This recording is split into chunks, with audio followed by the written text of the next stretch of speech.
Welcome to the live show. Yes, sir. Welcome to the live show. You know what time it is. Yes, yes, yes, yes, y'all. Welcome. It is 11:41 a.m. and today's date is the 13th of January 2025. Yes, 13 days into the new year. Of course, you know what time it is. It is 7 days to glory. Yes, 7 days to the OG, the legendary, the 45th, now the 47th president elect to become the president for real. To become the president for real, y'all. Okay, so good morning, good morning, good morning. If you're just tuning in, thank you for tuning in. So, right here, we will be checking out the security measures that is being put in place for the inauguration ceremony. And this is live right here. So, hopefully, everything is done the way it's supposed to be done. The way it's supposed to be done because we don't want anything about what happened in Pennsylvania. We all know what happened in Pennsylvania, ladies and gentlemen. So we don't want anything like that. So we hope, this is just hope, okay? We hope that they're taking this job right here, the inauguration ceremony for Trump, very, very serious because we do not want to see anything that isn't supposed to happen. Okay? God is in control. That's all I can say. Okay? God is in control. Let's listen to the officials provide us with the update on Trump inauguration security measures.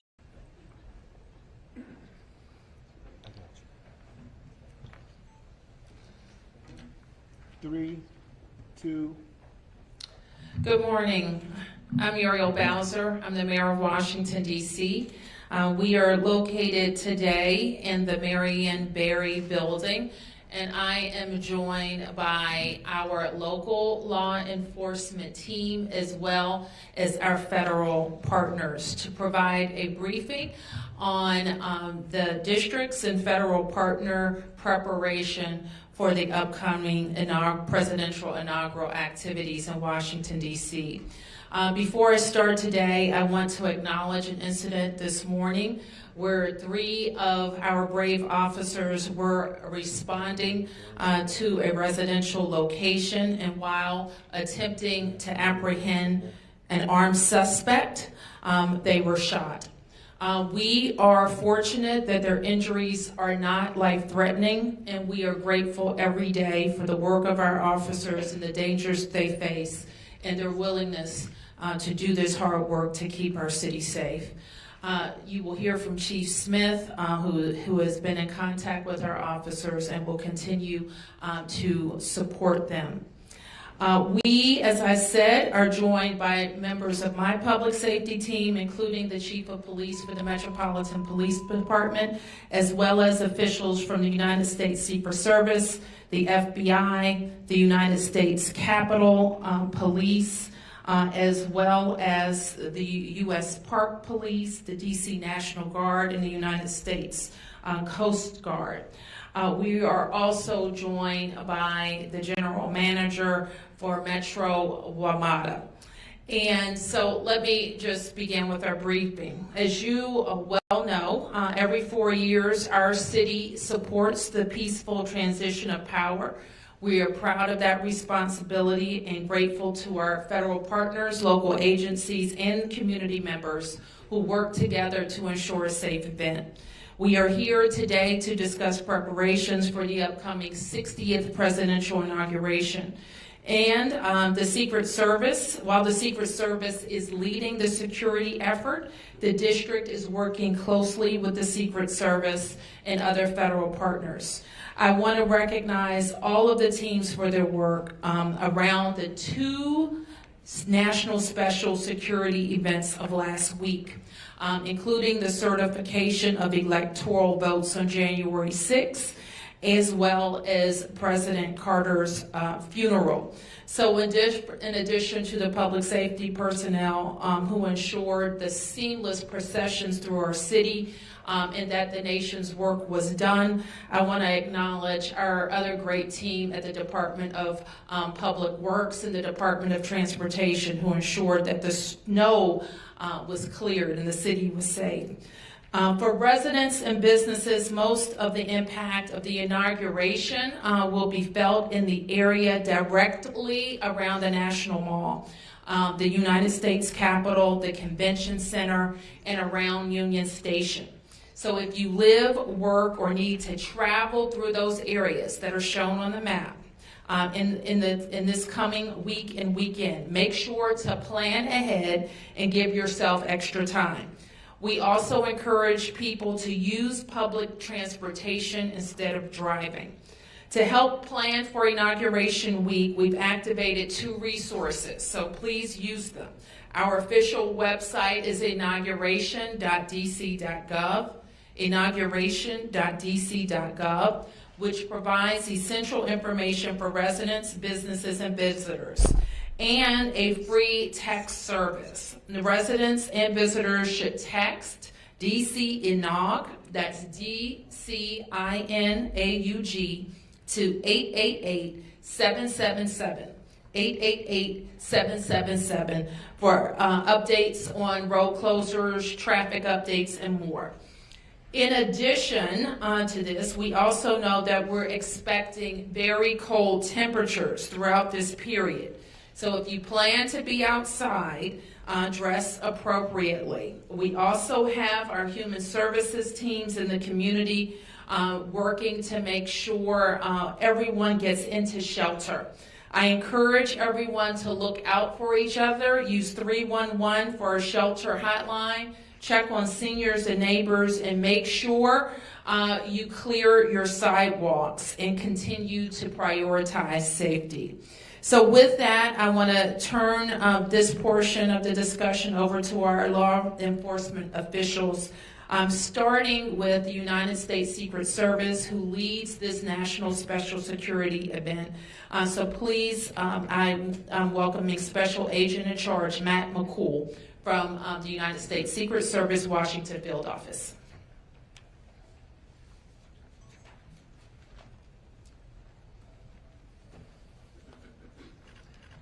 Thank you, Mayor Bowser, for your introduction.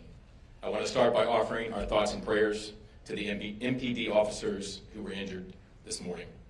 I'd like to thank Chief Manger in the Capitol Police, Assistant Director in Charge David Sundberg in the FBI Field Office, Chief Smith in the Metropolitan Police Department, WMATA's General Manager and CEO Randy Clark in the Metro Transit Police, Chief Taylor in the U.S. Park Police, Major General Andoni in the D.C. National Guard, United States Army Major General Breeding Camp and the Joint Task Force National Capital Region, and all of our outstanding partners in the NCR. Lastly, I want to thank the men and women of the Secret Service's Washington Field Office who have been relentless in their mission to protect our democracy.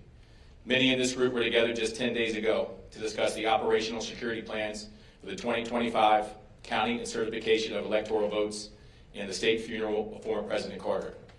These events showcase the teamwork and partnership, public safety personnel in the National Capital Region.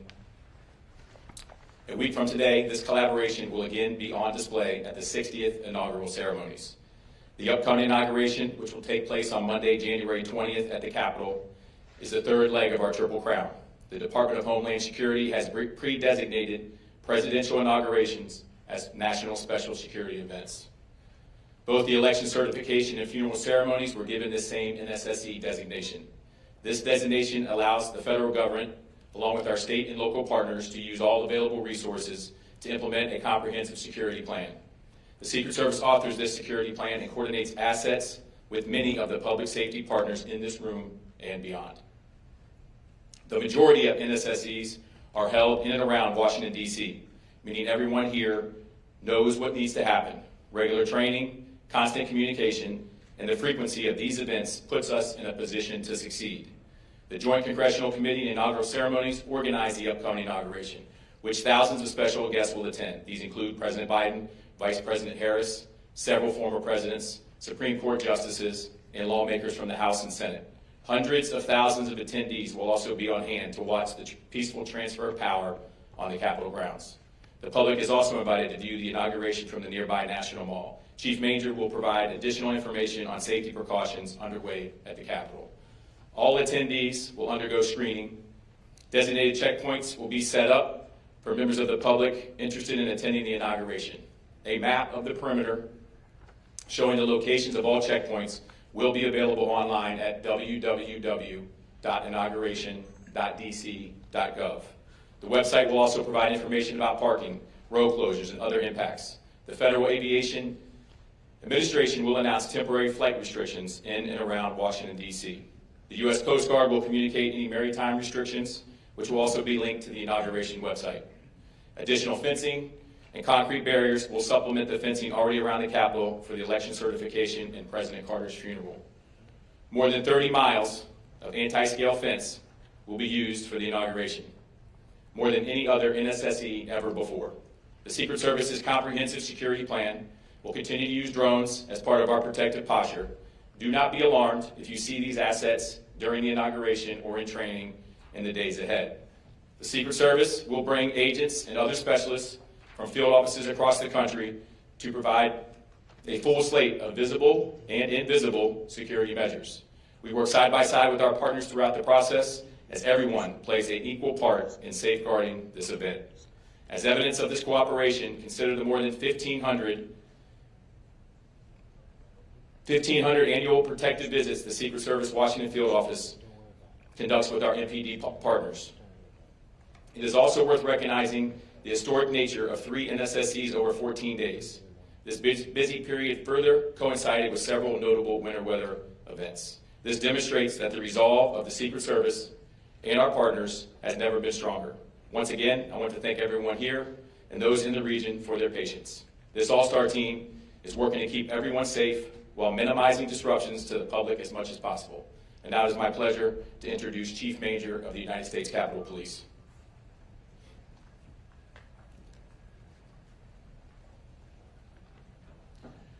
Thank you, Matt. With the inauguration coming up next Monday, many of the security enhancements that went up around the Capitol for January 6th and for President Carter lying in state have remained in effect. And as you heard from Special Agent McCool, the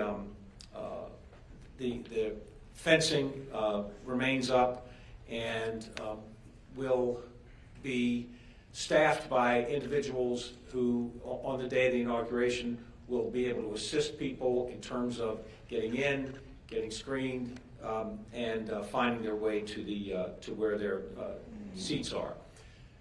One of the differences between what we expect this weekend and next Monday from the past few weeks is that we expect much larger crowds. There are going to be nearly 250,000 ticketed guests attending the inauguration. In addition to that, there will be folks that are showing up to participate in a number of demonstrations that will be in the downtown area. We have on Saturday the People's March.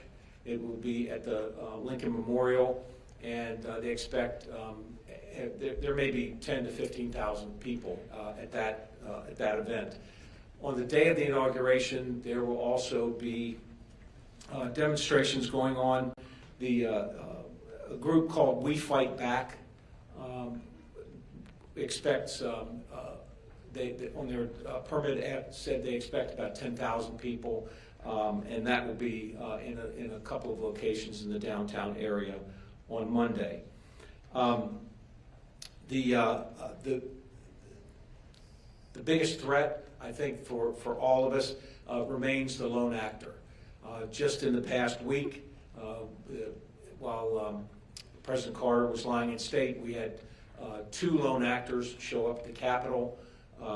One trying to bring in knives and a machete, another one who was trying to, what I believe, to disrupt the proceedings by setting their car on fire down in the Peace Circle area.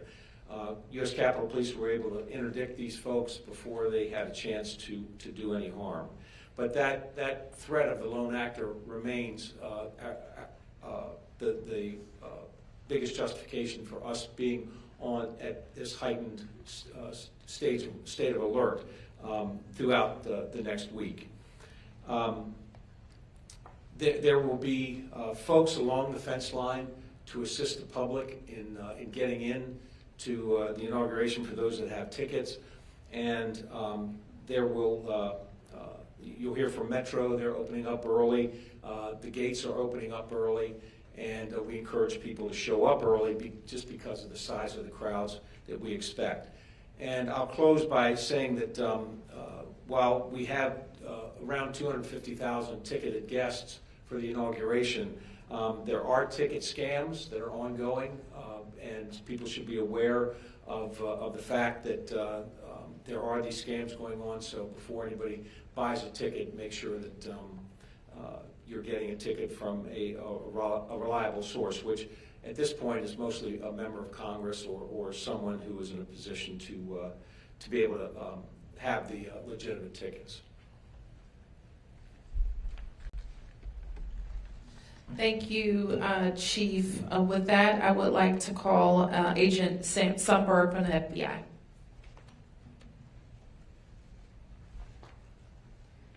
Thank you, Madam Mayor. Good morning, I'm Dave Sundberg, Assistant Director in charge of the FBI's Washington Field Office, and I appreciate this opportunity to be here today to discuss the FBI's partnership with both federal and local agencies to prepare for the 60th presidential inauguration. For this event, the FBI has lead federal law enforcement responsibility for crisis management, counterterrorism, and intelligence analysis. For the inauguration, the FBI will operate 2 command posts, one at the Washington Field Office and one at FBI headquarters. These command posts serve as central hubs for employees to analyze intelligence, assess potential threats, coordinate investigations, and surge resources as needed. They will be running throughout the NSSE period. We are not currently tracking any specific or credible threats to the inaugural ceremony or to the Capitol complex. We will continue to work closely with our partners to share information and identify and disrupt any threats that may emerge. As always, we remind the public to remain vigilant and report suspicious activity to law enforcement. We look forward to working with our partners to ensure that these events are held safely. It's my pleasure to introduce Metropolitan Police Department Chief Pamela Smith.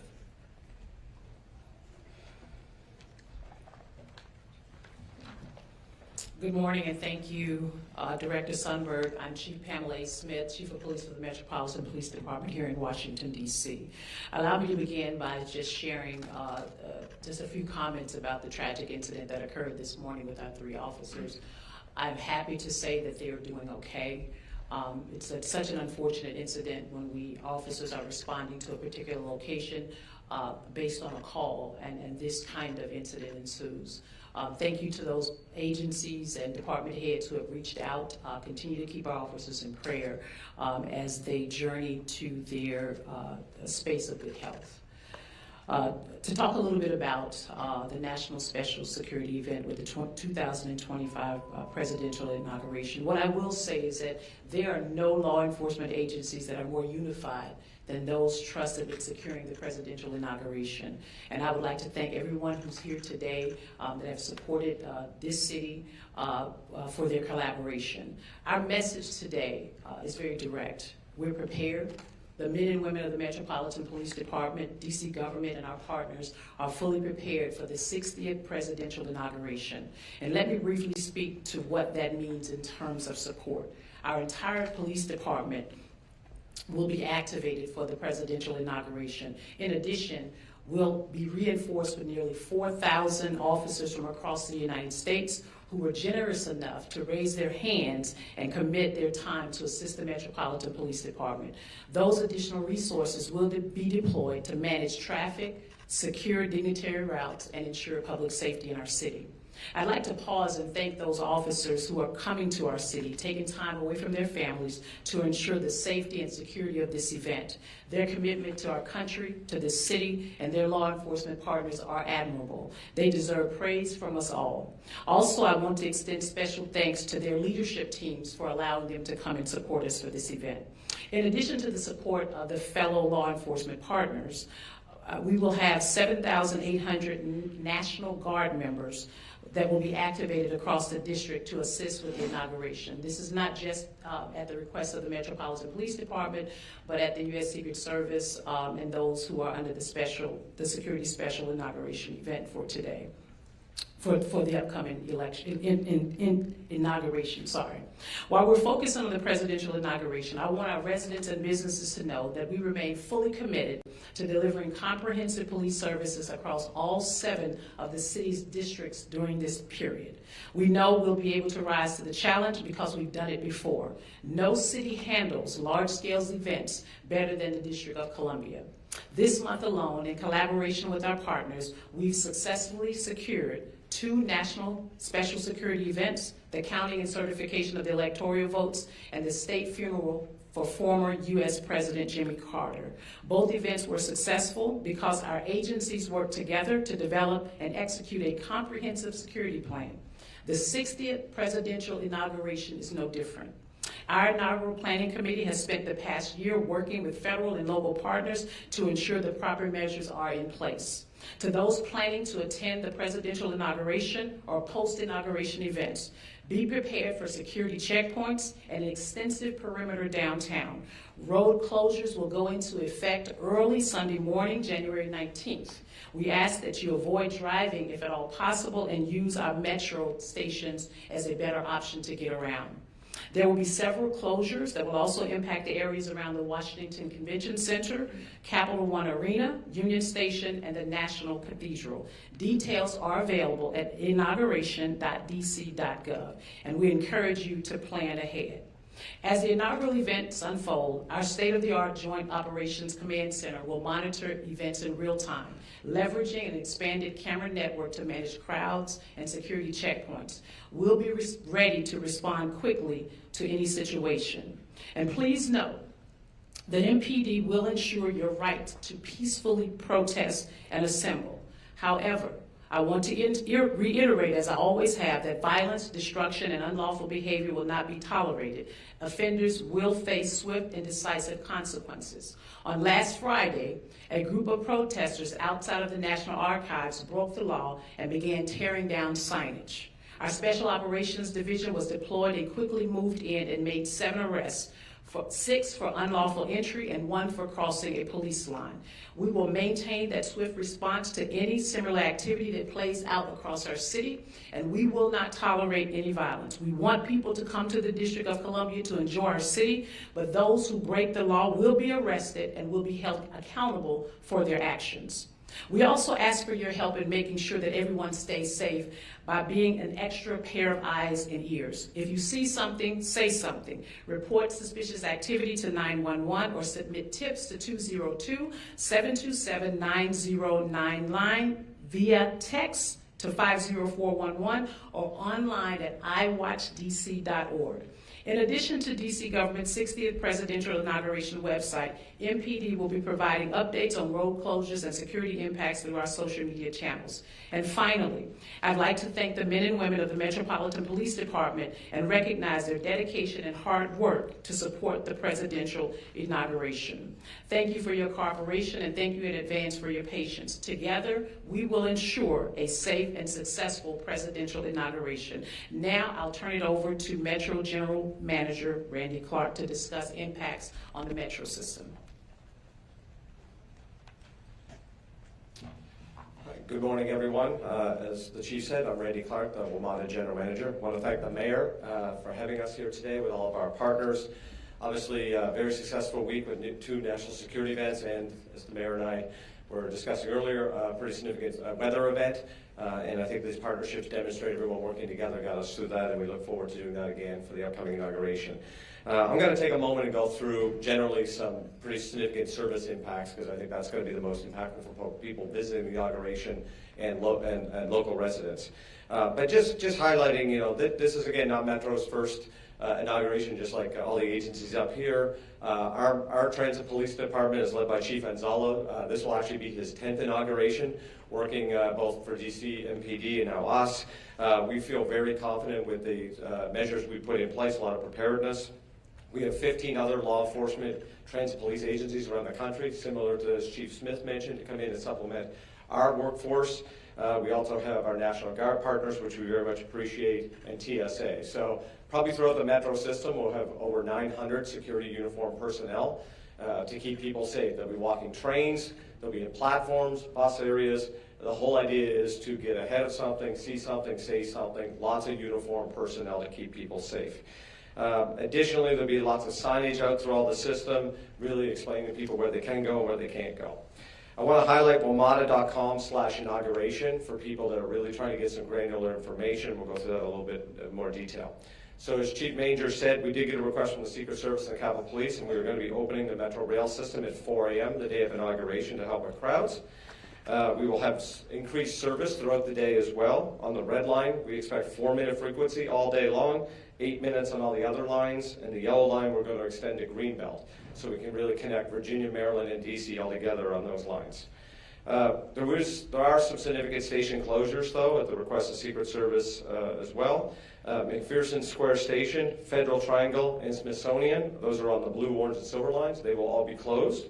The green, yellow lines, we're going to have Mount Vernon Square and Archive stations closed. Now, we are going to run service through those stations. That just means people will not be able to enter or exit those stations. We will be running trains through those stations.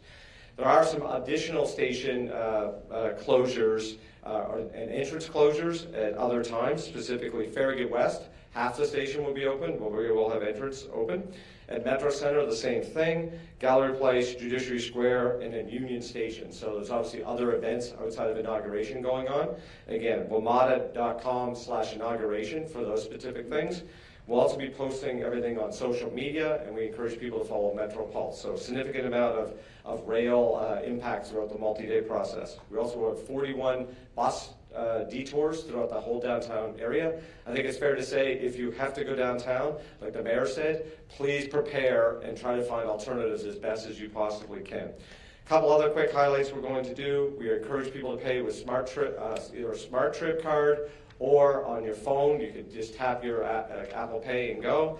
The other thing is we are coming out with our inaugural commemorative Smart Trip card with President Trump on it. It's going to be available at 16 stations, and I believe we're posting those at stations on January 15th.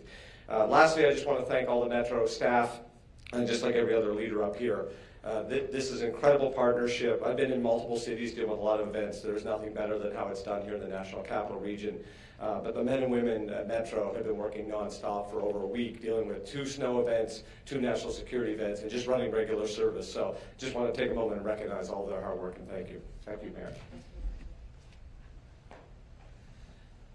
Thank you. I also want to recognize that I've been joined by the city administrator for the district, Kevin Donahue, the director of DC Homeland Security, Clint Osborne, and the deputy mayor for public safety and justice, Lindsay Apia. So with that, we'll take a few questions. Yes, please introduce yourself.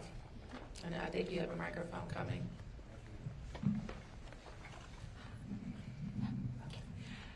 Thank you. My name is Sonia Schott with Diario Las Americas. I would like to know what is different this year in comparison to last year's in the light of the recent events, security events happening in New Orleans and also recently during one of the rallies of President-elect Trump. Let me ask Agent McCool to address that. So I would say what's different is we are in a higher threat environment. Yeah. Give it What's the the image. difference in comparison to last year's? What is the difference in comparison to the last inauguration or previous inauguration? Last inauguration. Yeah. I would say we have a slightly more robust security plan. We've been planning for this event for 12 months, along with our partners. It's an ever-changing threat environment, and so We stay flexible. If we see that, hey, we need to shore this particular checkpoint up, we do that. So what's different? We've learned. This is our 5th NSSE this year in the Washington field office. We've done 83 NSSEs. Each one we take a look at, and if there's areas where we need to improve, we do it. But what I can tell you is that we are 100% confident in the plan that we have put in place for this inauguration, that the public and our protectees will be safe. And can you give a number of people who are going to be put in place in order to law enforcement agents? So there'll be approximately 25,000 law enforcement and military personnel on site to secure the event. Yes. Thank you very much. Gabriella Border with Reuters. Do you have an estimate on how many people are going to be coming into town between Saturday's demonstration and Monday's inauguration? And do you have any idea how many residents are going to be leaving town during that period? I don't know how many residents are going to be leaving town. It is a holiday weekend, so I would expect that it will be similar numbers of personal travel on that weekend. So let me just ask the chief to speak to any other estimates from the permits that we have on hand. And Chief Major spoke to a number that he's aware of ticketed event totals. But beyond that, we don't get in the business of estimating how many people. We look at the data that we have for people who have tickets and the like. So, Chief. So we do have on January 20th approximately about 12 First Amendment activities. One in particular on the 19th is the People's March, which we have an estimate of about, initially the permit said about 50,000 people. I think as of today, we're looking at about maybe 25,000 or less. We will be prepared. We've dealt with this group size before during the last inauguration. I think it was called the Women's March at that time, and now it's the People's March. And we will be prepared. And that's the largest event with respect to numbers of people coming into the city. Again, we don't have numbers, but we will be prepared to address any large groups that come to our city.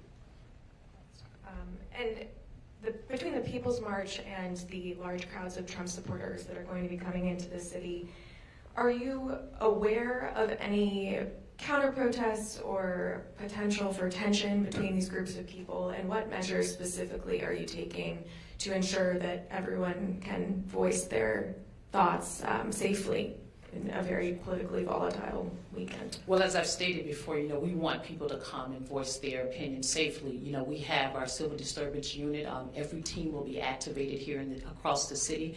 As I stated before, we have approximately 4,000 law enforcement officers who are providing support here in the city.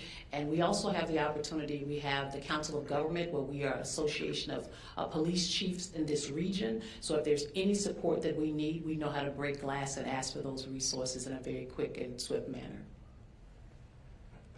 Any other questions? Yes. You said that. Oh, here we go. Mm-hmm.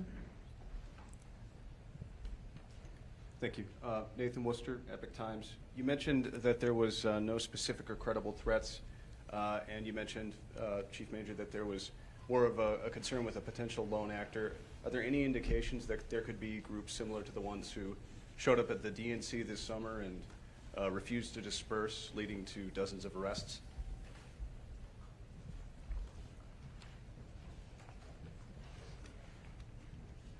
We're prepared for any of that. One of the precautions we've taken is the security fence around the Capitol complex, and we're hopeful that that'll keep any of the protests from getting too close to the Capitol. And we have adequate resources in terms of assistance with other law enforcement agencies on Capitol grounds to quell any disturbances if they start. So there are no indications of those similar groups at this so far? None. There's no. We have no intelligence to that effect.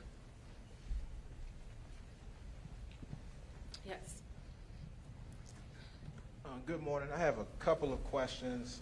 My first question is for the law enforcement personnel, particularly those who are going to be closest to the ground.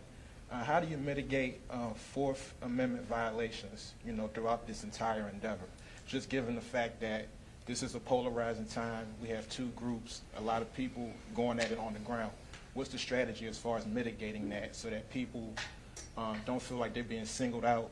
And I'm just speaking because those are similar sentiments back in 2020 at the height of the George Floyd protests. Chief? Well, Sam, thank you for the question. I think right now, we're in two different time periods with respect with what was happening around the George Floyd time period and where we are today with respect to Fourth Amendment and with respect to how we engage with the community. I think we have come a long way with bridging the gap between how we deal with our residents and even the groups. I mean, if you notice here in the city, we allow peaceful protests all the time. But when it comes to violating the law, we're just not going to tolerate it. I've given my team direct orders as of last week. Anyone who thinks that they can come into this city to destroy property, we will be prepared to deal with them or destroy our businesses. We want people to come into our city. I think we train, if not annually, biannually on Fourth Amendment. I, in particular, have had many conversations with our U.S. Attorney's Office, and I brought them into our police department to also provide us with additional training around Fourth Amendment. So I think we'll be very prepared to deal with any Fourth Amendment issues that may arise. A couple more questions if that's cool. For me or for the mayor? Go ahead. And I don't want to get tangential, but with the MLK holiday coming up, and with the recent federal complaint levied against the empowerment program here in D.C., what is on your mind as a mayor? Federal complaint about what? Federal complaint about an affinity program for black girls in D.C. There's a parent group that is that filed a complaint against that last week. Okay, I'm not familiar with that. No problem, but it's in line with the DEI pushback that's been happening over the last couple of years.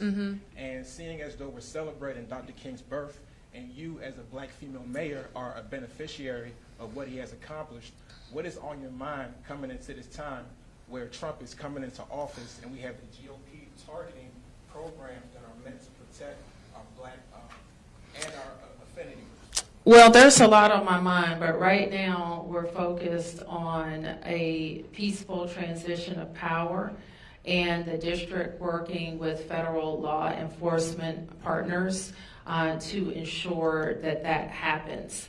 I think there's going to be a lot of time and space for policy discussions, both those policy discussions where there's agreement and where there's disagreement. Obviously, in Washington, D.C., we embrace our values that that make us a strong and diverse city. Who else has questions? Yes. Hold on. That was the last question. Next question. Next question. Two questions. First for the chief. I know you mentioned other agencies coming in to help. For residents here, when can they start to expect to see those other police forces, and when can they expect to see them leave the area? Don't you want to keep them around?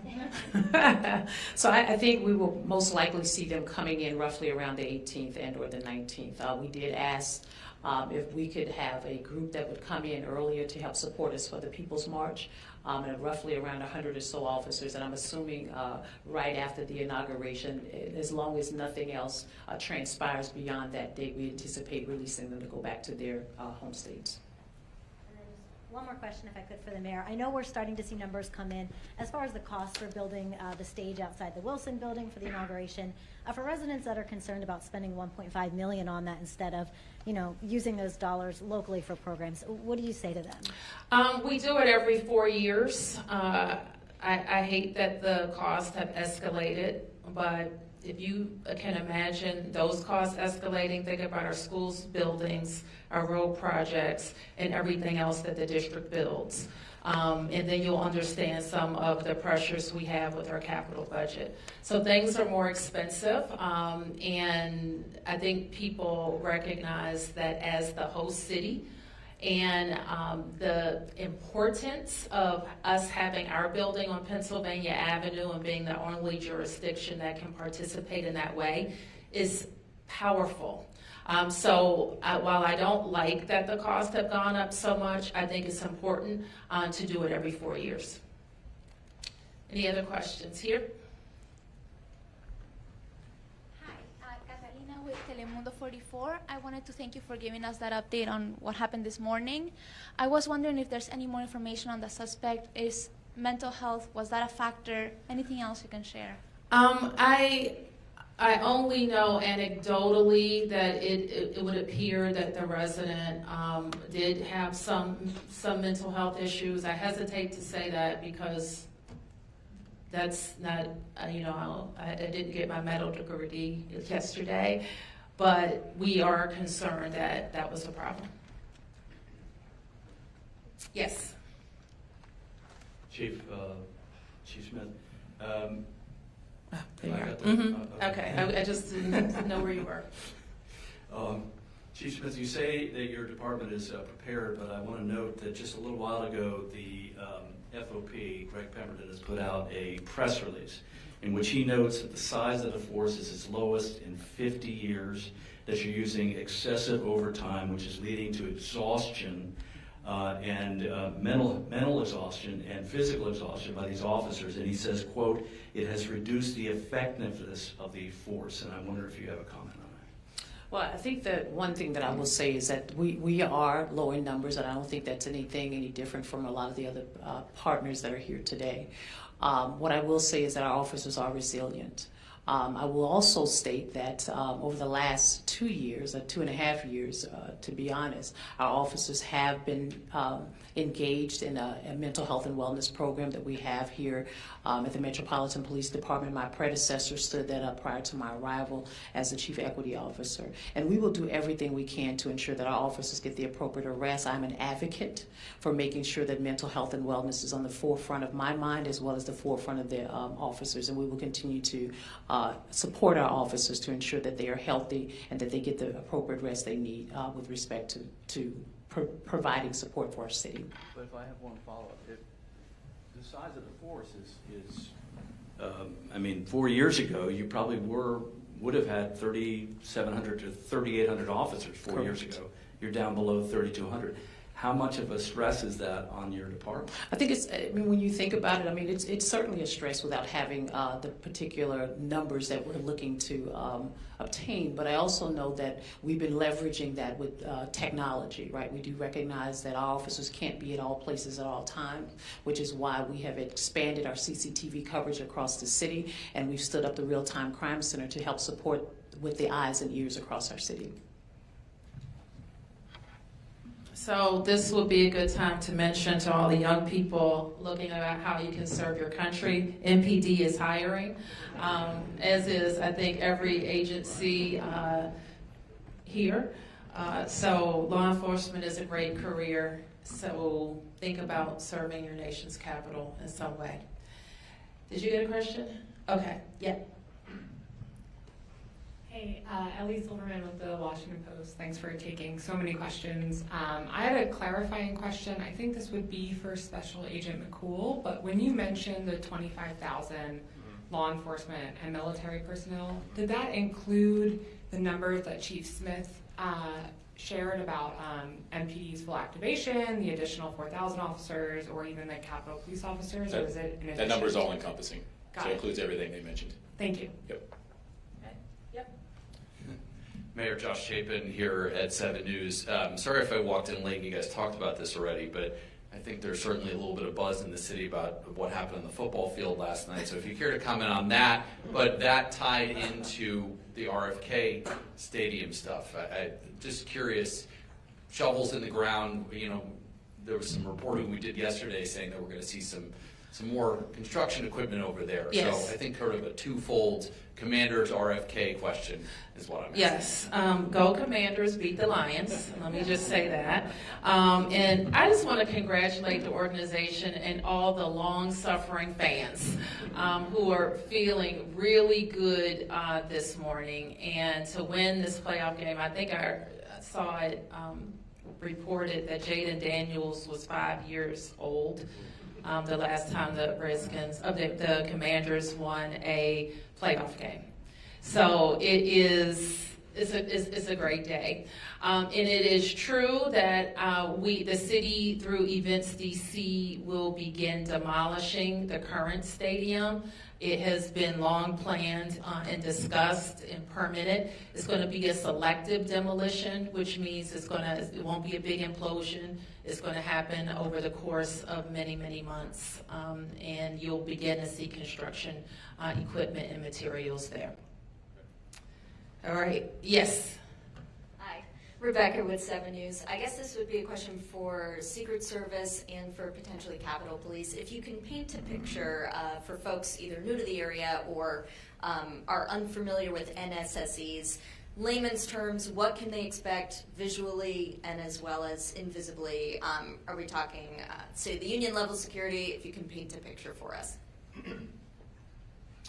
So we don't discuss all our means and methods, but I can discuss what they will see. So they will see lots of anti-scale fence. They will see tactical teams. They'll see CDU units. They'll see officers and agents on rooftops. They'll see checkpoints. They'll see road closures and barriers and concrete. That's what they can plan to see.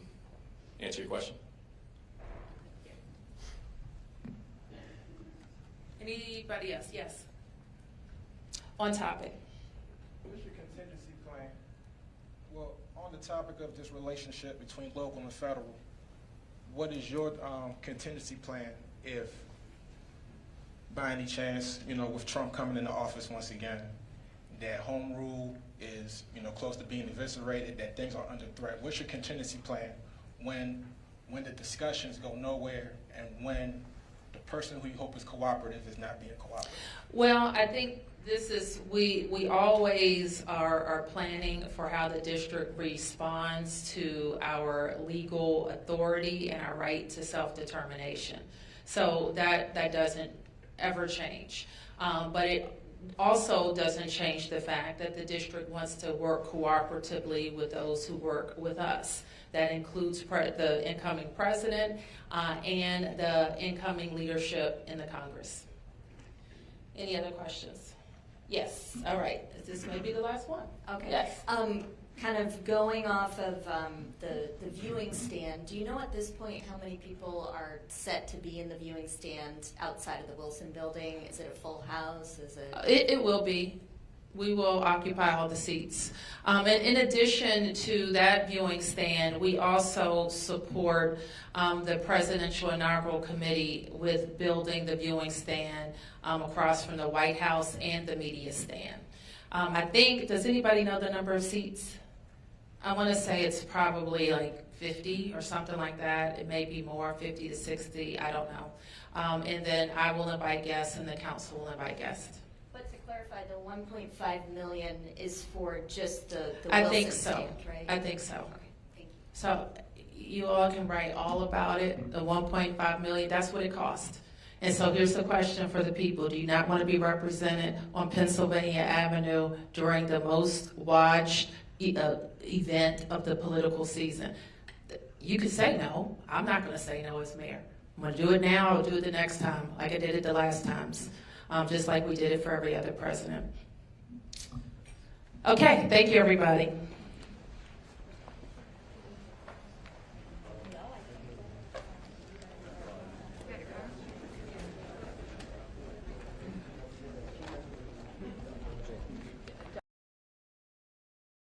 Thank you for tuning in to the live show. You know what time it is. It is your boy Genesis. What you've heard from the mayor of DC. You've heard from the law enforcement officers.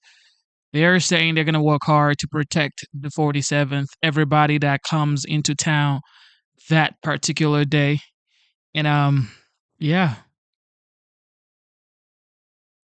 Hopefully there would be no DEI stupidity. There'll be no DEI foolishness. Everything would work as it's supposed to work.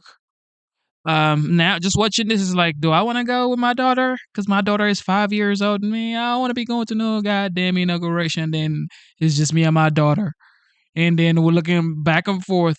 I'm not teaming up with some sort of like, if we're going in groups, like, everybody's like fully loaded, but it's just me and my daughter. Do I want to go to the inauguration? I do have ticket to the inauguration, like I told y'all yesterday. But I'm thinking to myself, do I want to go? All right, let me block you real fast, nigga. All right, so like, do I want to go? Do I want to go? I'm thinking to myself, like, bro, do I want to go? But I'm thinking to myself, man, maybe I don't want to go. I'm not sure. I'm not sure, man, because I got my 5-year-old daughter, bro. I mean, who knows what's gonna happen? But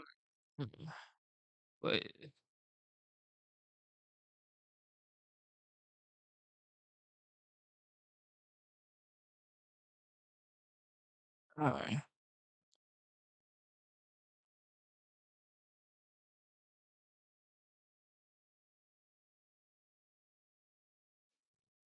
We want to go live now to that update we promised from officials there in California.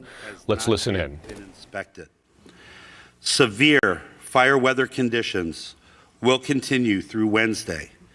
Please be assured that all fire departments and all law enforcement agencies in the area will be prepared. The anticipated winds, combined with low humidities and low fuel moistures, will keep the fire threat in all of Los Angeles County critical.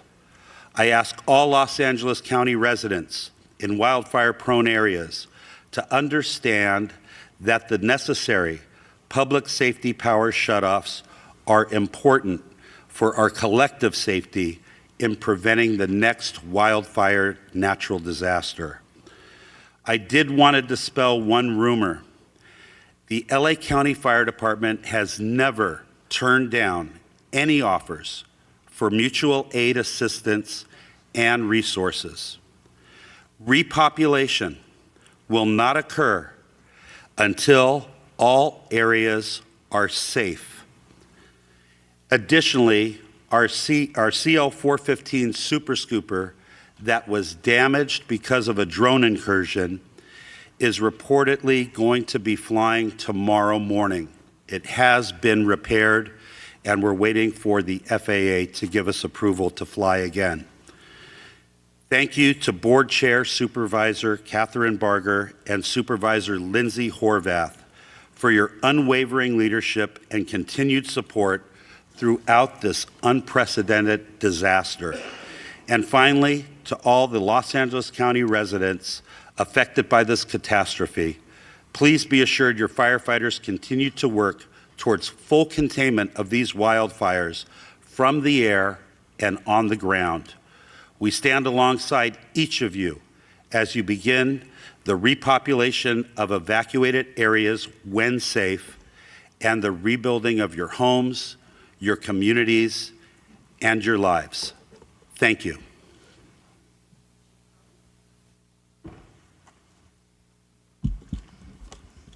Good morning, everyone. Kristen Crowley, Los Angeles City Fire Department Fire Chief.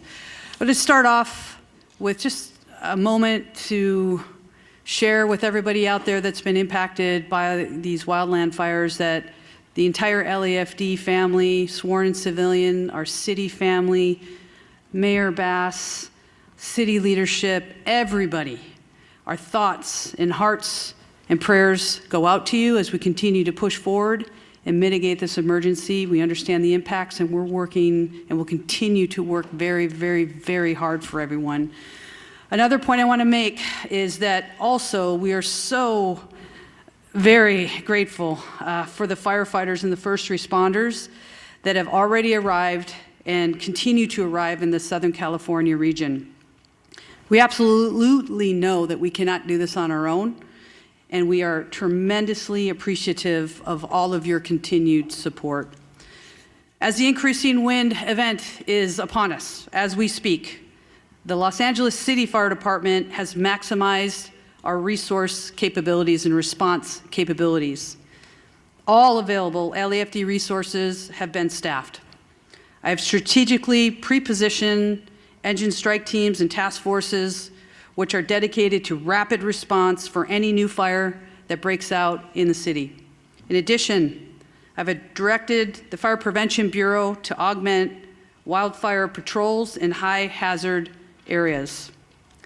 The Palisades fire. Your LEFD remains committed to this fire, and we have a significant number of engines that have been dedicated to this fire.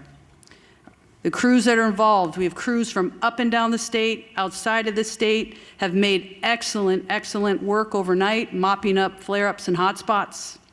Their primary focus last night was on the Mandeville Canyon area, and this fire is now at 23,713 acres with 14% containment, with 5,123 personnel assigned to the Palisades incident.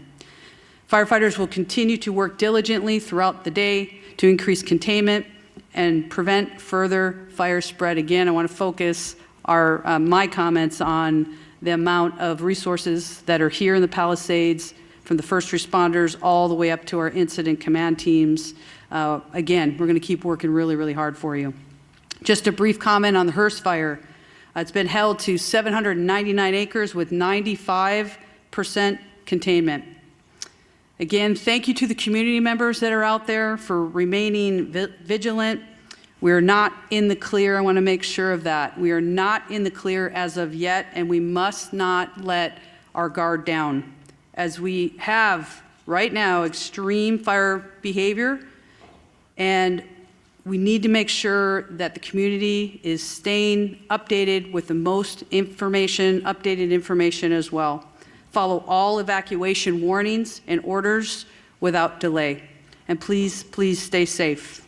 I would now like to introduce our next speaker, and that is Sheriff Luna. Thank you. Robert Luna, Sheriff of Los Angeles County. Regarding our deployment, we still have well over 1,000 of our Los Angeles County deputies out there working on 12-hour shifts. We have 172 California Highway Patrol officers. I'd like to thank the commissioner who was with me yesterday, Sean DeRee, for all of his assistance. I also want to thank Major General Beavers. I was with him as well, and he has fortunately been able to increase the amount of National Guard assistance that he is giving us to up to 600. And he told me yesterday if we need more, we can ask for more, and we are strategically looking at that, analyzing it, and we'll ask as needed. Evacuations, we have approximately, and this is some good news because it's dropped, we have over 92,000 people who are under evacuation orders and approximately 89,000 people who are under evacuation warnings. I want our community to know this, and Chief Maroney did talk about this for a second. In every conversation we're having about evacuations, warnings, whether they're going to implement them or take them away, the conversation about repopulation is on all of our minds. I know that we are attending, staff's attending community meetings, whether they be out in the Palisades Fire area in Malibu for us at LA County Sheriff's, in the Altadena area. We are hearing our community loud and clear, and we want to get you in there as soon as possible. But I want to reiterate what is holding us up. This is very important. We are still, for the Altadena area, we are in the third day of grid searching. It is a very grim task, and we, unfortunately, every day we're doing this, we're running across the remains of individual community members. That is not easy work, very sad to report, and I believe that work is not only going to continue, but I believe will continue to find remains. So please be patient with us. People are saying, I just want to go look at my house and I want to see what's left. We know that, but we have people literally looking for the remains of your neighbors. Please be patient with us. There's a lot of hazards in the area still. The area has not been rendered safe. Please be patient with us. And then we have the potential of crime scenes. And I'm not saying that's what it is. I'm just saying we have to think ahead because we can't go back from that. So please be patient with us. The curfew is still in effect, 6 p.m. To 6 a.m. for specifically the mandatory evacuation areas in both the Palisades impacted area and the Eaton fire impacted areas. Those are subject to change depending on need, one way or another. We understand, again, that people want to go back, but it is dangerous to do so, and we will not put anybody's safety at risk. I want to talk about arrest for the LA County Sheriff's area. Overnight, we had several other arrests. It brings it up to a total of 34 in our geographic area. We have 30 in the Eaton fire area, and we have 4 in the Palisades area. Last night specifically, again, for LA County Sheriff's jurisdiction, we arrested 4. 2 were for curfew violations. 2 were arrested for 1 drone incident. To my knowledge, we have now had 2 specific drone incidents that have resulted in 3 arrests. So as I talk to our community again, if you do not have... This is sad to hear that they're finding remains of people in the Los Angeles fire. This is sad to see, man. Absolutely sad.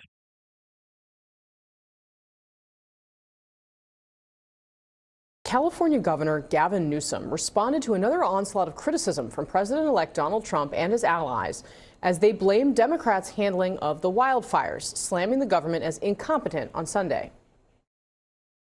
There is a serious lack of competent governance in California, and I think it's part of the reason why these fires have gotten so bad. With respect to the future vice president, I didn't hear his remarks, but I would invite him, as I did Donald Trump, to visit with the community, express empathy of the scale of this tragedy, and be here for the American people that happen to reside here in Southern California. This after Trump blasted Newsom and Los Angeles leaders like Mayor Karen Bass last week, claiming their liberal policies have made the crisis worse. Our panel is back. Megan Hayes, this is obviously, this kind of disaster is a massive testing moment for any politician. This is where it gets extraordinarily real. You have seen Gavin Newsom try to be out front. His videos of himself walking through the rubble, meeting with people. He did multiple national news interviews over the weekend. There's also the mayor, Karen Bass. Is the criticism that they're receiving here legit? I mean, some criticism, of course, is legit. I'm not sure that this is the time to be having this criticism. I'm not sure how the governor or the mayor control 100-mile-an-hour winds and a drought. So I'm not sure exactly how they were supposed to stop those. So what about the no water in the fire hydrant? I'm not sure. There was no water in the fire hydrant, ladies and gentlemen. He closed all the he was shutting down dams in California because he wanted to save a fish, salmon and smelt. And she's saying, well, I don't know if, there was no water in the fire hydrant. Jesus. Those things. I also think that there has been some real misinformation and disinformation coming from the president very early on, and some of his friends, I guess, that spread some of this. It's some unfair criticism. Of course there is criticism here. Of course that people can always do more. Millions of people are impacted by this. No, not the people. Stop saying the people can always do more. I don't know. The governor, the mayors, they can do more. Stop saying the people. The people do what they're supposed to do, which is pay high taxes in California.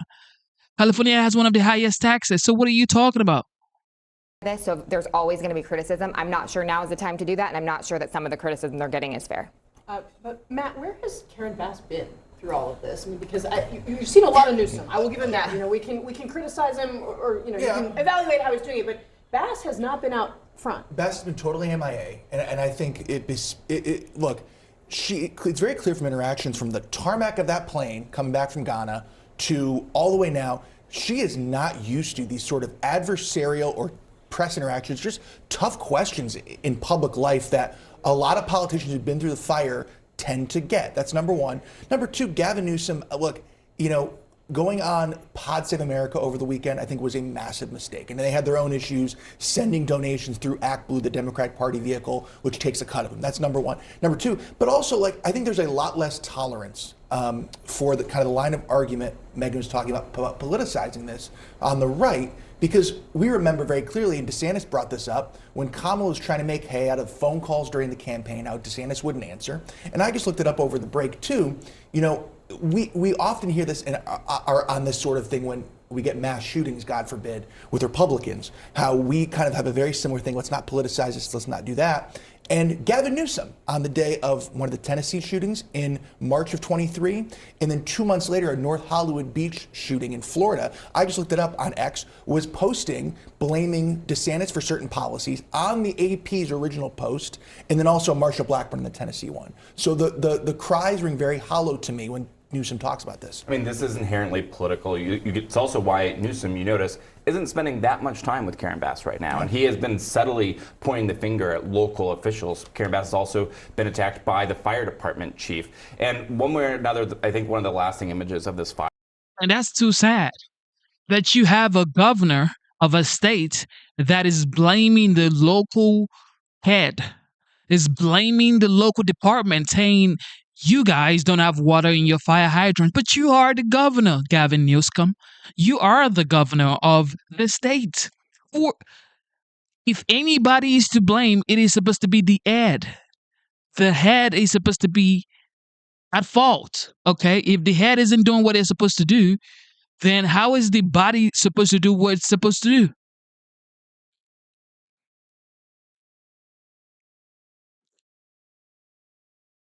He is to blame. He shut down dams in California. Santa Ynez Reservoir was empty. Oh, my Lord. The Palisade burned down because Santa Ynez was basically empty. How can you have a reservoir that is supposed to have water in it and then it's empty? And then you have wildfire.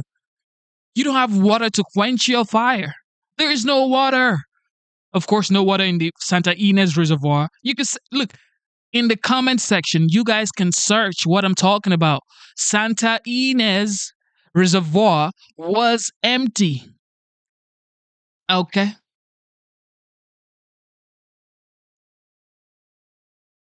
No water in the fire hydrant. What are you talking about? How can you be this incompetent? Gavin is blaming the local officials. Local officials are blaming the weather. The people are blaming the government. Matter of fact, some people are blaming themselves. I see videos of people actually trying to quench the fire in their homes. They're using the pool water. They're using other ways. Some people are getting milk from their fridge. Milk. Oh my God. People are getting milk, ladies and gentlemen. They're getting milk, pouring the milk on the fire. We have pictures. People pouring milk on the fire. Too sad. And then you ask Gavin Newsom, you say, sir, what happened? Why didn't you have water in the fire hydrant? Well, that's a local issue. We're going to have to ask the local officials. I mean, why wasn't there water in the fire hydrant? I mean, you would ask, right? That's what the people are asking. They said no water in the fire hydrant. Bro, you are the governor. I mean, you better resign. Fire is the fact that there was not water coming out of the fire hydrants. Yeah. But I think it's important, like, there's distinguishing between there's legitimate criticism to make about governance in California, whether it's about the inability to bury the power lines or it's about water policy or whatever it is. And then there's also criticism that's happening where it's just like, oh, the DEI policies of the fire department, and there are too many, maybe seeing that's an X, like there are too many lesbians who are working in the fire department. That sort of thing gets really mixed in there and it becomes unclear from a viewership standpoint. Okay, so I'm gonna read this comment right here. Somebody said, well, when you are in a, when wanted to say maybe effing drought, why are y'all focused on the effing reservoir? That doesn't fix everything. Your brain isn't working. If you could type something like that. This person right here, your brain definitely isn't working because you just said here, Well, when you are in a freaking drought, why are you all focused on a freaking reservoir? That doesn't fix everything. So you mean to tell me if there was water in the freaking reservoir, it wouldn't have helped a little bit? Huh? This is how I know your brain isn't working. This is why I really don't be reading this, because most people brain don't work. A water reservoir was empty in a dry state. When you know this place is prone to wildfire, you had no water in your reservoir. And fools like this say, well, a reservoir doesn't count. A reservoir. So what counts? Well, tell me what counts if a reservoir doesn't count. People like this voted for Newscom and support the climate change, Green New Deal, and DEI, and LGBTQBLMNT, ABCDEFGH plus. Fools. Which one is actually going to get attacked? And it seems like over and over, you don't actually see the real governance problems get changed in the aftermath. You just see the sort of facially culture war style politics really take hold. Megan, we do know Newsom obviously has very high-profile ambitions, right? He wants to be president of the United States. No secret of that. Is the way he's handling this going to make it more likely he becomes president or less? Well, I think this is part of the reason you see Donald Trump and J.D. Vance criticizing him, right? They're trying to poke holes in his ability to run in 28. I think J.D. Vance is going to want to run. So I think there is a lot of future politicalization going on here and making it hard for him. What do you think, Alex? I completely agree with that, and J.D. Vance is almost certainly going to run in 2028, so in some ways this is maybe the first firing shot of that potential matchup. Well, as Southern California grapples with this disaster, U.S. Vice President... This one's already talking about 2028. He can't even handle a fire in his goddamn states. President-elect J.D. Vance is criticizing the state's leadership. Here he is speaking with Fox News on Sunday. We have to do a better job. We need competent, good governance. Now, that doesn't mean you can't criticize the governor of California for, I think, some very bad decisions over a very long period of time. I mean, some of these reservoirs have been dry for 15, 20 years. The fire hydrants are being reported as going dry while the firefighters are trying to put out these fires. There is a serious lack of competent governance in California, and I think it's part of the reason why these fires have gotten so bad. We need to do a better job at both the state and federal level. Donald Trump sounding a similar tune, taking swipes at the governor, but also making false claims about disaster agency FEMA. CNN's Daniel Dale has a fact check. I showed an expert on California water policy one of President-elect Trump's social media posts bashing California Governor Newsom this week. The expert responded that none of Trump's posts was true. I'll give you some examples of Trump's false claims. He claimed that President Biden is leaving him, quote, no money in FEMA. In reality, FEMA told me its disaster relief fund has $27 billion in it, thanks to a funding bill Biden signed in December. Now, that might not be enough to cover the needs of this year's disasters, but it's certainly not no money like Trump claimed. Now, Trump also claimed that Newsom refused to sign a so-called water restoration declaration that Trump said would have sent water from the north of the state down south.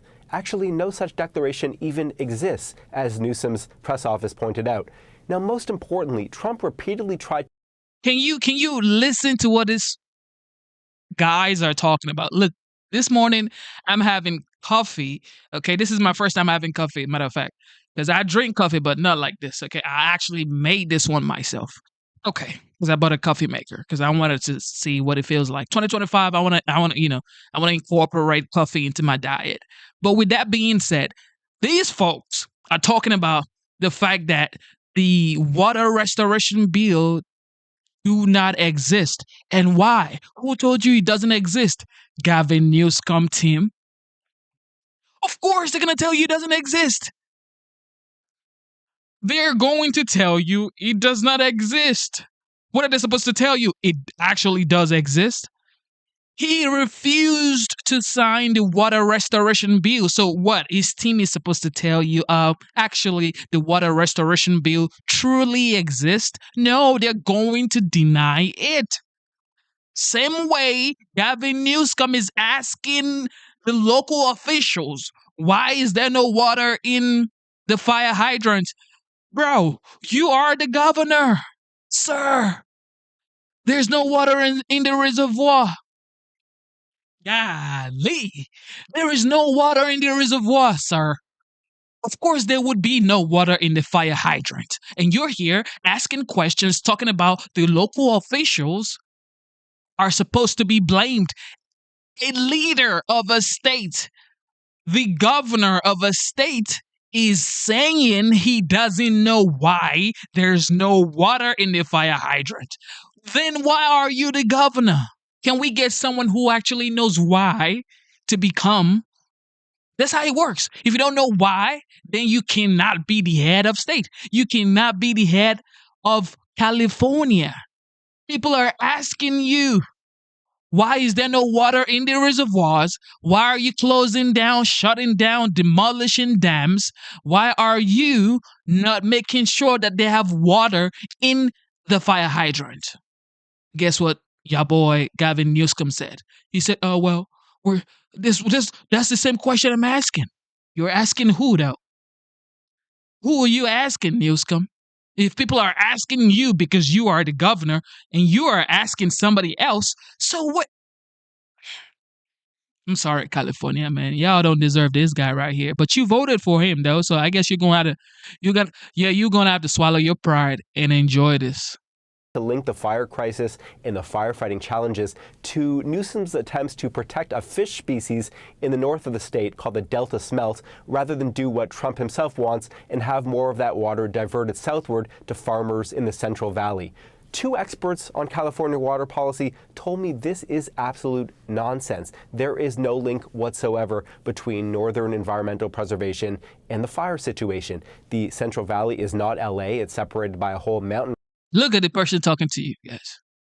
Just take a look at him. You can tell. I mean, look at him. You can tell right here, he ain't saying the facts. You can tell. Every one of these guys say the same thing about Trump, and they said Trump is a liar. They said Trump is, what he's saying is not factual. Fact check him. Fact check him. Fact check Trump. Well, Facebook has dropped the goddamn fact checking because it's been false all these years since he stepped down in 2020. They've been trying to do fact checking, fact checking, fact checking. Go fact check him. Now there's no more fact checking on Facebook. It's now community notes, okay? Instead of saying we are lying, put your community note and bring an article that we can go check, that we can actually check and see if it's facts. So if this guy here is saying, well, he's a lie, go fact check. There's no more fact check, dog. Okay, no more fact checking. Show us where this policy was in there. Mm-hmm. Range. Sending more water to those farms would have done nothing to stop fires from sparking in LA dry brushland. And this is key. The experts noted there is no shortage of firefighting water in the Los Angeles area. As of the time that Trump made these comments midweek, area reservoirs were filled at or above historical levels. Now, you might have seen there were some dry hydrants this week in one. Oh, God. Oh, my God.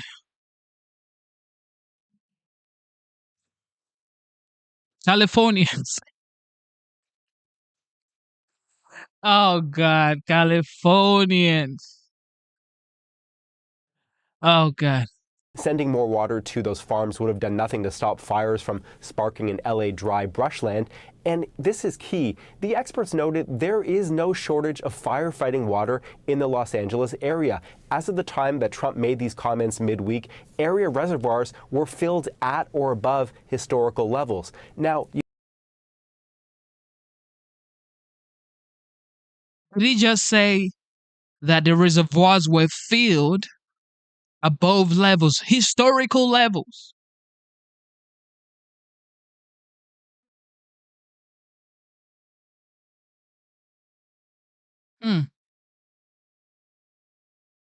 I see. So this man is telling us that when they tried to get water from the fire hydrant, there was no water, but the reservoirs were full.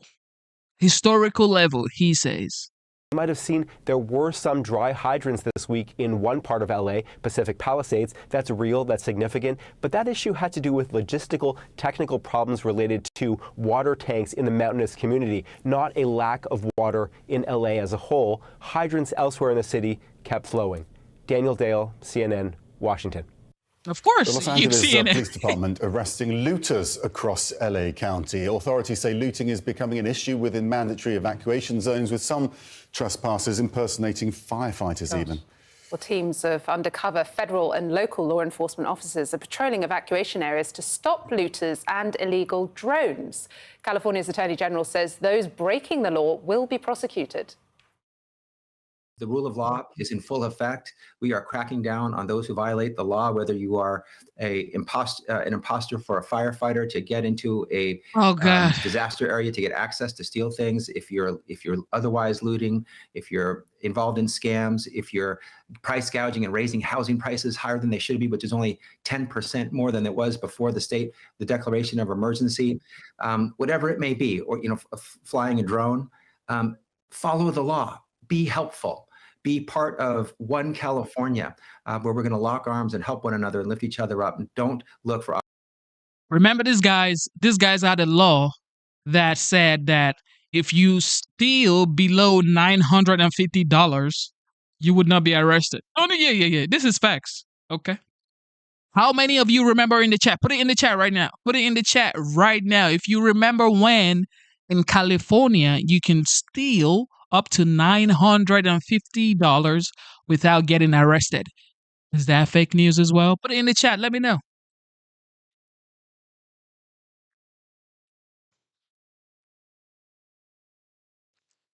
$950 and not get arrested.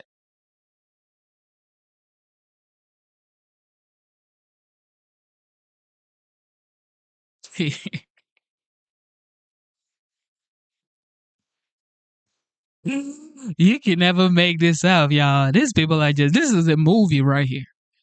Straight up movie right here. Can't make this shit up. It probably feels like the nightmare will never end as people in Southern California face a sixth straight day of deadly wildfires. Crews still at it, with winds expected to intensify again this week. At least 24 people have lost their lives. The Palisades fire still largely uncontained, and it's already the most destructive fire in LA County history. One local official says more than 5,000 homes have been wiped out in the Palisades fire alone. Thousands losing everything in a matter of hours, including one family who lost their daughter's ashes. Ew. We had a daughter 15 years ago. She'd be 15, and she passed away when she was 1, and her ashes were in our home, and they're gone. Like every memory, every piece of physical evidence of her life is just gone, and that hurts. Critical fire conditions flaring up once again, with the National Weather Service warning of a, quote, particularly dangerous situation by midweek. All of this threatening to fuel the major fires, which have already burned more than 40,000 acres in just under a week. That is an area bigger than the size of Paris, France. California Governor Gavin Newsom says fire crews are moving into hotspots in advance. So I'm up here in Mandeville Canyon, which was the site in the last 2 nights of tremendous investment of resources, firefighters working the line, a lot of those assets still here, not only in anticipation of potential flare-up here in the Palisades fire, but also pre-positioned, as we're pre-positioning in many counties throughout the state of California because of the upcoming winds we're expecting. Monday, peaking Monday night into Tuesday, extending into Wednesday. Joining me now to discuss the latest is Brian Rice, the president of the California Professional Firefighters. Brian, welcome back to the show. Thank you so much for being with us. We did hear from the governor overnight about pre-positioning fire crews for more potential flare-ups. What do you think is the scale of the risk of that here? I think that for the next couple of days, and the governor said it through Wednesday, there's a pretty large spread of a red flag warning.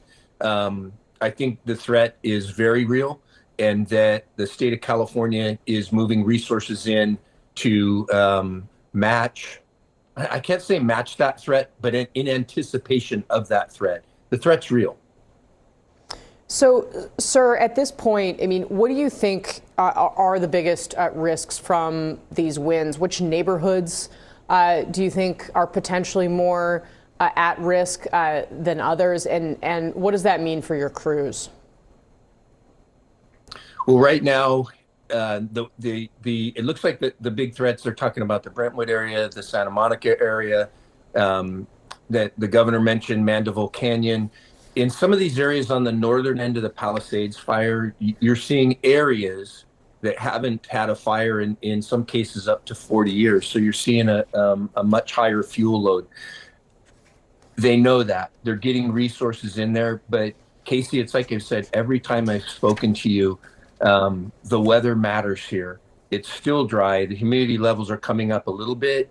I think that they probably aren't beginning to see the type of overnight recovery in the dew point and the humidity levels that they want to see. But it's not single digit like it was when this fire started.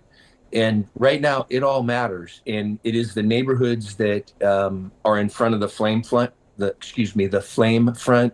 And then some of the things that add to that, they'll have islands of areas in the burn that haven't burned. They were saved. Or the fire moved around them. Those pose a threat too. You don't want to see a start in those areas that help fuel a flame front. So, sir, what are you hearing from firefighters on the ground about what they may need here? I mean, are they running into any issues along the lines of, obviously there's already been investigations called for and apparently launched into why the hydrants ran dry in the Palisades, for example. Are there any other issues like that you're hearing from crews, and what are they telling you about how residents can best help them right now? Some of the things that I've spoken to last night with one of the crews, a leader on a USAR team, their morale is very, very high. They're starting to roll into getting some rest periods. But the reason that the morale is high is, there's a lot of interaction with the community. As firefighters rotate off the line, they'll have those connections in some areas as they're transversing or going towards the fire line. They connect with citizens, and those interactions mean everything. You hear their stories. They ask, a person asks you for help, or what did you see in this area? And people are tired. There'll be time for exhaustion, and there'll be a time to get rest when the wind stops blowing and we see our containment numbers go up. Really, I'm glad to hear that that you are hearing that the morale is high because of how much support they're getting from the community. That is at least something positive to look to in what is obviously an incredibly difficult and continuing to be a very dangerous situation. Brian Rice, have been so grateful to have you. Thank you so much for being here. The last thing residents in and around Los Angeles want to hear this morning. Overnight, officials raised the fire threat level to the highest level, extremely critical in some places. That is a 3 out of 3 in terms of danger, and it could stay that way for days. Shortly, the wind speeds could be near hurricane level gusts again. The fear is the conditions will soon become explosive. Just moments ago, a fire battalion chief shared this update. With the red flag warning imminent, every one of our fires that's currently active, the containment lines that are not fully contained yet are still a challenge, and it's possible that wind could blow in. All right, more than 100,000 people are in the evacuation zones this morning. The death toll stands at 24, but that number could rise. There are dozens of people said to be missing. Let's get right to Malibu. CNN's Stephanie Elam is there. Stephanie, we can see you standing in front of just the destruction.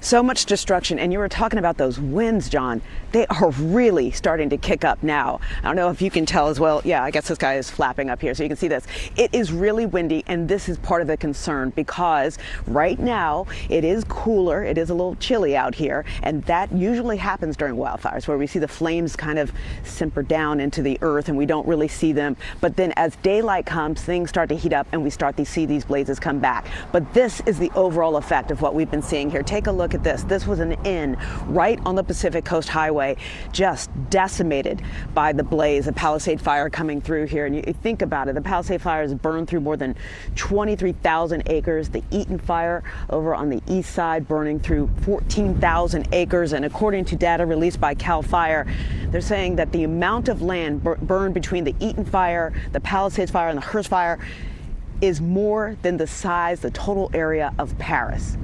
Larger. I mean, just phenomenal numbers to actually try to compute and digest of just how large these fires are. The other concern, though, with these winds is that while they have had some containment come together for some of these fires, and some of them they've knocked down, the issue is with these winds, those containment numbers could go back down. And I know a lot of people just want to get back into their homes if they're in those evacuation areas. But take a listen to a CAL FIRE official here explain why they don't want people to go back prematurely. Part of the reason we're keeping evacuation orders in place is not only because of fire risk, but it's also because we have down power lines, which are potentially live.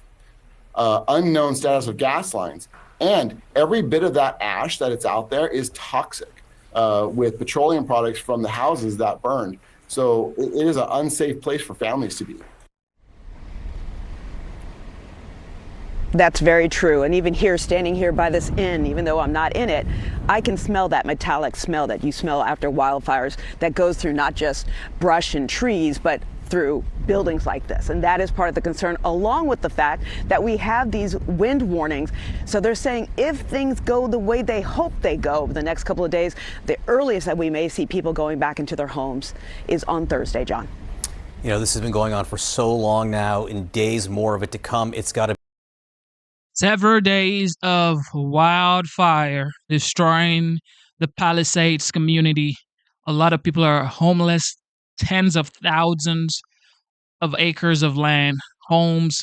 It's being set by the LAPD that over 150,000 family have no homes, and over 50,000 homes have been destroyed, like gone, ladies and gentlemen, just gone.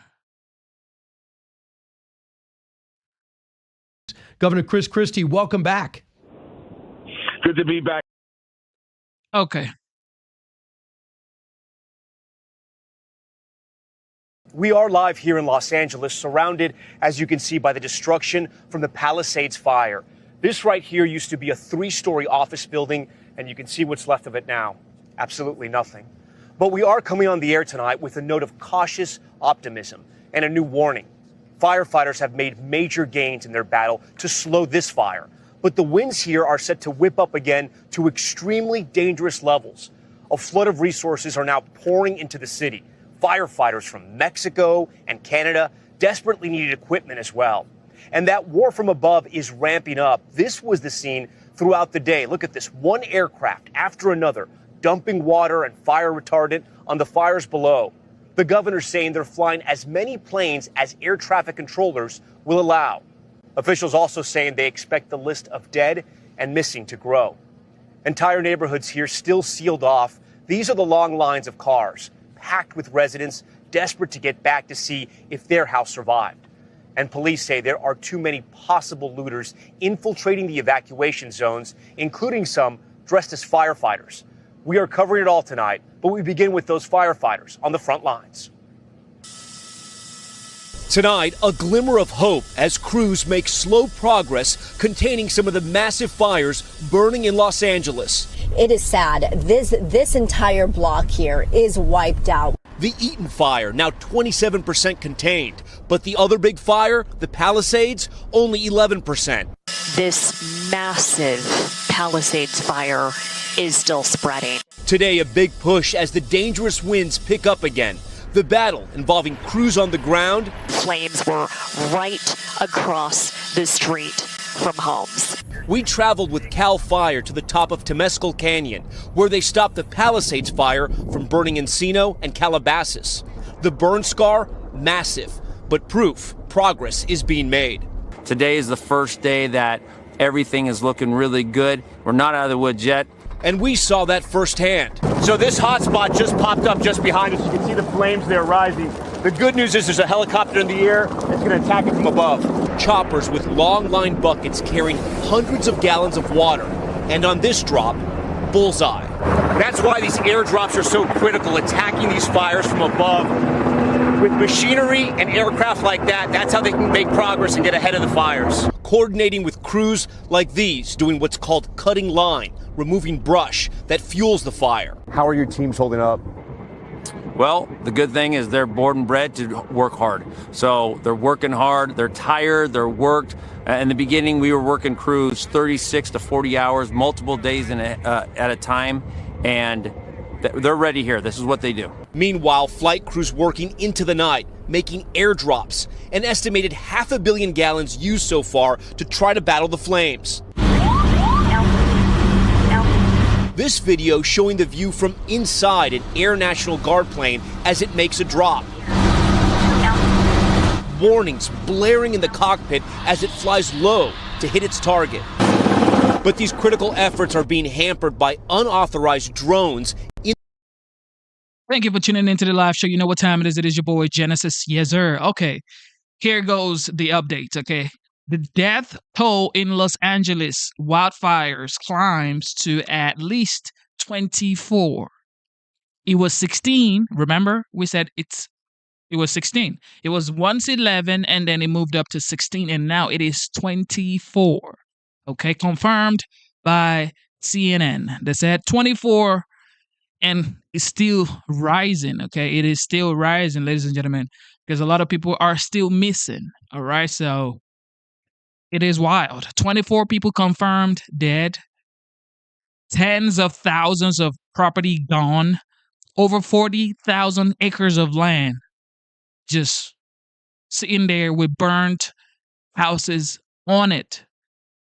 Burnt structures on it. It is wild. And people are still saying that we shouldn't be assigning blame at this point. You know, this is Mother Nature, okay? We're not supposed to be assigning blames. Newscomb did all he had to do. He did the right thing, okay? He was one of the best. The governor of California is the best, okay? 24 people dead. Tens of thousands just over. Those flight areas. The FBI says there have been dozens of such incidents so far, and they're actively tracking who's flying them. We have equipment that can detect the drones in the air, but also we work backwards to identify the actual operator. These new photos from the FBI show the damage to this Canadian Super Scooper on Thursday. A hole punched in the wing by a drone. This plane is now grounded. The Super Scooper and that technique is our #1 tool to fight wildfires like this. And when folks fly drones, personally owned drones, in temporary flight restricted areas, that hampers those abilities significantly. The FBI has recovered pieces of the drone, and their investigation is ongoing. As this wildfire battle is an international effort, fire crews arriving from Mexico on Saturday, joining other teams from Canada and 9 western states, from Oregon to Texas. We've got the resources. In an interview with NBC News, California Governor Gavin Newsom telling our Jacob Soboroff there are now 14,000 firefighters battling these fires, and now nearly 2,500 National Guard troops providing logistical support and security. As residents grapple with what they've lost, the community stepping up to fill in the gap. Thank you so much. Here at the famed Santa Anita racetrack in Arcadia, a marathon drive overnight collecting much-needed supplies like clothing, shoes, and bottled water, and dispersing them to residents. It's just amazing. Finally, California has become what Trump has always called it. Just take a look at LA County. Look at what is going on. Looking like a third world city. Looking like a third world state. Take a look at what is going on. And people are still going to say, I'm going to vote for the Democrat regardless. My mom was a Democrat. My dad was a Democrat. And now I am a Democrat. I will vote for a Democrat. Well, keep going. Good luck.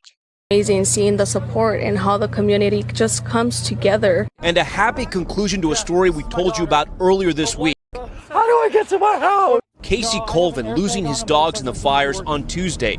First responders were able to rescue one of them, but the other, Oreo, still missing. Tika, tika, tika. That is, Oreo's until gone, today, bro. Casey, overcome with emotion as he was reunited with Oreo. How's the fire? Oh, honey! Oh, honey! Just one reunion giving so many others hope tonight. I do want to bring in now meteorologist Melissa McGee from our NBC Los Angeles station. Melissa, thank you for being here. We're already feeling the wind tonight. Talk to us about how bad it's going to get. Well, Tom, we've got another round of Santa Ana winds that arrives as we get into Monday through Wednesday, with the peak intensity arriving Monday night into Tuesday. Some of the highest wind gusts across our mountain communities, ranging anywhere from 50 to 70 miles per hour. You get those classic Santa Ana winds racing through the mountains, coming through the canyons and passes, drying out the atmosphere and dropping the humidity, so the red flag warning stays up. And explain to our viewers why firefighters are so worried about those winds. Well, you know, Tom, with our last event, we had hurricane-force winds across much of Southern California, and we were seeing some of those embers flying more than a mile. The good news with this event, it's not anticipated to be that strong, but with the drop in the humidity and the conditions firefighters are facing, it's going to make new or existing fires spread rapidly, which will be a challenge for firefighters. All right, Melissa McGee from KMBC here. Tremendous coverage throughout all of this. We thank you. Thank you. And some 150,000 people are under evacuation orders. Many still have no idea if their house is even still standing. Ellison Barber was with residents today, desperately trying to get back in to find out. Do I just wait here or what? You can if you like. Tonight, growing frustration outside the Pacific Palisades. Massive lines of cars with residents waiting for hours, anxious to see what, if anything, remains in their homes. This is criminal dereliction of duty. We do care. We want to get you back into your homes. Los Angeles County Sheriff Robert Luna warning about criminal activity. People that do not belong in these disaster zones need to stay out, or they're going to get arrested. On Saturday, 2 people were detained in the evacuation zone near Vice President Kamala Harris's home, according to officials. LA Fire Chief Kristen Crowley adding that it is too dangerous for many residents to go home. There are still active fires that are burning within the Palisades area, making it extremely, extremely dangerous for the public. There's no power, there's no water, there's broken gas lines, and we have unstable structures. Tell me your first, last name. We met Shannon DeGrooms when she walked up to talk to police. Her family waiting since 4 a.m. We're just hopeful to get a couple minutes to grab some things and then get out of town. She was with her fiancé, Shay Burns, and Shay's 81-year-old mother, Judy McElroy, trying to get back to their Pacific Palisades home. We don't have any answers, and there's a lot of different information, which is why I'm posted up here. Shannon couldn't get in. She told us about something she forgot to take. My aunt passed away recently, and she left me a small diamond. And I was saving to be able to afford to make it into a new ring. Ladies and gentlemen, it's wild. But her T-shirt says, "Buy weed from women." Yeah, there you go. Buy weed from women, ladies and gentlemen. That's what it says. Right there. Buy weed from women. All right. I mean, you do what you got to do. You feed your family the way you got to do. I mean, it is what it is. All right. She was talking about her auntie leaving a small diamond for her. I asked for her address, hoping that if we passed her house while we were reporting, we might be able to help. A couple of hours later, we saw it. Amazingly, it's still standing because if you look around just across the street, their neighbors, not nearly as lucky. They told us too the door was unlocked because they had to evacuate so quickly. You can smell in here, it smells of smoke. I texted asking if she needed us to get stuff. She told us they needed some medicine for Judy, things she'd left behind as they scrambled to evacuate. We couldn't find the diamond ring, but found the medical supplies. I saw these, and I know you didn't ask for these, but I saw these, and I just... Yeah. Oh, my God. I showed them videos of their home. Were the windows closed? Yeah, all the windows were closed. I was right. In the middle of chaos, a moment to help a family still looking at an uncertain tomorrow. Ellison, some powerful reporting there. Are officials offering any updates on when residents can see their homes? You know, Tom, yesterday we did see and we spoke to residents who had been escorted by police up into their homes. But today, officers on scene, they were telling residents that their guidance comes from the fire department. Fire officials are saying right now they cannot let residents back up into the evacuated areas because it is not safe, especially, they say, as those winds are picking back up. Tom? Finally, from here in Los Angeles, the wildfires have taken away so much from thousands of residents. But for many, one thing has endured through all of it: their faith. Here's Morgan Chesky. Ladies and gentlemen, thank you for tuning into the live show. You know what time it is. It is your boy Genesis. Well, if you didn't know, the Los Angeles Mayor Karen Bass actually had an emergency official press briefing about the wildfire this morning. If you're just tuning in, sit back, relax, grab your cup of coffee, just like me, and listen to her and the other officials talk about the fire. That the necessary public safety power shutoffs are important for our collective safety in preventing the next wildfire natural disaster. I did want to dispel one rumor. The LA County Fire Department has never turned down any offers for mutual aid assistance and resources. Repopulation will not occur until all areas are safe. Additionally, our CL-415 Super Scooper that was damaged because of a drone incursion is reportedly going to be flying tomorrow morning. It has been repaired, and we're waiting for the FAA to give us approval to fly again. Thank you to Board Chair Supervisor Catherine Barger and Supervisor Lindsay Horvath for your unwavering leadership and continued support throughout this unprecedented disaster. And finally, to all the Los Angeles County residents affected by this catastrophe, please be assured your firefighters continue to work towards full containment of these wildfires from the air and on the ground. We stand alongside each of you as you begin the repopulation of evacuated areas when safe and the rebuilding of your homes, your communities, and your lives.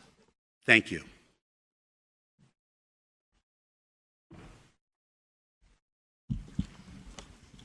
Good morning, everyone. Kristen Crowley, Los Angeles City Fire Department Fire Chief.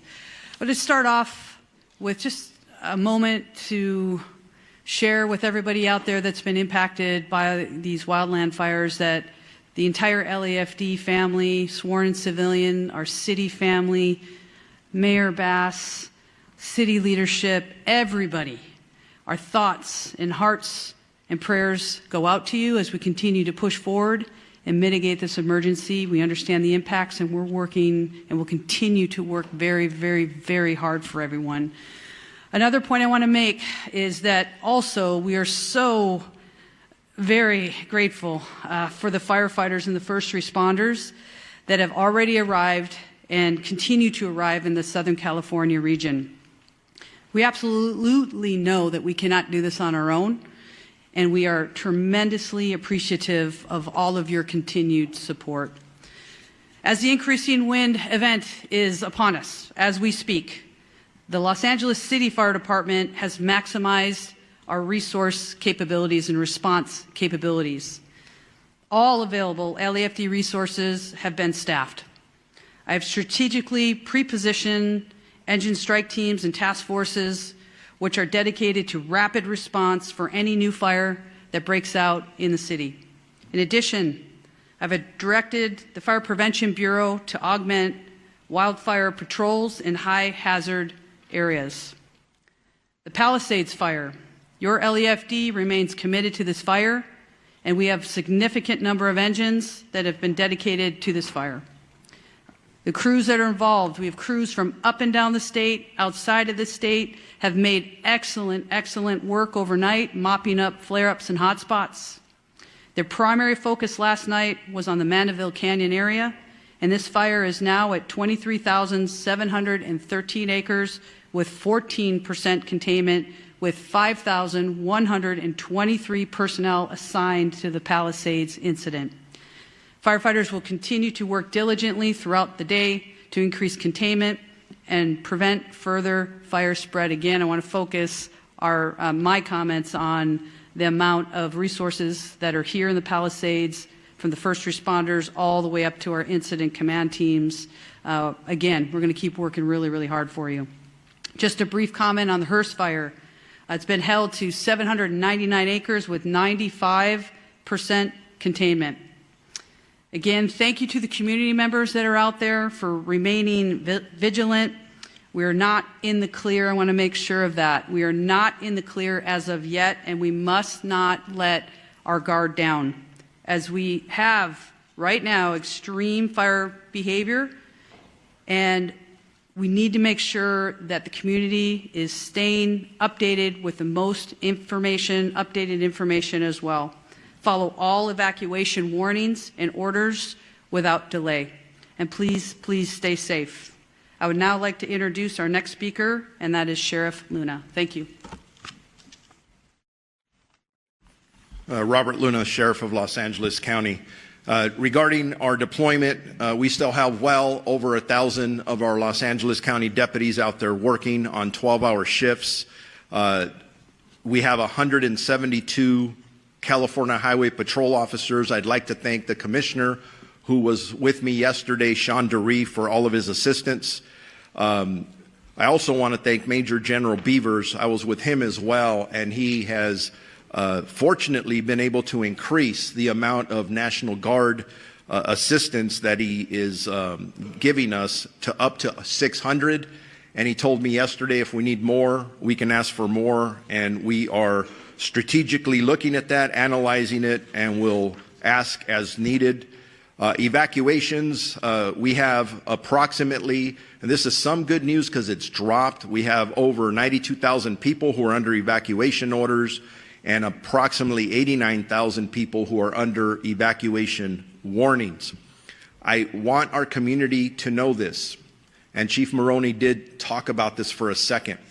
In every conversation we're having about evacuations, warnings, whether they're going to implement them or take them away, the conversation about repopulation is on all of our minds. I know that we are attending, staff's attending community meetings, whether they be out in the Palisades Fire area in Malibu for us at LA County Sheriffs, in the Altadena area. We are hearing our community loud and clear, and we want to get you in there as soon as possible. But I want to reiterate what is holding us up. This is very important. We are still, for the Altadena area, we are in the third day of grid searching. It is a very grim task, and we, unfortunately, every day we're doing this, we're running across the remains of individual community members. That is not easy work, very sad to report, and I believe that work is not only going to continue, but I believe will continue to find remains. So please be patient with us. People are saying, I just want to go look at my house and I want to see what's left. We know that, but we have people literally looking for the remains of your neighbors. Please be patient with us. There's a lot of hazards in the area still. The area has not been rendered safe. Please be patient with us. And then we have the potential of crime scenes. And I'm not saying that's what it is. I'm just saying we have to think ahead because we can't go back from that. So please be patient with us. The curfew is still in effect, 6 p.m. To 6 a.m. for specifically the mandatory evacuation areas in both the Palisades impacted area and the Eaton Fire impacted areas. Those are subject to change depending on need, one way or another. We understand, again, that people want to go back, but it is dangerous to do so, and we will not put anybody's safety at risk. I want to talk about arrest for the LA County Sheriff's area. Overnight, we had several other arrests. It brings it up to a total of 34 in our geographic area. We have 30 in the Eaton fire area, and we have 4 in the Palisades area. Last night specifically, again, for LA County Sheriff's jurisdiction, we arrested 4. 2 were for curfew violations. 2 were arrested for 1 drone incident. To my knowledge, we have now had 2 specific drone incidents that have resulted in 3 arrests. So as I talk to our community again, if you do not have business in the evacuation areas, do not go there. Please, you're infringing upon the work that our first responders need to attend to. And I do want to say, when I talk about these arrests, I want to clarify not all of them are for burglary or looting or for curfew violations. But it is very important when I say stay out, we are arresting people who are not supposed to be there, who do not live there, who are in possession of narcotics. We've arrested several with guns. And yeah, I'm going to tell you something. If our deputies being very proactive in these areas, stopping people in a constitutional manner as always, making sure that they're supposed to be there, and you have narcotics on you and you have a gun on you, in police work we call that a clue, something's wrong there. So that's why we're arresting people. Our search and rescue missions, through the 2 days, we have searched 1,874 properties. In regards to deaths, and again, I want to clarify, this is for the Los Angeles County area of responsibility. We have confirmed 21 deaths, 16 in the Eaton fire area, and 5 in the Palisades area. And sadly, yes, unfortunately, I anticipate the number to go up. Missing persons, we are actively have 23 active missing persons reported, 17 in the Eaton fire area, 6 in the Malibu area. All of them are adults. Thank God there's no juveniles. But if you believe you have somebody who's missing, make sure you report that to us as soon as possible. For any updated information that anybody may have, questions, very important questions regarding evacuation orders or warnings or any road closures, please go to lacounty.gov/emergency for assistance. The American Red Cross is doing an amazing job. Please contact them. And again, for some of the negative things I talk about, there are some amazing stories of community members coming forward to donate items. It's very inspiring. For donations, go to Emergency Network Los Angeles. And now it's my pleasure to introduce Assistant Chief Dominic Choi from the Los Angeles Police Department. Okay, good morning. I want to start by just assuring everybody that our primary focus still remains the safety and well-being of our residents. These fires have caused significant disruptions, but we are working tirelessly with our partners to protect lives, property, and secure critical infrastructure. So as of this morning, LAPD has in the city 266 officers deployed to the Palisades fire. We also have support from our National Guard partners who have deployed 200 soldiers assigned to the incident. We're very grateful for their support. We also have dedicated resource investigating our missing persons reported. So at this time, as of this morning, 6 a.m., we have a total of 26 people reported missing in the city of Los Angeles. 17 of those individuals have been located safely. 9 of the 9 remaining, 2 most likely were found in the fires deceased, but they haven't been positively identified by a coroner's office yet, so those are still waiting to be identified. 1 individual, we believe, is located safely in a shelter, but that person, we're waiting for confirmation on that. There are 6 that remain unaccounted for, and we're diligently trying to identify and locate these people. So in total, in the city of Los Angeles, since Tuesday when these fires occurred, we have 3 fatalities. Again, 2 were found in the fires, and 1 was a burn victim that was transported earlier this week to a hospital. That person later passed away. If you want to make a missing persons report, you can do so either in person or over the phone. You can call any one of our 21 geographic stations and make that report, or you can call our missing persons investigation unit directly. I'm going to give you the number. It's 213-996-1800 and select option 3.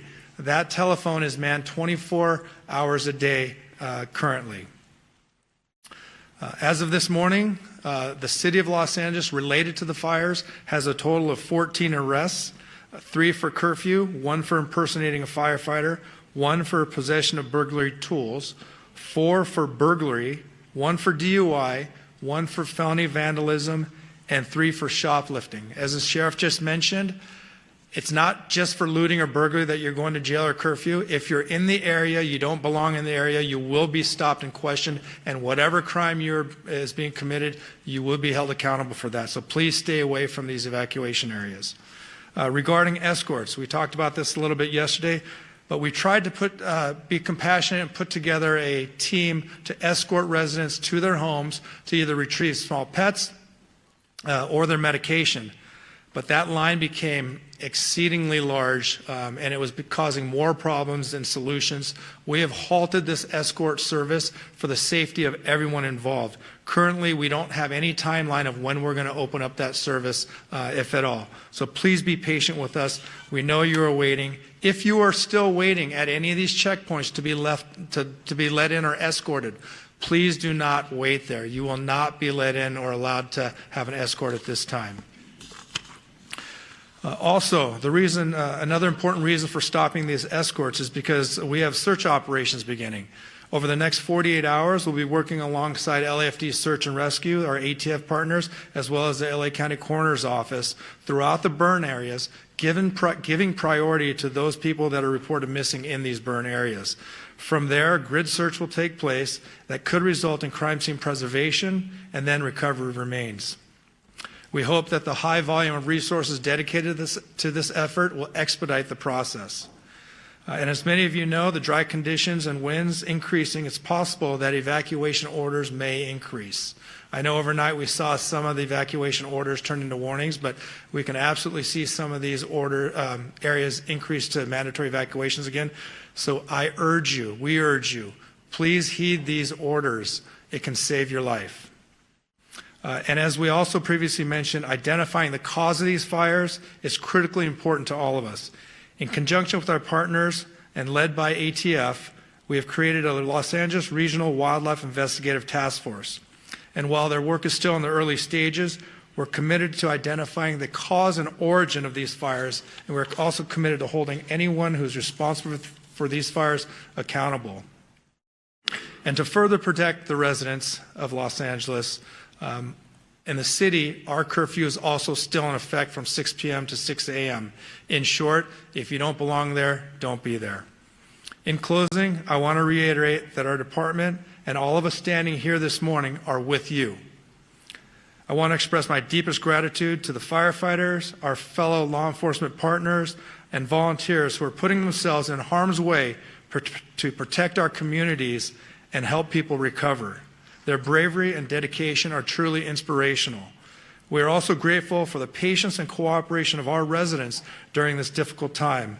We know this is not easy. Thank you and be safe. At this time, I'd like to introduce Los Angeles County District Attorney Nathan Hochman.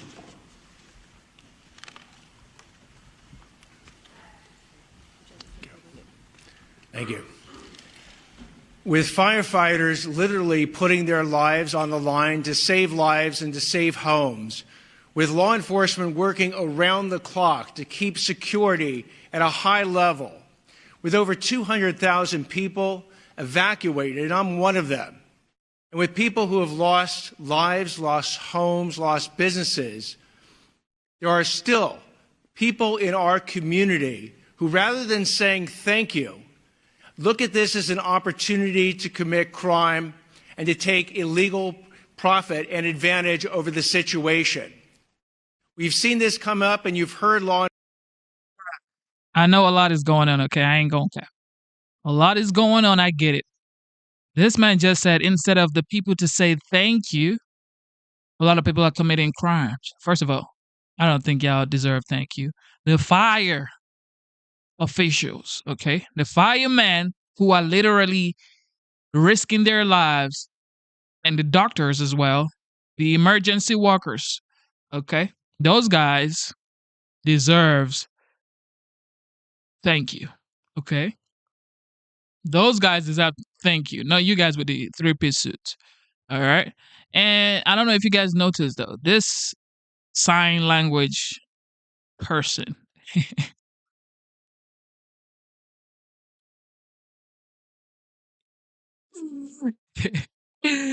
This sign language person, I ain't gonna cap, bro. Y'all go. This sign language person, yo. I don't know if it's just me, but this sign language person, right? Yeah, I don't know what time he's on or she's on. Enforcement describe the arrests that have been made, whether those arrests are for looting, burglary, grand theft, whether those arrests are for arson, whether those arrests will eventually be for price gouging, because we have been seeing price gouging with hotels, people offering residences well above the 10% addition that they can charge. We've seen that with medical supplies, other types of supplies, price gouging going on. So the criminals have decided that this is an opportunity, and I'm here to tell you that this is not an opportunity. You will be arrested, you will be prosecuted, and you will be punished to the full extent of the law. At 2 p.m. today, we'll be holding a press conference to announce the first charges in a looting case and the first charges in an arson case. This is not an arson case tied to the major fires. It was an arson case that was done on the side, in essence. You will hear that these people who've committed these crimes are facing very significant sentences. I am working with over 750 deputy district attorneys and in the entire law enforcement community to bring these people who are despicable and disgraceful to justice. And we're not only going to see what's happening right now in connection with bringing stability to our community, whether it's, again, going after the looters, the arsonists, or the price gougers, but we're starting to see the criminals emerge who are going to go after the recovery efforts. These are people who are contacting people and pretending to be GoFundMe operations to help people who have suffered. And GoFundMe, by the way, actually is an excellent organization that has put in place protections that if you use their site, you can use it safely. But these are people who are creating fake GoFundMe sites. I tell people to be very, very cautious when you give your money away, to check out the organizations that you're doing it to. I applaud anyone who wants to donate to these causes, whether with money or services, but make sure that they are going to the right operations. Again, you can go to Emergency Network LA, that's enla.gov, or you can go to recovery.lacounty.gov to see the types of operations that you can have confidence in. And we're also going to see scams coming up with insurance proceeds. We're going to see scams coming up with government benefits, because we are going to literally have billions of dollars come into Los Angeles County over the next months and years. And for the criminals who view this as an opportunity, let me again give you this warning, an absolutely unmistakably clear warning, that if you go ahead and you want to rip off people and the system and So all they're talking about is people who want to, use this opportunity to scam people. Yeah, that's bad. However, you, the officials, can you do your job? Okay, do your job so things like this do not happen. All right. You're going to have billions of dollars, of course, because a lot of people are donating to LA County at this point. And it is what it is. Through the next months and years, this is what's going to happen. It may take decades for this to come back to what it's supposed to be. It's never going to be a year's worth of work or 2 years. It's definitely going to be at least a decade or 2 decades for this to come back, because building Los Angeles, like LA County back, I don't know. It's going to take a long time, as well as most of these people are also going to leave They're going to leave LA County. They're going to leave California because a lot of people are just traumatized. People are going to move to Texas, Louisiana, Georgia, Tennessee. Okay. People are going to move. It's just what it is. Virginia, Delaware, Maryland. People are going to move because this right here is traumatizing for a lot of families that lived in LA County. And to think that these guys right here are supposed to host Olympics in 42 months. Okay. The Olympics is coming to Los Angeles in 42 months. Courtesy of the legend, the OG, the 45th, now the 47th president-elect. Donald Trump got them the Olympics in 2016 to 2020. A lot of people say Trump didn't do anything, but well, he brought the United States. He brought Olympics to the United States.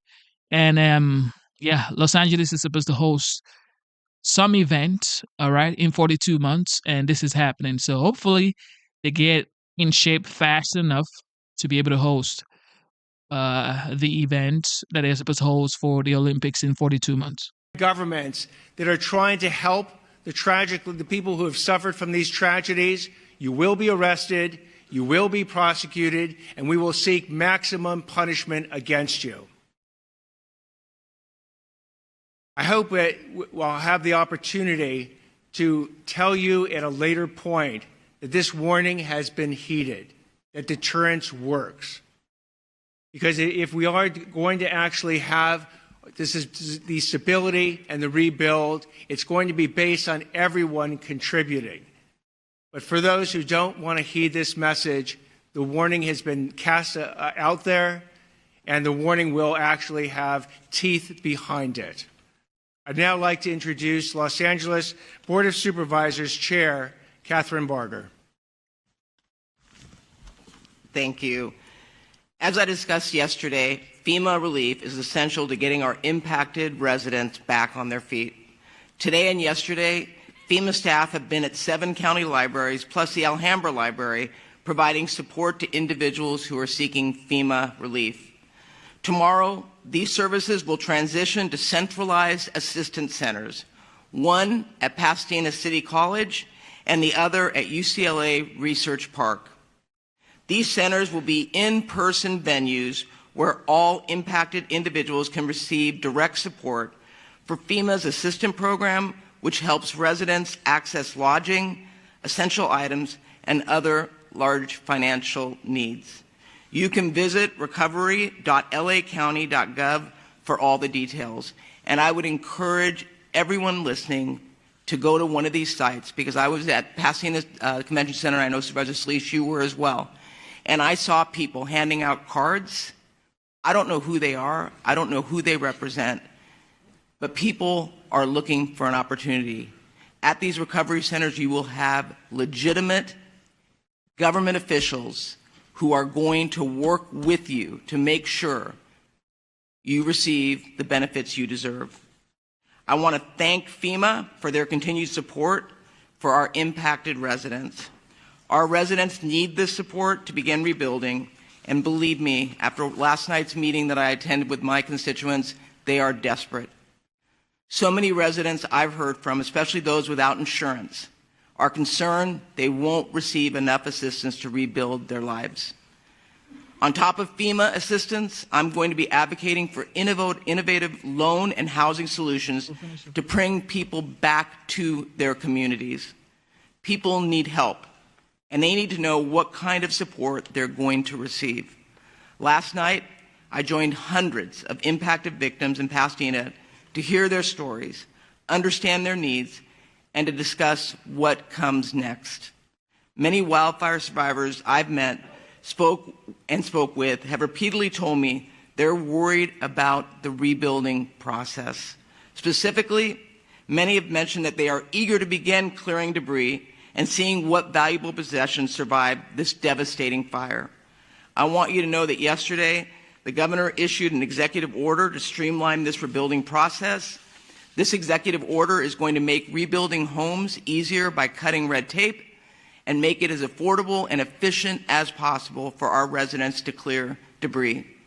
Yesterday's executive order, along with the previous order to waive the CEQA requirement in rebuilding, are two unprecedented actions that will be essential to making our community whole again. I know that our wildfire survivors want nothing more than to begin the rebuilding process, and it is our job in government to get out of the way. Our neighbors deserve nothing less. To all the residents in our county, we must maintain diligence over the next few days as winds increase again. Please listen to law enforcement and their evacuation notices. And believe me, I heard last night many are frustrated. These next few days are crucial in our fighting of the existing fires and also preventing any new fires. Thank you for taking it seriously. I'd now like to introduce LA City Mayor Karen Bass. Thank you, Supervisor. Angelenos, as we continue to experience the shock, the grief, and the anger, we have to stand together, and it is in that spirit that we have seen hundreds, if not thousands, of Angelenos traveling all around the region to deliver supplies, clothes, whatever they think might help the victims of these fires. As we've mentioned, the National Weather Service is predicting close to hurricane force level winds, and so we're making urgent preparations. My top priority and the priority of everyone else is to do everything we can to protect lives. As these winds approach, LA City firefighters and firefighters from across the county, state, and nation, and even overseas, are in a proactive and strategic posture to save lives.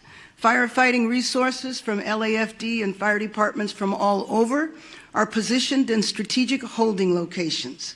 DWP is deploying water tankers to augment water supply for firefighters. The emergency operations centers remain activated at the highest level to rapidly coordinate emergency response. As we prepare for more wind, we're also urgently working to provide people with much needed resources. This week, as Chair Barger said, our city and county will launch in-person local assistance centers that are tailored to those affected by specific fires. These local assistance centers is for Angelenos impacted by the Palisades and Hearst fires, and they will open at the UCLA Research Park, which was formerly known as the West Side Pavilion. It will operate from 9 a.m. to 8 p.m. 7 days a week. These centers will help people who have lost vital records like birth certificates, driver's license, Social Security documentation. They will help people who've lost their homes or businesses apply for disaster relief loans, and they will provide referrals for mental health counseling and other services. We anticipate that there will be representation for over 20 city departments. There will be representatives from the state and federal departments and agencies. Later today, we are also going to be releasing policies on the city level that will help with the rebuilding process. So as we continue to go through these next few days where the fires are still a serious threat, we also want to begin to help people put their lives back together and to prepare to rebuild our city. I also want to again remind Angelenos that lacity.gov is now a one-stop shop for assistance for those who are impacted and a place to help Angelenos find a way to get involved. As the winds pick up, please stay safe. Please heed the call to evacuate should you receive that. And remember to heed all public safety guidance. Thank you.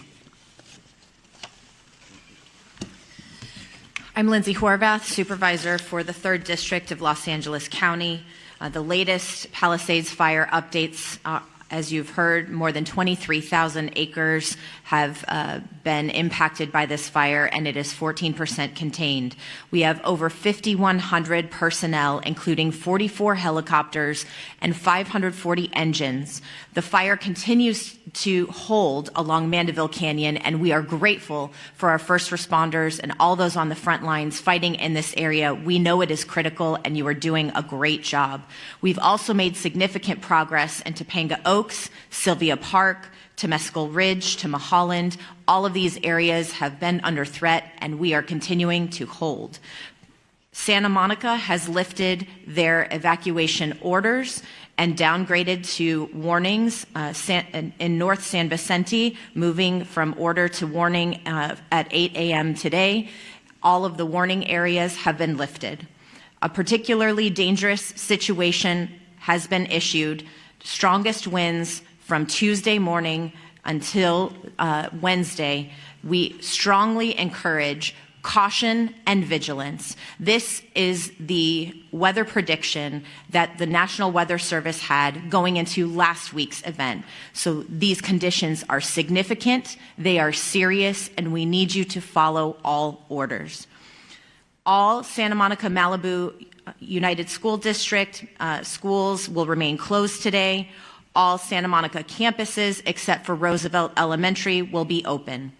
All LAUSD schools will be open today except Canyon Charter Elementary, Kenter Canyon Charter Elementary, Palisades Charter Elementary, Marquez Charter Elementary, Topanga Charter Elementary, Lanai Road Elementary, and Paul Revere Middle School. Our Department of Mental Health has resources for how to speak with our young people about wildfires at dmh.lacounty.gov. We need to support our children in this time and make sure they're able to talk about this tragedy. Our DMH helpline is 800-854-7771. Metro fares continue to be suspended for as long as conditions remain the same. We thank our chair of the Metro Board, Janice Hahn, and our CEO, Stephanie Wiggins, for their assistance. Palisades Post Office has been relocated to Rancho Park Post Office. Residents can pick up their mail at 11270 Exposition Boulevard on the first floor. Recovery.lacounty.gov has launched. You can find initial damage assessments as well as maps to indicate your property location and status, comprehensive list of county resources by department, federal, state, local, and nonprofit emergency assistance. Once again, that website is recovery.lacounty.gov. Our Department of Economic Opportunities East LA Entrepreneur Center and America's Job Centers of California open today as well to support impacted workers as well as small businesses. As far as public health updates, the air quality smoke advisory continues through next week. Please wear N95 masks outdoors. Fine particulates are airborne even in areas not impacted by the fires, especially children and older adults, especially those with serious health complications, are particularly at risk. LA County Department of Public Health is providing N95 masks at all evacuation shelters and to community-based organizations. When you are at home, please close your windows and doors, run the air conditioning or air purifiers if you have them, and check your filters regularly. In your car, close the windows and vents, turn your air conditioning on to recirculate. Do not, in any way, use leaf blowers or other actions that will push ash into the air. Follow all drinking water advisories. And due to ocean contamination, avoid the following beaches: Malibu Point at Surfrider Beach, Solstice Creek at Dan Blocker County Beach, and Inner Cabrillo Beach in San Pedro. To stay informed about the latest emergency orders, you can go to emergency.lacounty.gov.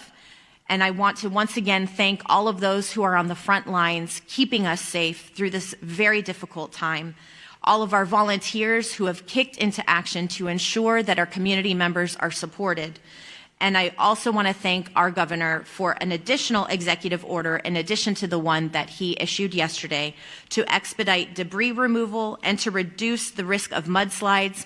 As we know, rain is predicted starting next week, and these complicated conditions may only worsen. We thank him for his foresight and his partnership. Helen Chavez, Communications Director for Chair Catherine Barger. Chair Barger recognizes and thanks the following elected representatives for joining us this morning and for their ongoing support during this emergency. We have with us 1st District Supervisor Hilda Solis, California Board of Equalization Antonio Vasquez, Santa Monica Mayor Lana Nagrete, and State Senator Sasha Renee Perez. We are now going to transition to the Q&A portion of our press conference. Please raise your hand and wait to be called upon. When you are called upon, please announce your name and the media outlet that you are with. We're going to go start right here. Fox 11 News. I'm sorry. I'm so sorry. Okay. Gigi Gracia, Fox 11 News. I have a question about the fire, but I'm going to start with this question. Maybe I'll have a second chance. Assistant Chief Choi, to most families, if not all families who have pets, they are like family to them. Tomorrow will be 7 days that those pets that are inside the houses that survived may be without water and most likely without food, which would put that in an extremely critical condition that could lead to death if it hasn't already. Is there nothing that can be done for those folks that are telling us they are desperate, they just want to go in, get their pet, and go right out? They don't want to look at the house, they want to get their animals out. The fire broke out at 10:30 Tuesday morning. Many folks were at work already and have not been able to get back. Yes, I can tell you my comments were specific to escorting that resident or those residents back to their house to do such things. There are other options that we can do. For example, officers that are patrolling the area can get a list of locations at the checkpoint. Officers can patrol these areas and go check themselves. I'm not saying that's exactly going to happen, but there are options where we don't have to leave a pet in there if we're made aware of that. So you can go to the checkpoints and talk to officers, but I urge you not to go there just to wait to go in to see your house, which is largely what a lot of these individuals are doing. They're waiting to be escorted to see their property, which we can't do. We still aren't doing medication and pets. However, we can come up with a way where if somebody knows a pet is in the residence, that we'll do everything we can in our authority to go in there and get that pet. And then, Gigi, on that note, Pasadena Humane Society is actually going into the Altadena area that's under evacuation orders and feeding pets. So there is, we will link up and see if we can duplicate that. First to the woman right there, in the middle, right there. Yep, and then we'll go. Great, thank you. Oh, you've got to hold on to great, sorry. Hello, Jane Secker, Sky News. A couple of questions. One to Fire Chief Maroney. More bad winds on the way. We know the conditions, as we've just heard, are going to be the same as last week. How confident are you that you're better prepared this time? And also a question for Mayor Bass, if I might. Our correspondent David Blevins asked you last week if you owe the people of Los Angeles an apology for cutting the fire budget. You didn't respond to him then. Would you like to respond to us now? So for the fire question, thank you. We're absolutely better prepared for this coming PDS, the severe fire weather event.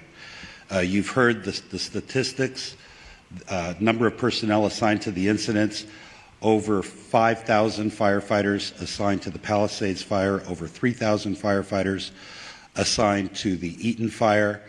The state, under the leadership of Governor Newsom, has set up a mobilization center in Banning where we have resources staged that can come into LA County to assist with a new fire start or the expansion of one of our existing fires.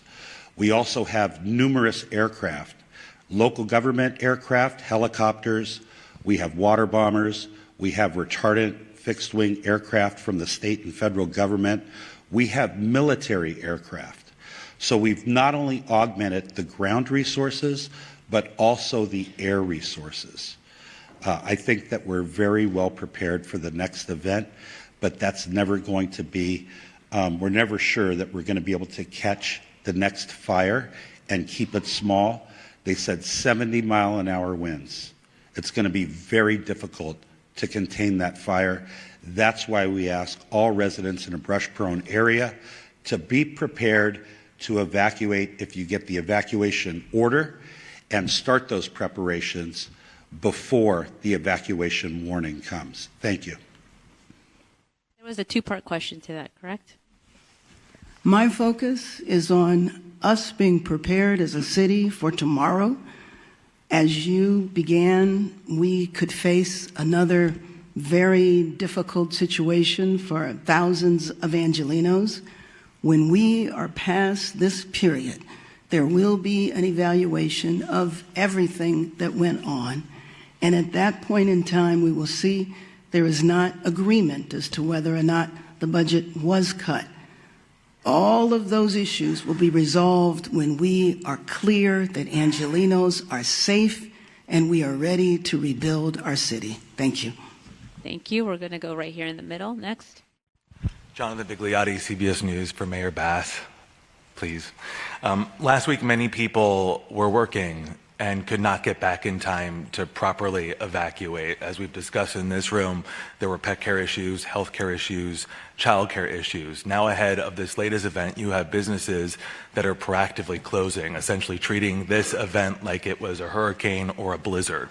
If they are taking those steps, why are you not implementing broader closures right now to keep your constituents safe? We are doing everything we can to keep Angelenos safe.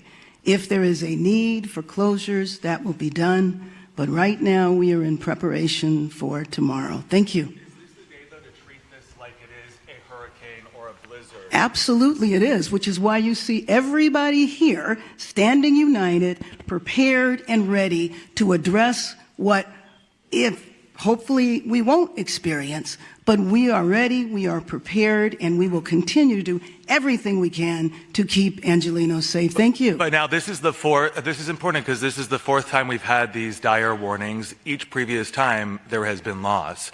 So this is a critical time to make those decisions.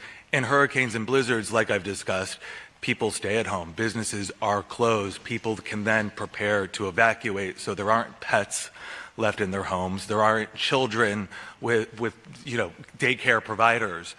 They're scrambling. They scrambled last week. There are pets. So the question is, what are you doing to make sure that that doesn't happen today? I've answered your question. Okay, we're moving on over here in the back right there. Hi, Morgan Windsor for ABC News. I have two questions. One for fire officials regarding the status of the investigation on the Eaton fire, and then a second for perhaps the district attorney on price gouging. The first question, I'm wondering if officials are honing in on the transmission towers owned by Edison in the area of the Eaton fire as a possible source of ignition. Yeah, thank you for your question. I'm going to turn that over to the LA County Sheriff. The cause of the fire is still under investigation. The sheriff might have an update for you. If it is arson and not the transmission tower, then that would be a crime. I'd like the sheriff to speak to that. Simple answer to that is yes. We're looking at everything. We have a team that is obviously focused on the response as we prepare for any event, and then the investigation, not only into the recovery of the remains and the issues surrounding that, but anything that would have caused any of the fires anywhere in our jurisdiction.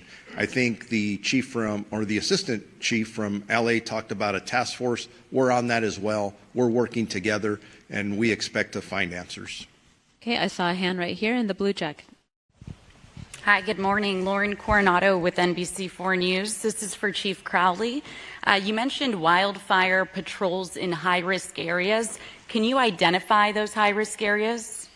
Sure. So, and that's that lean forward posture as we're looking to do everything in our power to ensure that we maximize our efforts with the resources that we have, which this whole patrol, we're utilizing fire inspectors. So with that, we're going to be patrolling, taking a proactive approach. Anywhere where there's any wildland risk is where we're going to be patrolling. It's just extra set of eyes, ears. We can also help the community with questions.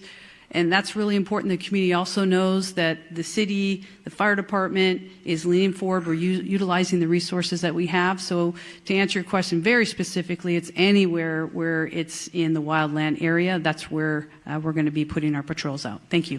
Thank you very much. I have one more question. Sorry, I should have asked right off the bat. For any fire official, I understand there's better air resources this time around, military equipped.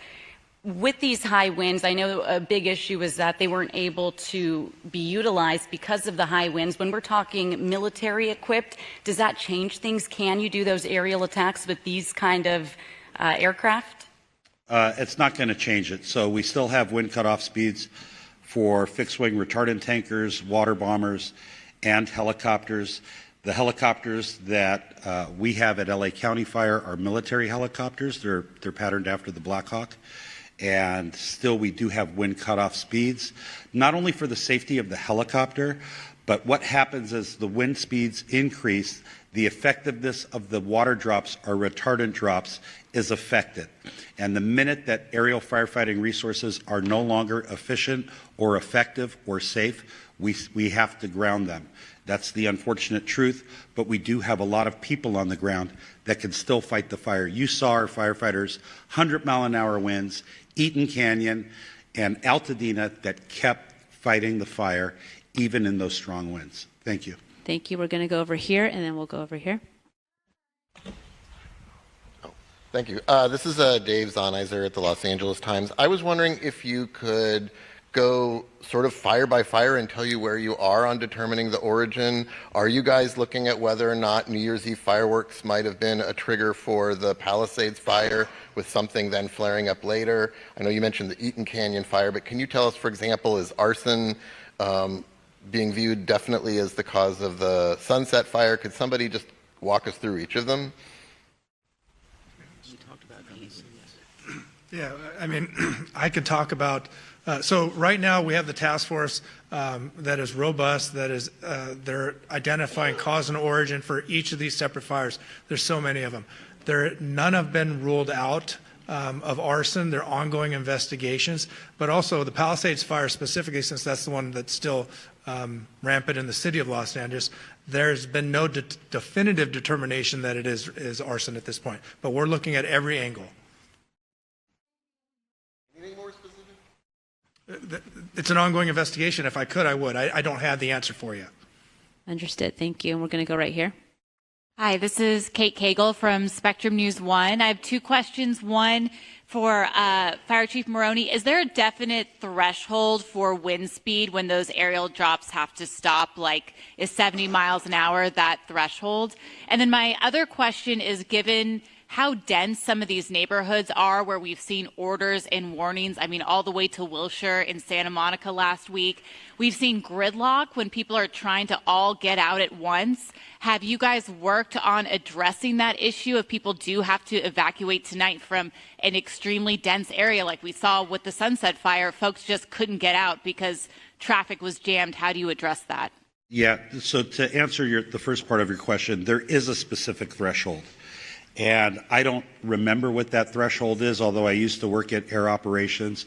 30 to 40 miles an hour is beginning, I believe, to be that threshold. I'll see if our CAL FIRE partner from the state of California remembers what that threshold is for helicopters and fixed-wing air tankers.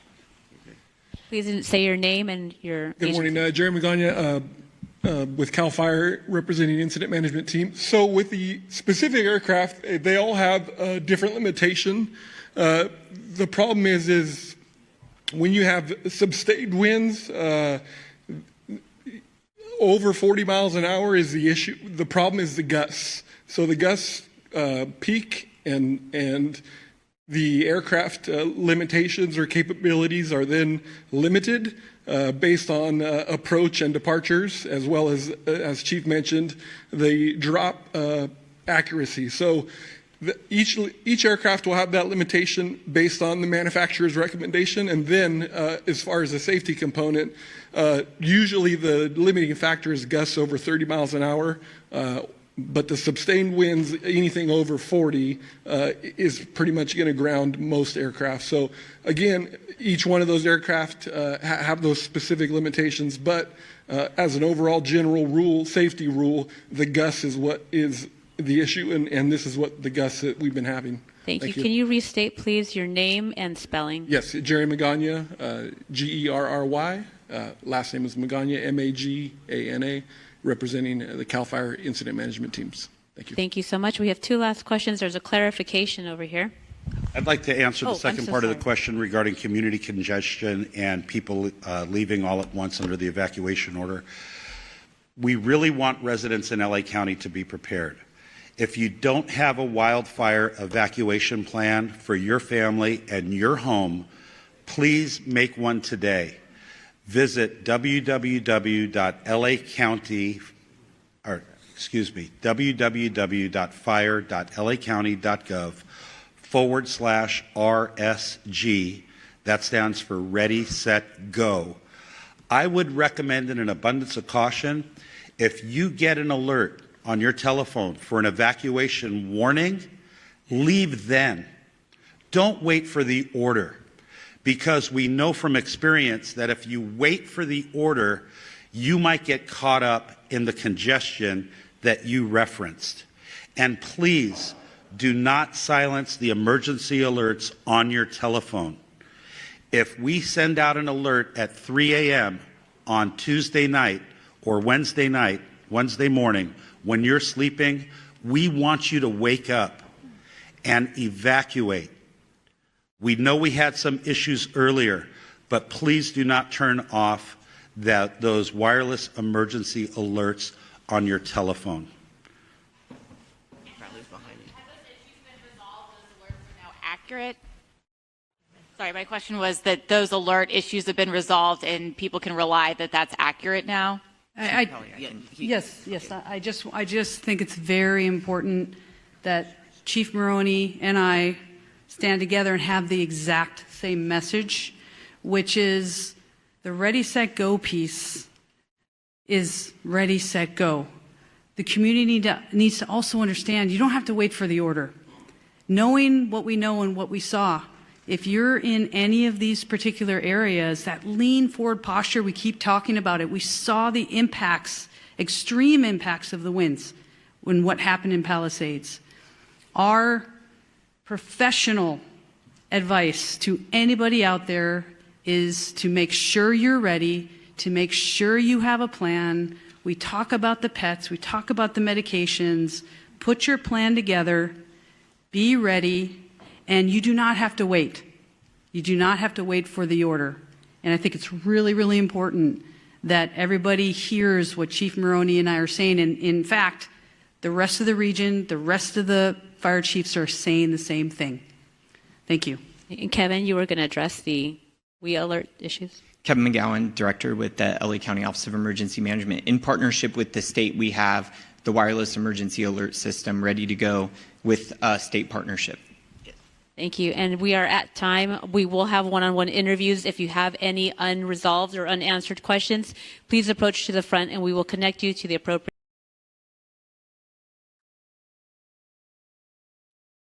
Thank you for tuning into the live show. You know what time it is. It is your boy Genesis. With that being said, of course, you know what time it is. Californians will lose home invites Trump. Check this out. Already, the fires have consumed more than 62 square miles, destroying over 12,000 buildings, and that includes the home of our next guest. Jake Steinfeld is the chairman of Body by Jake, the former honorary mayor of Pacific Palisades, who is also working with Governor Schwarzenegger on the Council of Fitness in California. So, Jake, clearly Pacific Palisades, you knew your chances were slim that your house would survive. What happened? Well, first of all, Brian, it's great to be here. You know, I've been a friend of Fox and Friends, man, since the year 2000. You guys have always been great to me. The audience is awesome. I'm sitting here today not for a pity party that I lost my home. I mean, it's incredible, so surreal. I can't tell you. I'm so thankful for my wife, Tracy. My daughter, Morgan, flew in from London for my wife's birthday on Friday. Surprise. It's been unbelievably surreal, and that's just the word.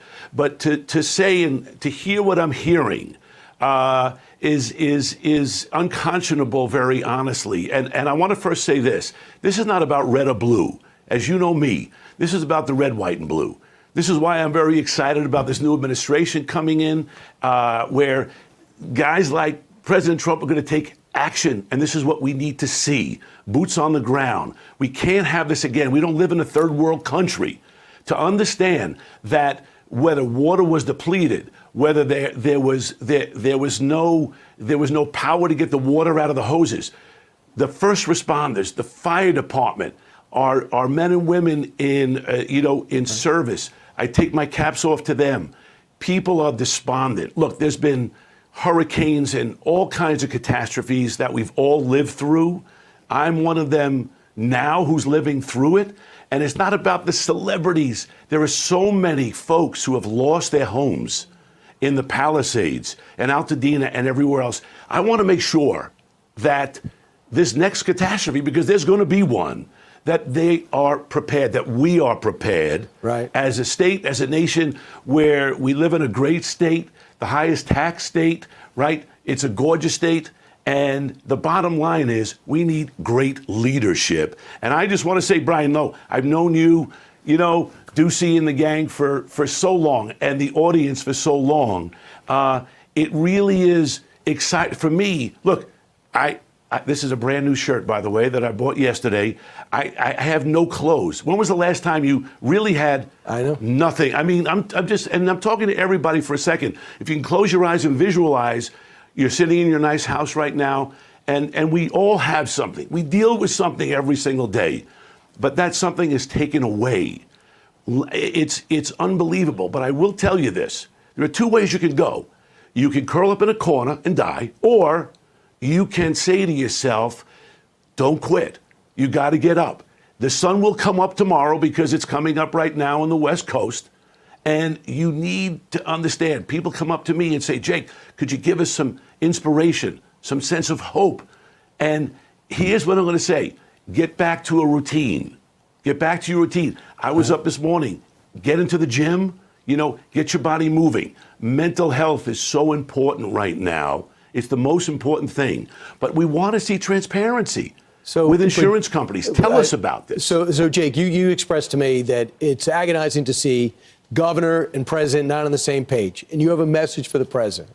I just want to say this, Brian. I know the president watches your show, and I just want to say, look, President Trump, with two guys from the neighborhood, I'm going to invite you to the Palisades and let's walk the neighborhood. Let's take a walk in the neighborhood, meet the people, shake the hands. I think people will be very excited and very optimistic and know that something is going to get done. This is not the red or the blue. This is about the red, white, and blue. And I'm confident that when we take that nice walk, we have a lot to talk about. We're two business guys, and we can make change because we're going to rebuild. The Palisades is going to rebuild. I want to make sure that this next catastrophe, wherever it may be, is not going to be what we have gone through here. And this is not about, like I said, I lost my home. It's the strangest thing to even talk about. But we are going to rebuild. And with the faith that I have and the understanding, friends like my friend Tim Robertson, the son of the late, great Pat Robertson, leaves messages of Bible verses to us for me and my wife, Tracy. It's been amazing, the outpouring of friends. And it's really amazing to see the kind of people that do come out and really want to help. And that's been great. The challenge is, though, you have real estate people looking for homes. It's been insane. Prices are being jacked up. Mr. President, let's do this. Come on out. We take a walk in the neighborhood, and I guarantee you things are going to get done. And the future Secretary of the Interior, Doug Burgum, is your friend, and maybe the three of you can get stuff done there. And maybe that would one be day great. You'll run for governor yourself, Jake. Thanks so much. Something that I'm considering, baby. You should do it. I know Arnold wanted you to do it, so hopefully you'll do it. Listen, we're going to stay in touch along the way because it's going to be a process as everybody rebuilds. Thanks so much, Jake, for sharing your story in this extremely difficult time. Thank you for tuning in to the live show. You know what time it is. It is your boy, Genesis. Double tap your screen, subscribe to the channel. I see everybody in the chat. Keep going, keep interacting in the chat, okay? This is what we do. We converse. Nobody's censoring you right here except YouTube does, because we ain't censoring you as long as you're kind, you're nice in the comment section. You're not, being stupid in the comment section. As long as you have some sense in the comment section, you're never going to be blocked, okay? All right, moving forward. It's been known here that a lot of people are looting in the California wildfire in LA County. After tens of thousands of properties have been lost, over 40,000 acres burnt. Okay. People are still looting, but what are you going to say? What are you going to say? Because in California, they had a $950 rule where if you steal up to $950, you're okay. Nobody's going to arrest you. But now they are arresting people for looting. Oh, I see.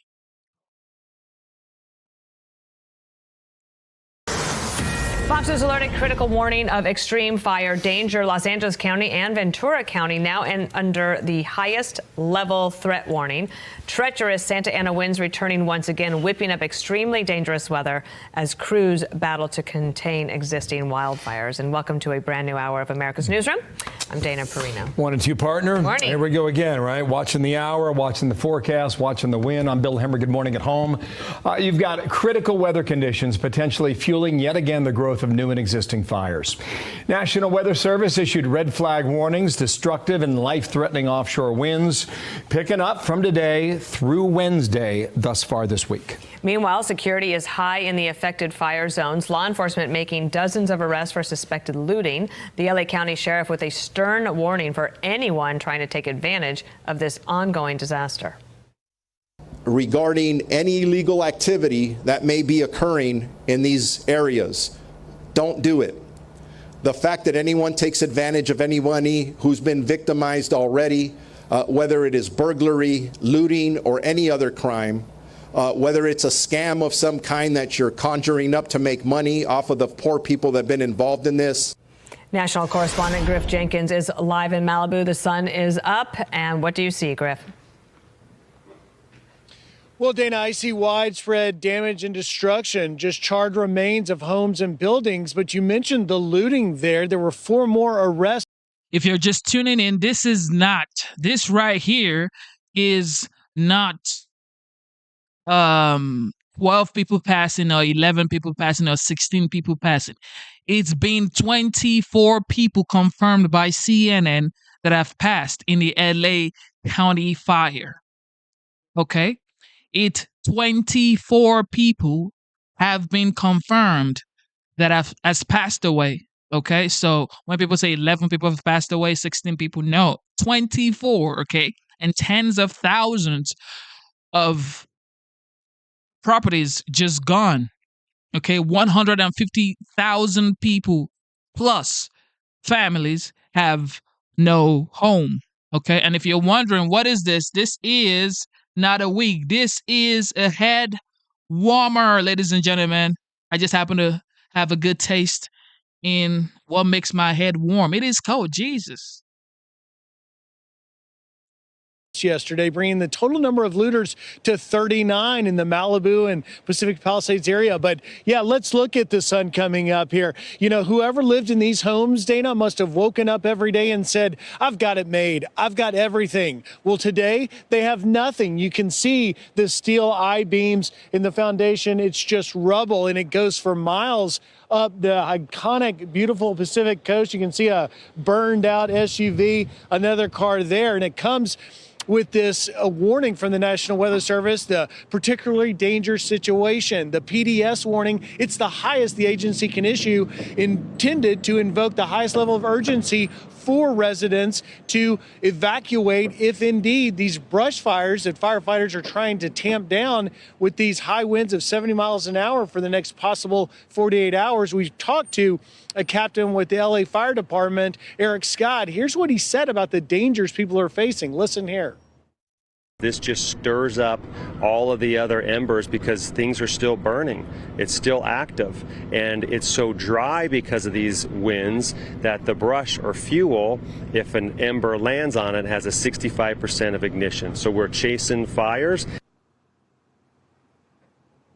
Now, back out here in Malibu, obviously there's nothing left to burn here. The fire, Palisades Fire, came across the hills and burned everything in its path till it met the Pacific Ocean. But you can see, we'll show you an image now here in Malibu yesterday. Sheriff Luna, who played that soundbite, saw a firefighter he thought was in distress. Turned out it was an individual who was not a fireman. He was arrested because you can't be in this area. Now, there was another incident. I want to show you this video of a man that was found with a blowtorch. ICE sources confirming to Fox. Turns out he was an illegal immigrant from Mexico. He's being held on probation, not charged with arson, but it is certainly complicating the issue here. As you can see, trucks, emergency fire trucks and crews trying to come in here, trying to do their work, all a part of the complex situation with this high red flag warning on its way as we expect a press conference from Mayor Bass in the next hour. Dana? Griff, thank you so much. And our next guest is promising looters will be prosecuted and punished to the full extent of the law,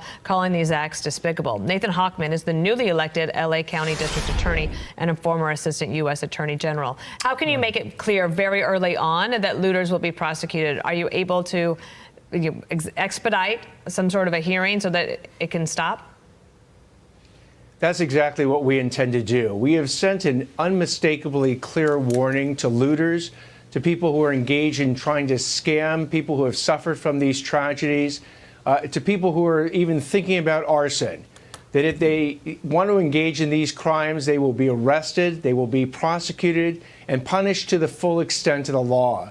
At 2 p.m. today, Los Angeles time, we're going to announce charges being filed against certain looters, against an arsonist. And when the public hears and when would-be criminals hear the types of punishments that they are facing, they will think twice about committing these crimes. Can I ask you one thing? Maybe you're not able to say, but on charges against an arsonist, do you think that person was responsible for any of these fires?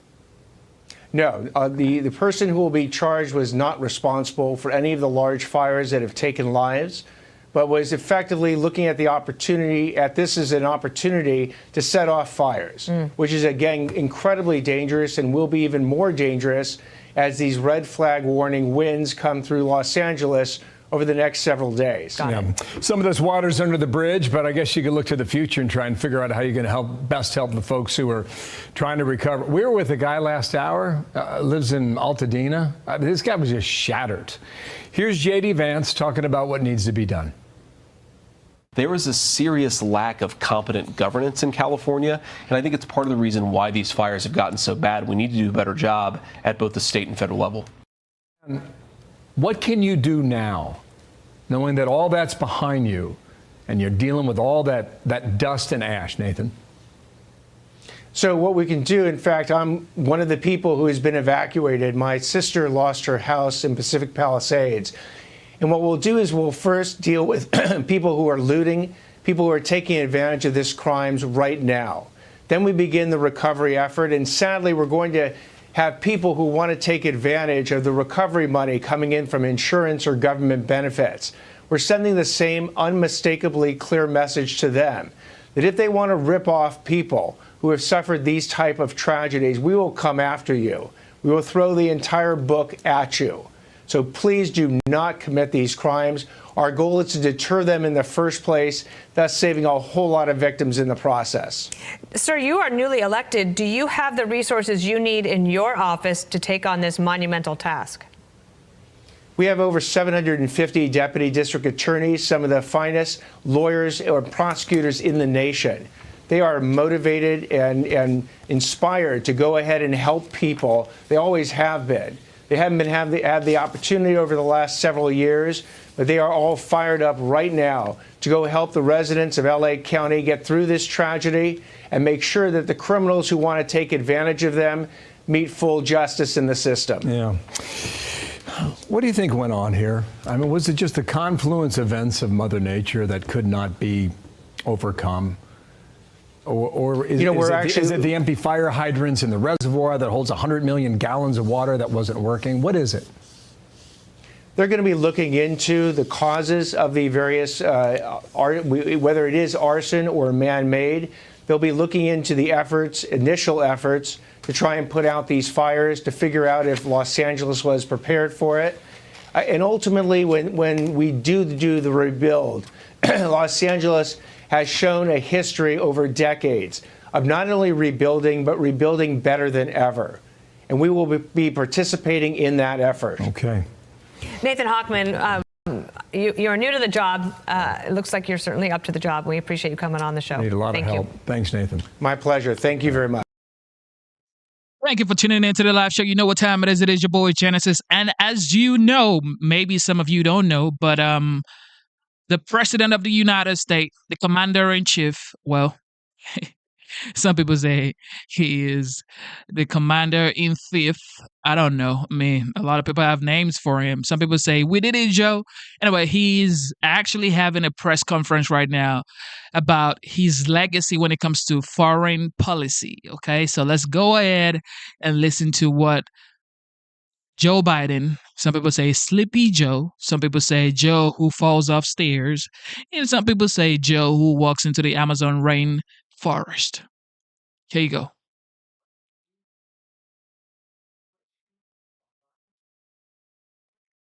Made the ultimate sacrifice in the longest war in American history. And I grieve those brave service members whose lives were lost during the withdrawal. We also thank those inside and outside of government who've done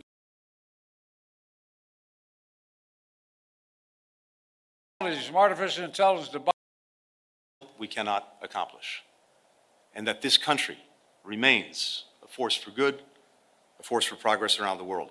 Your unshakable belief in the promise of America has inspired me for more than 20 years.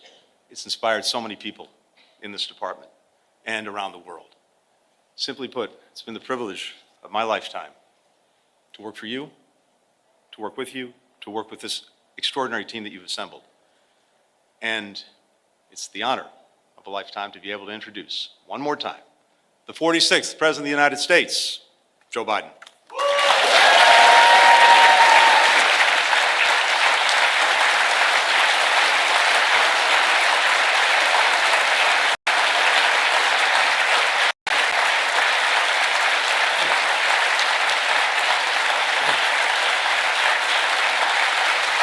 Thank you, thank you, thank you.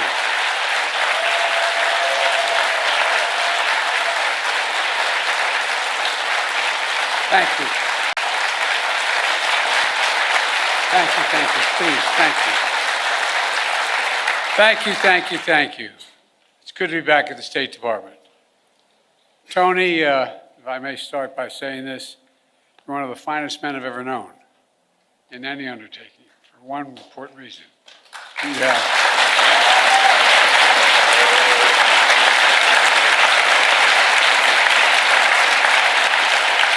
You're not only brilliant, you have incredible character. You have character. You have more integrity than almost anybody I know. Thank you for always sticking with me. Appreciate it. Folks,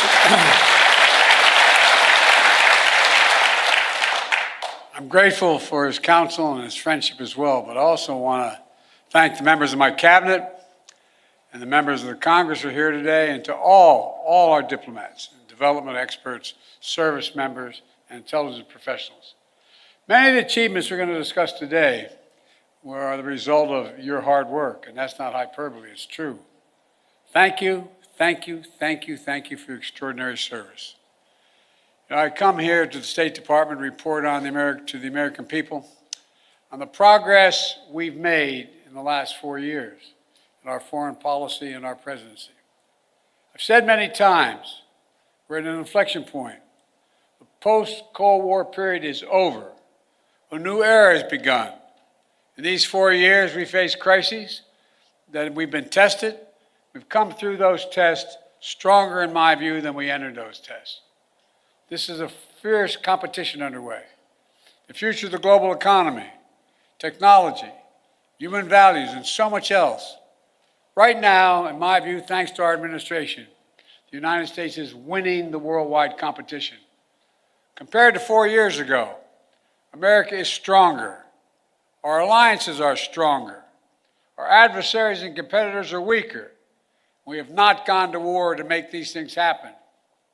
During my presidency, I've increased America's power at every dimension. We've increased our diplomatic power, creating more allies than the United States has ever had in the history of our nation. We've increased our military power, making the most significant investments in the defense industrial base in decades. We've increased the technology power, taking the lead in artificial intelligence and other technologies of the future.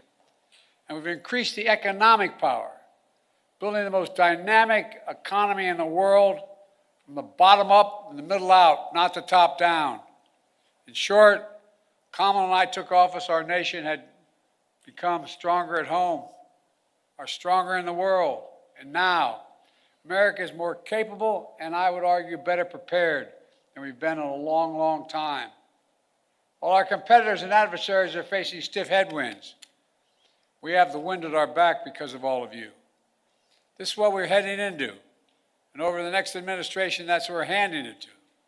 Today, I want to lay out what we've done, the opportunities we've created for America, and those opportunities going forward. Today, I can report to the American people our sources of national power are far stronger than they were when we took office. Our economy is booming, although there's more work to do. Our technologies, from artificial intelligence to biotech, quantum, and to advanced semiconductors, they're the envy of the world. And we have made the most significant investments in America and the American workers since the New Deal. To rebuild our roads and bridges, our ports and airports, clean water systems, affordable high-speed internet, and so much more. To build American manufacturing, to make advanced semiconductors, which we invented here at home. We made the largest investment in climate and clean energy ever anywhere on Earth in the history of the world, spurring nearly $500 billion in private sector investment. We've also significantly strengthened the defense industrial base, investing almost $1.3 trillion in procurement and research and development. In real dollars, that's more than America did in any four-year period during the Cold War. This is going to ensure that we're fully equipped to fight and win wars, which is also the best way to deter wars in the first place. Today, I can report to the American people our alliances are stronger than they've been in decades. NATO is more capable than it's ever been, and many more of our allies are paying their fair share. Before I took office, 9 NATO allies were spending 2% of their GDP on defense. Now, 23 are spending 2%. And look at the Indo-Pacific. We've made partnerships stronger and created new partnerships to challenge China's aggressive behavior and to rebalance power in the region. We did it, what few thought was possible, to build the first ever trilateral partnership between the United States, Japan, and South Korea. Then another among the United States, Japan, and the Philippines, drawing closer our Pacific allies to defend our shared security and prosperity. We brokered a defense pact known as AUKUS among the United States, Australia, and the United Kingdom, connecting the Atlantic and Pacific allies as only America is able to do. And we've taken the Quad to the next level. The United States, Japan, Australia, and India. When we had that first meeting, I was dumbfounded when they all called and said, "Can we do this at your house?" I think I'm kidding. My wife said, "No problem." It was during the UN meeting, and we thought we were going to do it in New York, but they wanted to do it in Delaware. I said, "Why?" I said, "We can now, then people will know we're really friends." Our democracy, with vibrant economies, working closely, security, supply chains, technology, and so much more. In the Red Sea, we brought together more than 20 countries to protect civilian ships from attack by the Houthis, defending freedom of navigation in one of the world's busiest waterways. And we have strengthened partnerships all across the Americas, defending democracy, targeting corruption, addressing migration, increasing prosperity, and protecting Amazon rainforest, which captures billions of tons of carbon from the atmosphere every year. Overall, we've reinvigorated people's faith in the United States as a true partner. Today, I can report to the American people, our adversaries are weaker than were when we came into this job 4 years ago. Just consider Russia. When Putin invaded Ukraine, he thought he'd conquer Kyiv in a matter of days. But the truth is, since that war began, I'm the only one that stood in the center of Kyiv, not him. Putin never has. Think about it.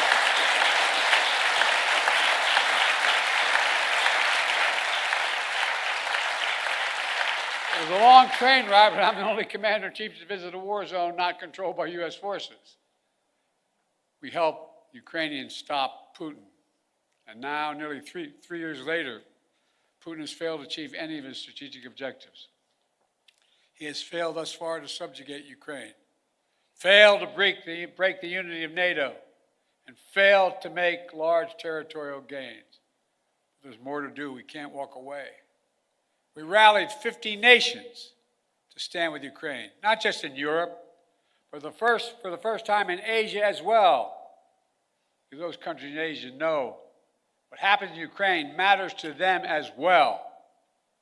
We delivered air interceptors, massive numbers of munitions, enacted relentless, unprecedented sanctions to keep Ukraine in the fight. And now Russia is struggling to replace what they are losing on the battlefield in terms of military equipment and fighters. And the ruble is under enormous pressure. As I saw it, when Putin launched his invasion, I had two jobs. One, to rally the world to defend Ukraine, and the other is to avoid war between two nuclear powers. We did both those things. Today, Ukraine is still free, independent country with the potential for a bright future.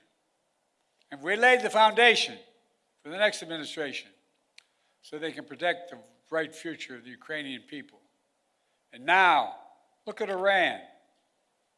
Did you ever think we'd be where we are with Iran at this moment?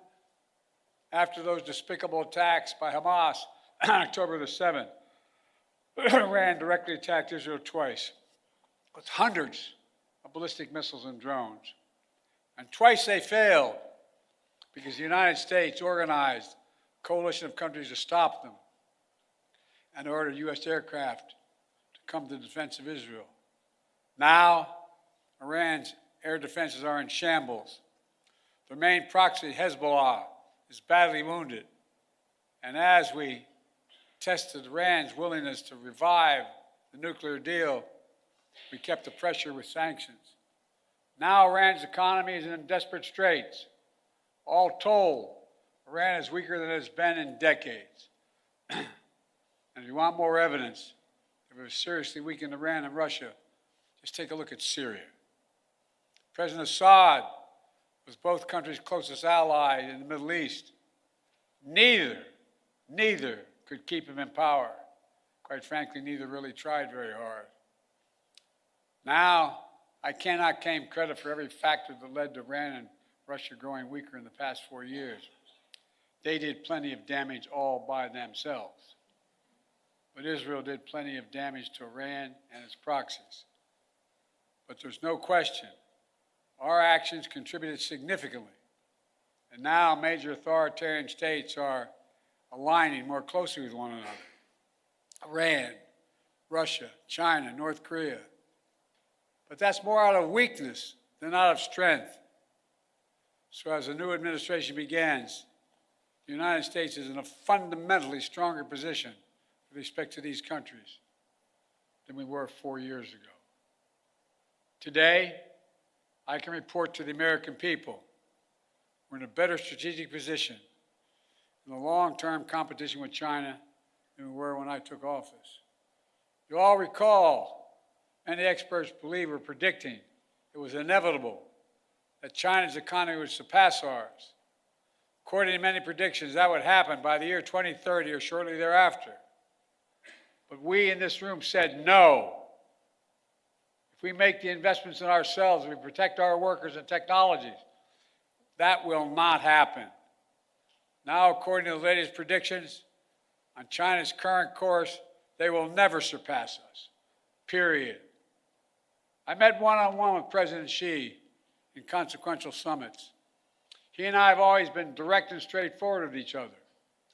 I made it clear we expect China and everyone to abide by the international rules. And so we stood up against unfair trade practices, taking action when China dumps subsidized goods, incredibly subsidized, on our markets to undercut our workers. We imposed target tariffs in critical sectors like cars, steel, and semiconductors, rather than across-the-board tariffs. We imposed historic export controls on investments restrictions to ensure that China cannot use the most advanced technology and sensitive data against us. And critically, we enlisted our allies and partners to join us, building more convergence among our allies on a shared approach to China than ever existed, and showing that it's more effective to deal with China alongside of partners rather than going it alone. But even while we compete vigorously, we've managed our relationship with China responsibly, so it's never tipped over into conflict. We've created lines of communication between President Xi and myself, and between the leaders of our militaries, to avoid misunderstanding. We found ways to work with each other, to address climate change, to reduce the flow of fentanyl in the United States, which, by the way, overdose deaths are coming down across our nation. And in my administration, we've seized more fentanyl at our border in 2 years than the previous 5 years combined. Today, I can also report to the American people, we're the first president in decades who's not leaving a war in Afghanistan to his successor. But we've got bin Laden during the Obama-Biden administration, the primary objective of war had been accomplished. And I believe that going forward, the primary threat of al-Qaeda would no longer be emanating from Afghanistan, but from elsewhere. And so, we not need to station a sizable number of American forces in Afghanistan. So when I took office, I had a choice. Ultimately, I saw no reason to keep thousands of servicemen in Afghanistan. I think I have my schedule with me, and I keep on my, I don't have, but I keep on the back of my card the actual number of dead and wounded that occurred in our longest war to remind myself. Keep spending hundreds of millions of dollars a day. We're no longer doing that. In my view, it was time to end the war and bring our troops home, and we did. I commend the courage of all those who served in Afghanistan. We grieve all 2,461 Americans who made the ultimate sacrifice in the longest war in American history. And I grieve those brave service members whose lives were lost during the withdrawal. We also thank those inside and outside of government who have done so much to help thousands of Afghan families resettle in the United States. Remember, critics said if we ended the war, it would damage our alliances and create threats to our homeland from foreign-directed terrorism out of a safe haven in Afghanistan. Neither has occurred. Neither has occurred. And our alliance has stayed strong. We've used our over-the-horizon capabilities to strike in Afghanistan and elsewhere when we had to.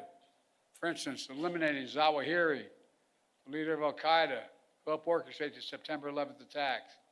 And we did it without putting more American boots on the ground. And by ending the war, we've been able to focus our energy and resources on more urgent challenges. There is nothing, I can tell you from my conversations with both Xi and Putin, nothing our adversaries and competitors like Russia and China would have liked more than seeing us to continue to be tied down in Afghanistan for another decade. For all those reasons, ending the war was the right thing to do, and I believe history will reflect that. And from the moment I entered office, I also worked to free as many Americans as possible being held hostage or wrongfully detained overseas. We brought home more than 75 Americans by last count. In some cases, it took months, even years of effort, like the prisoner swap with Russia over the past summer. A feat of diplomacy involving many of you and involving multiple countries who joined complex negotiations at our request. Another example of the power of our alliances.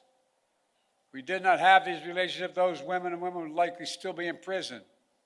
And finally, I can report to the American people that we restored our leadership in a range of other generational priorities. When I took office, we were no longer part of the International Climate Agreement. We announced on day one that we would join the Paris Accord, rejoin. And we've led by example. We've conserved hundreds of millions of acres of land and water, more than any president in American history, making investments in clean energy and convincing other nations to join us. Thanks to our efforts, the world has reached the goal of investing $100 billion every year in public and private funds to reduce greenhouse emissions, to drive down the cost of clean energy, to help developing nations adapt to climate change. Our administration has launched a transformative initiative to build high-impact infrastructure in developing nations. It's called PGI. You all know that better than anyone. This is our alternative to what China offers with its massive projects across Africa and beyond. But their approach features no workers' rights, no environmental protections, unmanageable debt, shoddy construction, all in exchange for military access to ports and other exploitative purposes. By contrast, we've leveraged $600 billion and unleashed the private sector to build an infrastructure in order to grow economies and combat climate change. As an example, I was recently in Angola to see a major project being built with the help of American public funding, which brought in even more private investment. We're building the first ever transcontinental railroad across Africa. It will significantly improve the economies of the region. Will help farmers transport crops in new global markets. Will transport critical minerals that are needed for electric vehicles and semiconductors. China used to control the supply chains in these materials, but not for long. Now, make no mistake, there are serious challenges the United States must continue to deal with in Ukraine, in the Middle East, in the Indo-Pacific. Must keep the pressure on the Houthis, who are attacking ships in the Red Sea, launching missiles at Israel, and firing at American forces. Must deter North Korea as they rattle their saber and draw closer to Russia. And new challenges will certainly emerge in the months and years ahead. But even so, it's clear my administration is leaving the next administration with a very strong hand to play. And we're leaving them in America with more friends and stronger alliances, whose adversaries are weaker and under pressure. An America that once again is leading, uniting countries, setting the agenda, bringing others together behind our plans and visions. An America which is no longer at war, which has made historic investments in American workers, American energies, American factories, generating the strongest economy in the world, which is now in a much better position to win the future against any competitor. These wins are not partisan. They're American. They benefit all Americans and reflect America's endless capacity for leadership and reinvention. Look, folks, the United States should take full advantage of our diplomatic and geopolitical opportunities we've created to keep bringing countries together to deal with challenges posed by China, to make sure Putin's war ends in a just and lasting peace for Ukraine, and to capitalize on a new moment for a more stable, integrated Middle East. To do that, the next administration must make sure The fall of Assad does not lead to the resurgence of ISIS in Syria and across the region. We must carry forward the commitment that America will never, never allow Iran to acquire a nuclear weapon. And on the war between Israel and Hamas, we're on the brink of a proposal that I laid out in detail months ago, finally coming to fruition. I have learned in many years of public service to never, never, never, ever give up. So I spoke to Prime Minister of Israel yesterday. I spoke to Emir of Qatar today. I look forward to speaking with President Sisi soon. We're pressing hard to close this.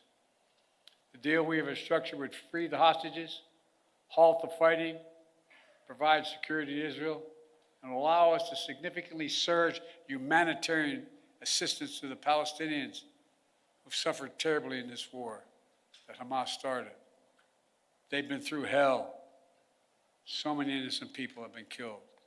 So many communities have been destroyed. The Palestinian people deserve peace and the right to determine their own futures. Israel deserves peace and real security. And the hostages and their families deserve to be reunited. And so we're working urgently to close this deal. And as we deal with immediate challenges, in my view, we have to look to the future. I urge the next administration to carry forward two issues that have been central to my presidency and which shape the future, in my view. On artificial intelligence, we are in the lead, and we must stay in the lead. We must not offshore artificial intelligence, as we once did with computer chips and other critical technologies. AI has the power to reshape economies, governments, national security, entire societies.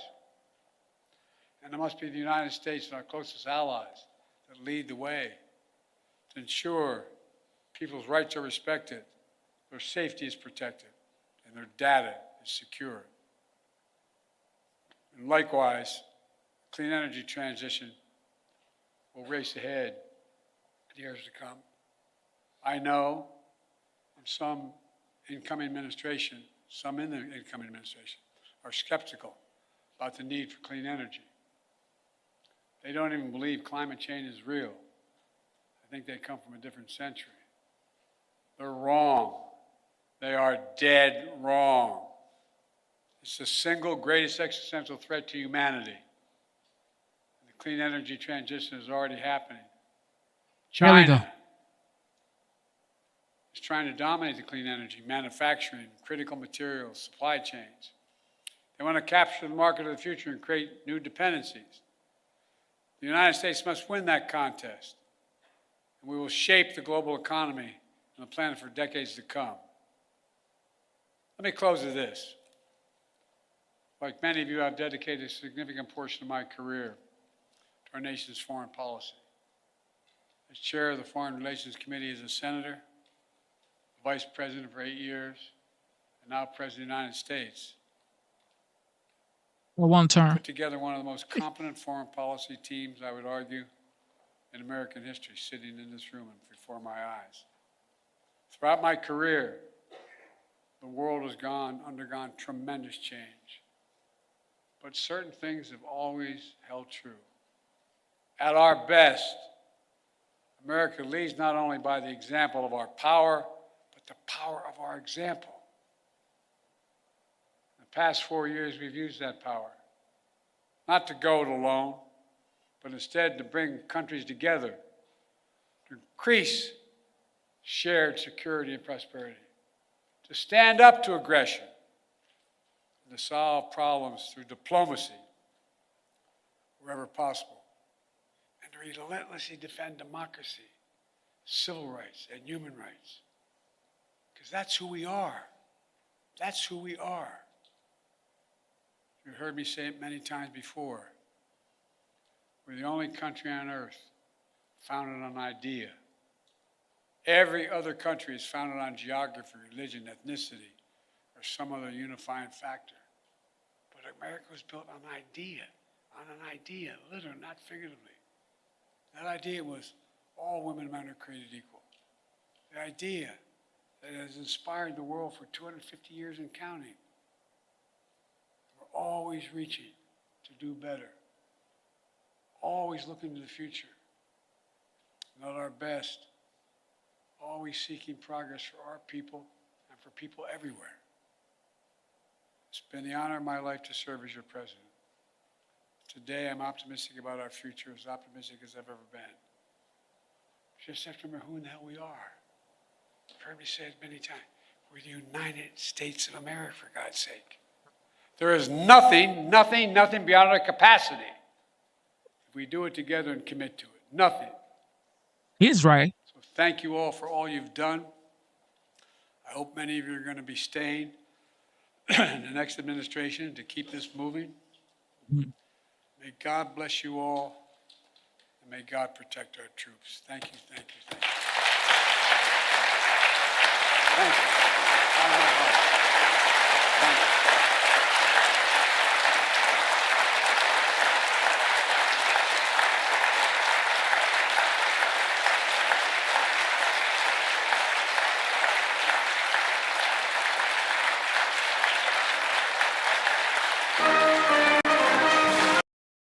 So there goes Biden. Biden says we have the best economy, of course, in the world compared to the world. Of course, we have the best economy. That's not even a conversation. However, it's like compared to what we had in 2017, 18, 19. No, I don't think so. But he's right. There's nothing beyond our capabilities, okay? Especially now, in 7 days, we're back to glory, okay? Because the 47th president of the United States is back, okay? This ain't no joke. He is back, ladies and gentlemen. So yeah. But there goes your president, our president, the commander-in-chief, the 46th president of the United States, Joe Biden. He just gave a remark on foreign policy. And of course, he added a little bit of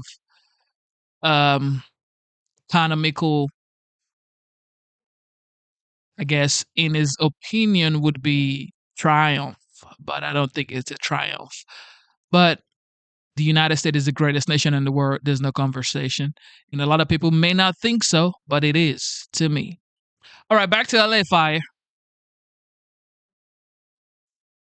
And tens of thousands of people have evacuated their homes under threat from these deadly wildfires. In areas like Altadena, entire neighborhoods burned to the ground, leaving many people with little or no information about what's left of their home after they evacuated.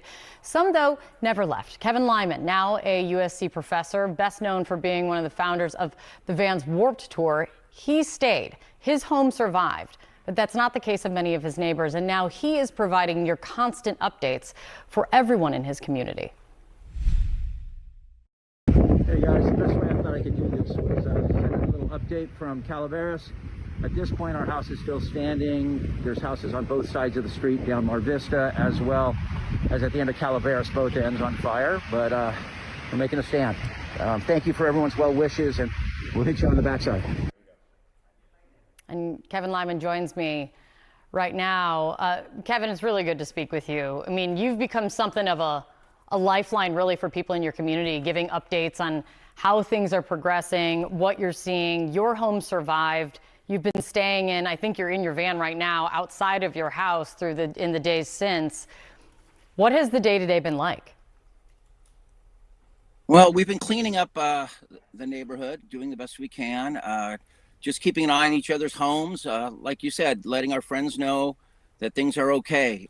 We're seeing a lot of utility vehicles. Totally understand when you say they don't want people up in these neighborhoods because they're doing a lot of work. First responders have been fantastic. You're seeing the best in people. There are people back here that are keeping people. I spoke to one person yesterday who went around and checked on 70 homes for people, and you see the best in people right now. Kevin, what was it like living through this, and what has it been like seeing what's happened to your community? Well, you have this, feeling of a survivor's guilt because it is little islands of homes. Like if you were right on our little central point, you think it was a regular day. And then you walk by these homes and you remember people's, gatherings. They're in the front yard of a home. The people got together. And then you see those bright spots where 2 goats survived down the street. And though the family lost their home, they were able to get in and come and get their goats and see the joy in their eyes that their goats survived. I mean, simple things like that. I'm starting to look at this as maybe these are survivor islands that will bring hope to the community and be strong. Are the few neighbors that are right here? There's about 6 or 7 of us on the street. That 3 homes are here, and maybe we're going to be the anchor. I hope. I know we're going to go through our own things, and we're give people hope. And it's been inspiring seeing the way people have pulled together. Well, your resilience has been something that I know a lot of people have been leaning on in these days. The fire chief said that if the conditions are okay, that people may start to be able to return to evacuation areas come Thursday. Do you think people are prepared for what they are going to see when they return? No, I'm hoping the mental health community can be here and that we give them support. I think, you can see the videos, you can see the films, but when they walk up and see what they have, I hope we have a strong rally of the mental health community to be there to support them, because they're going to need it. You've talked about seeing the best in people in the aftermath of this, in the midst of this, but we have seen and have heard people being frustrated and angry about how this disaster has unfolded, how it was able to become as bad as it has. Lots of questions about the water supply at the height of the fight last week. How are you feeling about all of this? I think it's a little early. Of course, those emotions are raw. Everyone's nerves are raw right now, but I think it's going to take some deep view of our climate and how it has changed. These wind events are becoming more prevalent. I mean, we see it around the country in all these disasters that we're seeing happen. The way we live is going to have to change. We have to, and maybe that's going to come from the young people. The reports I'm getting from around, the young people are really rallying in Southern California. They're being industrious, just like this community was. This community was in a transition. There was a lot of young people coming here with new ideas and new visions for the city of Altadena, as well as that old established family, that generational wealth that have lived in those homes for generations. And I really believe that there's going to be people are going to take it into their own hands and realize that we have to make a change at the smallest levels, because sometimes maybe we can't depend on the people that are supposed to be in charge. We can make changes ourselves. You can lean on your community, which is what a lot of people are leaning on you for right now. Kevin, thank you very much for coming on, and thank you for your time. It's great to meet you. The California wildfires are placing a spotlight on the ongoing insurance crisis in the state. Some national carriers have declined to renew millions of homeowner policies. Others have canceled tens of thousands of policies before this latest historic fire. Many Californians turned to a state insurance program called the California Fair Plan for coverage. According to the most recent data from California's Department of Insurance, between 2020 and 2022, insurance companies declined to renew 2.8 million homeowner policies in the state of California. That includes more than 500,000 in Los Angeles County alone. Joining me now is Peggy Holter. She lost her home in the Palisades fire. Peggy, I am so sorry to hear that you have lost the home that I think you've had since the late 70s in the Pacific Palisades. This is a lifetime of memories, and home is always a comfort to all of us. What have you experienced because of this fire? Well, first of all, you're right. I lived there since January 1st of 1978, and it was just up to about 2 miles up from Sunset Boulevard on Palisades Drive. And over the years, there have been little fires, and we knew there was a fire because the big one, the big Palisades fire, started just up the street from us. And then when we started down, we got the evacuation notices. We started down, and the road, which is the only way in and out of that canyon, was clogged with cars who had started down. And so we turned around and went back and waited, and finally we found that we could go out. And it was it was terrible, but at a certain level, I just assumed, oh, it'll be okay, and then it wasn't okay. And our place, our little group of condos survived for about 24 hours, and then another burst came and just wiped them all out. Got up there for a few minutes the day after, and just they were still smoking, and little fires were there. Horrible to stand there and watch that, since you've had that condo for so long. It is your home. What happened when it comes to your individual condo insurance last year? Well, for years, the whole condo complex was covered by farmers insurance, and then they canceled. And we also had individually homeowners things in our own condo. And then when farmers quit, there wasn't any overall complex coverage. So then we each got something that would cover both the inside and outside of our homes. And then that went away about a year and a half ago. And then I tried to join State Farm. And after, I think about 6 months ago, they said, we're sorry, your roof isn't any good. So I don't know how they decided my roof wasn't any good, but in fact, they canceled my coverage. And so right now we have just a coverage of California Fair Plan. What are you going to do? What is that? Does that cover anything near what a State Farm or a private insurer would cover? No. For a group of 36 units, there's $20 million, which is about $500,000 apiece. And the condos up there now are selling for 1.2, 1.3. And that's just the condo. It doesn't cover anything that you have inside. And of course, as you said, what I miss the most are all the photographs of all of my children's lives and my, trips and things like that. And that's gone.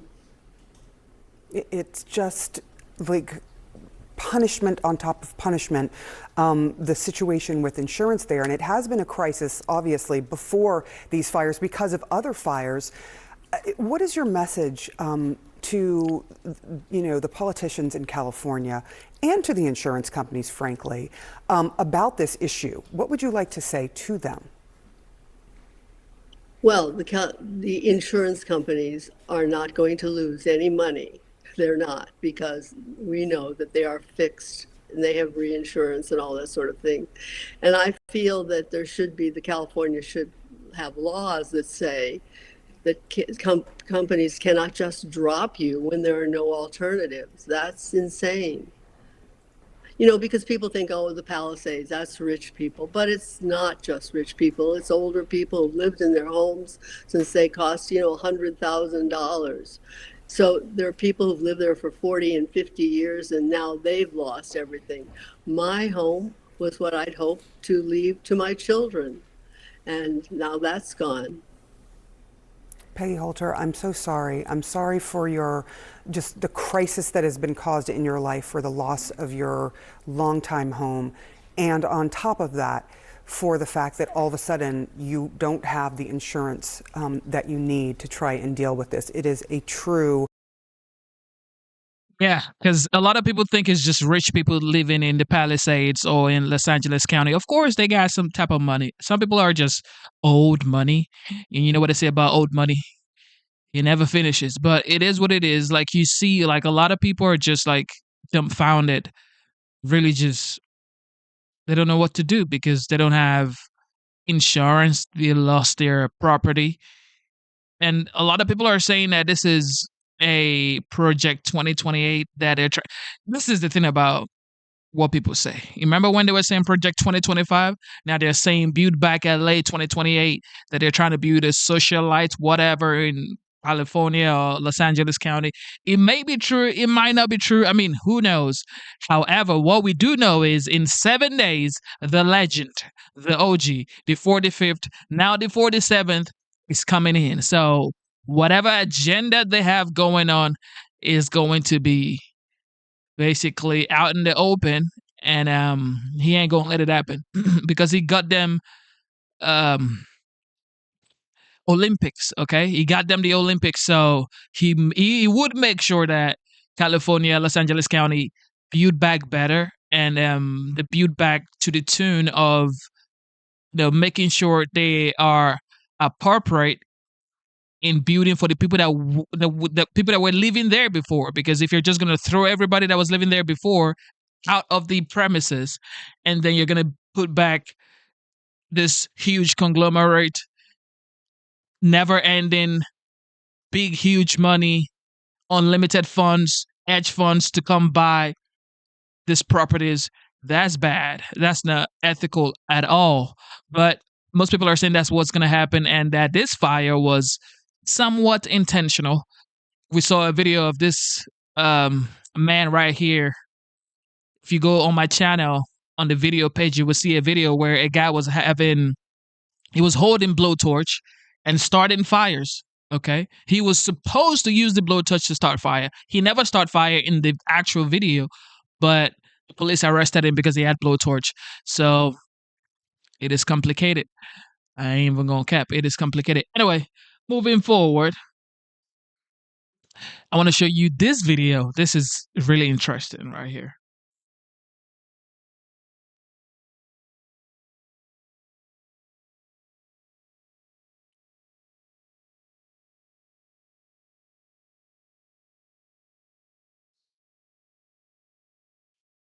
Let's go ahead and stop blocking people. Ain't got time for all that. Okay, with that being said, I want to play you this video right here, ladies and gentlemen. This is too funny. Too funny, ladies and presidential gentlemen. pardon because I believe. Okay, you ready for this? Put it in the chat. Let me know if you're ready for this, y'all.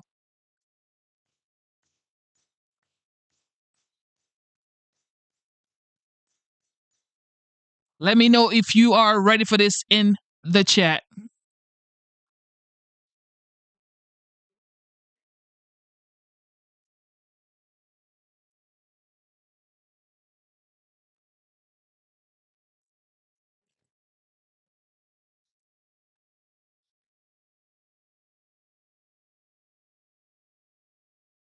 Okay, so I see ready in the chat. All right.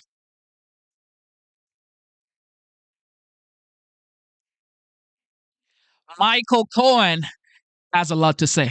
Listen.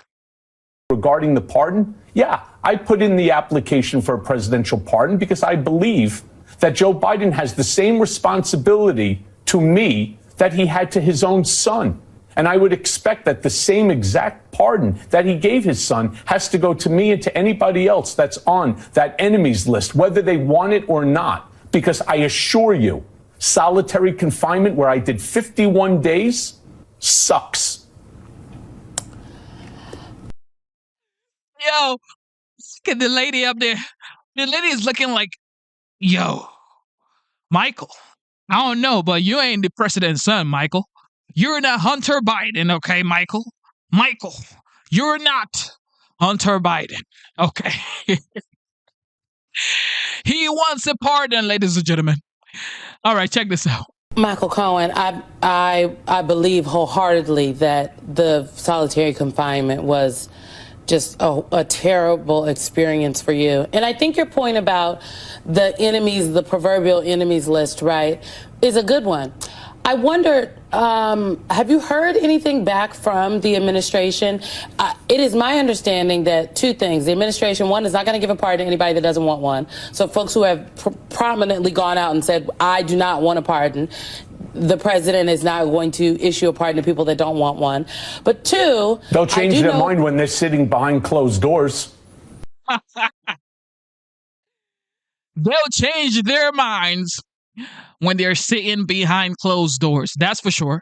Because you don't want to be in there, bro. You do not want to be where Michael was for 50-something days. Okay? Look at his face. This is a serious man that do not want to go back.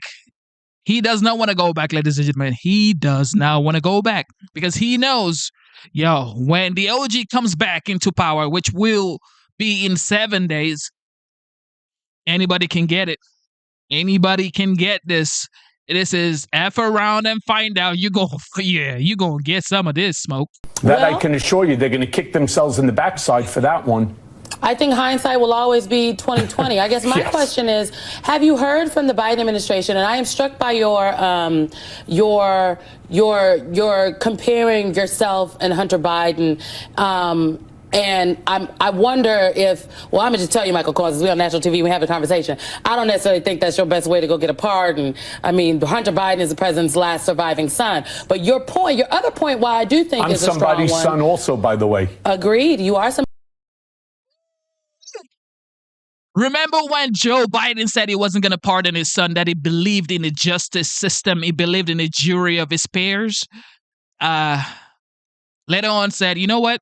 I'm going to just pardon my son because he is my son. As a father, I expect the people of the United States to, understand the plight of a father, which I hold nothing against him because, wouldn't you pardon your own son?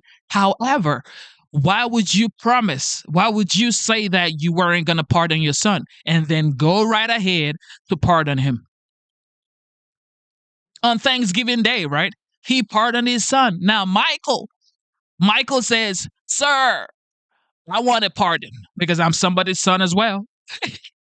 I am somebody's son, ladies and gentlemen. I want my pardon before the OG gets into power because I know I ain't safe. I am not safe, ladies and gentlemen, Michael says. Okay? I want a pardon. I know I'm not the president's son, but I want a pardon. Uh-huh. There you have it, Michael. He wants a pardon. Somebody's son, but to be very clear, you're not the president's son. You are not the president's son. Oh, God. And I wonder if, well, I'm going to just tell you, Michael, because we're on national TV, we have a conversation. I don't necessarily think that's your best way to go get a pardon. Hunter Biden is the president's last surviving son. But your other point, why I do think is a strong one. I'm somebody's son also, by the way. Agreed. You are somebody's son. But to be very clear, you're not the president's son. Yes, Michael, you are not the president's son. So you can get some of this smoke. Fire and weather officials are now warning of extreme fire danger in Los Angeles County. The National Weather Service has issued its most severe red flag warning through Wednesday afternoon. They're urging residents to avoid any and all actions that could cause a spark. Wind gusts of up to 70 miles per hour are threatening to undo any progress in containing the area's 3 ongoing fires. And California's liberal leaders are facing ruthless scrutiny over the state's preparedness for a wildfire outbreak of this magnitude. Hello, everyone. This is Outnumbered. I'm Kaylee McEnany, here with my co-host Emily Campagno and Harris Faulkner. Also joining us, Rachel Campos-Duffy, Fox & Friends weekend co-host and Fox Noticias anchor, and Jason Chaffetz, Fox News contributor and former Utah congressman. We begin here, the Los Angeles County Sheriff warning potential looters to stay out of the evacuation zone. He says multiple arrests have been made. I want to talk about arrest for the LA County Sheriff's area. Overnight, we had several other arrests. It brings it up to a total of 34 in our geographic area. We have 30 in the Eaton fire area, and we have 4 in the Palisades area. Last night, specifically, again, for LA County Sheriff's jurisdiction, we arrested 4. 2 were for curfew violations. 2 were arrested for 1 drone incident. Not all of them are for burglary or looting or for curfew violations. But it is very important when I say stay out, we are arresting people who are not supposed to be there, who do not live there, who are in possession of narcotics. We've arrested several with guns. Let's go to Jonathan Hunt. He's live in the Pacific Palisades with more from the ground. Jonathan. Hey, Kaylee, we are in something of a calm before the next windstorm here in the Pacific Palisades right now. The entire region of LA and beyond is under a red flag warning. But what the National Weather Service calls the particularly dangerous situation will start in the early hours of Tuesday morning. And that, of course, is the same warnings we were under last Tuesday. And we know all too well now what kind of damage the flames that were fanned by those winds caused. As you look all around you here in the Pacific Palisades, there is pretty much nothing to see but this kind of heartbreaking destruction right across a huge swath of what was very much an idyllic neighborhood here in LA.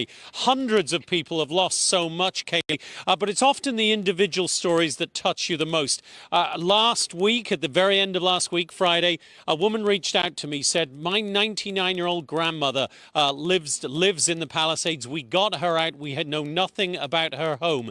Any chance you can check on it? Well, I couldn't get there Friday evening, but my friend and colleague Griff Jenkins made it over the weekend and shot this video that he sent to me. I then had the grim task of sending this to the family of that 99-year-old grandmother and showing them that her house had been completely and utterly destroyed. That poor woman who the family has asked us not to name her because they don't want her overwhelmed with texts and messages, but she had lived in the Palisades in that house since 1967 is when she bought it. Extraordinary to think of the amount of memories she had there and the amount of loss she is now going through. And that, of course, is a story that is repeated over and over again right across the Palisades. As you look down this street, there really is nothing left, Kaylee. And then there are a couple of houses here and there you find that don't have any damage at all. And that is what the looters are now targeting. As Brian pans around to the left here, through the tree there, you can see one of those homes that is undamaged. Obviously, people fled that home as fast as they could. They've left all their possessions there. And that is the kind of home that these evil looters are now targeting, trying to get in under any pretense that they can to this neighborhood, get through the police roadblocks, the National Guard roadblocks, and come in and take from those people. I think a lot of people in LA will have been very happy to hear the words of Sheriff Luna and indeed the DA Nathan Hochman, who said, we will find you, we will arrest you, we will prosecute you and punish you to the full extent of the law. But for so many people here in the Palisades, in Malibu, just to the south of me here, and in Altadena, which was the site of a terrible firestorm too, thousands of people are going to have a very long road ahead of them, Kaylee. It is hard to see, and I know the Palisades very well. My daughter goes to school here, as a lot of our viewers know. It's hard to see how this comes back certainly not in months.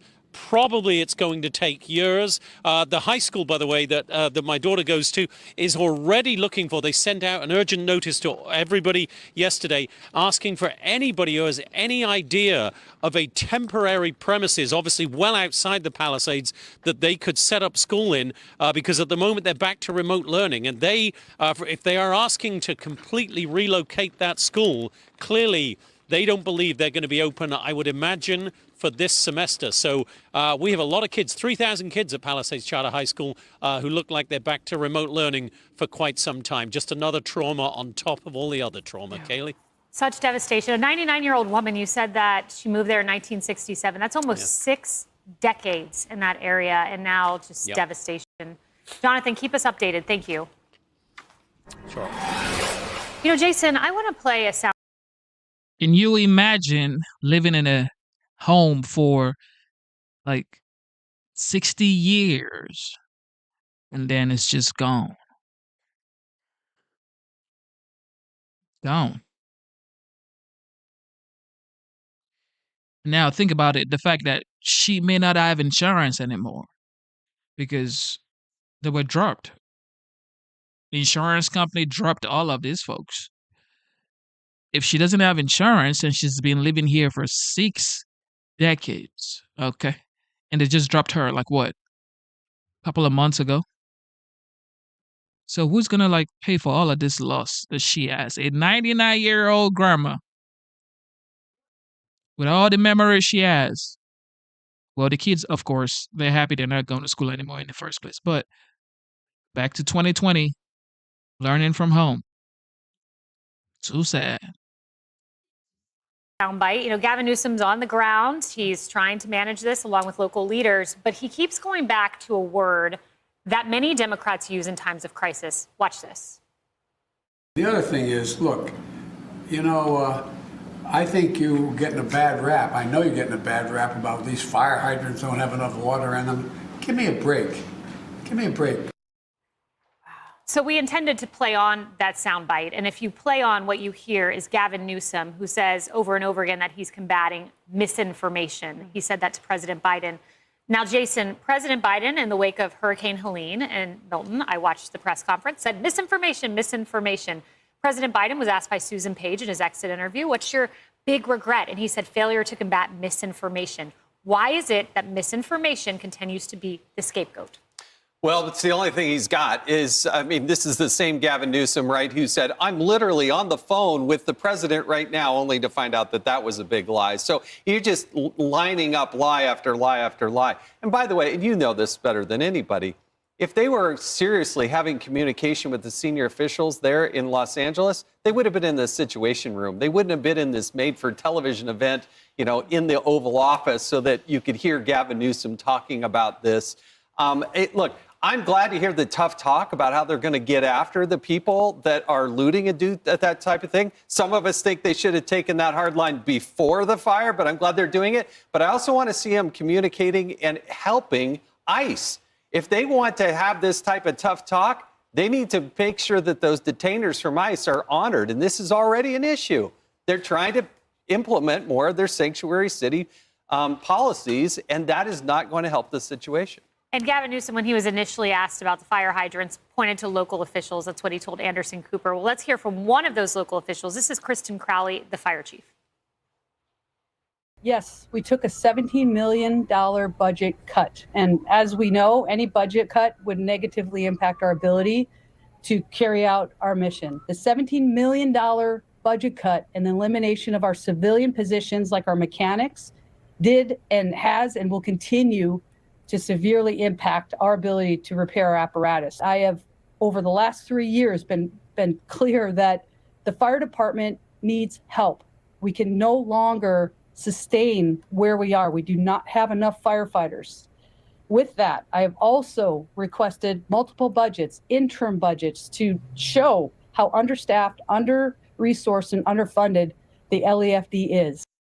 So there's been this huge dust up. So that's the fire chief. But then Karen Bass, the mayor, has said in response to that, that's not accurate, that they've been backgrounding to reporters, I presume it's Karen Bass's team, that the budget actually increased just after the fiscal year and actually increased by 7%.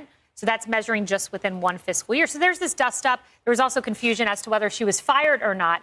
But I want to point out the Wall Street Journal, Alyssa Finley, I think this gets to the heart of it. Los Angeles spent $350 million this year on firefighter pensions and benefits. Much of that would have been better spent on fire prevention, which made up only 5% of the department's budget. She goes on to get to maybe something both are missing.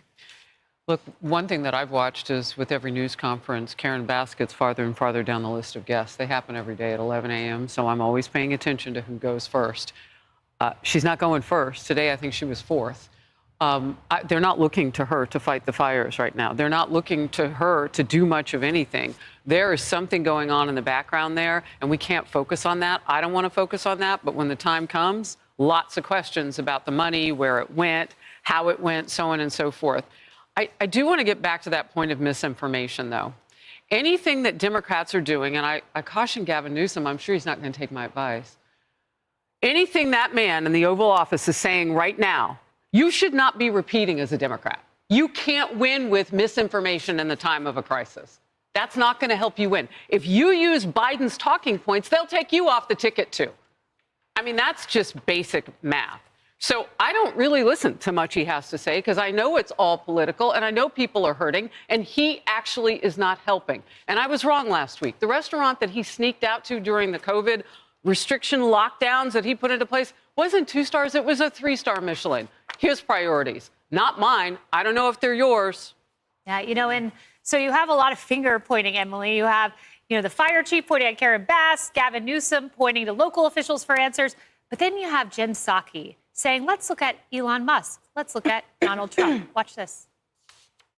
Fact is, leaders will need to confront a very complicated and challenging reality moving forward.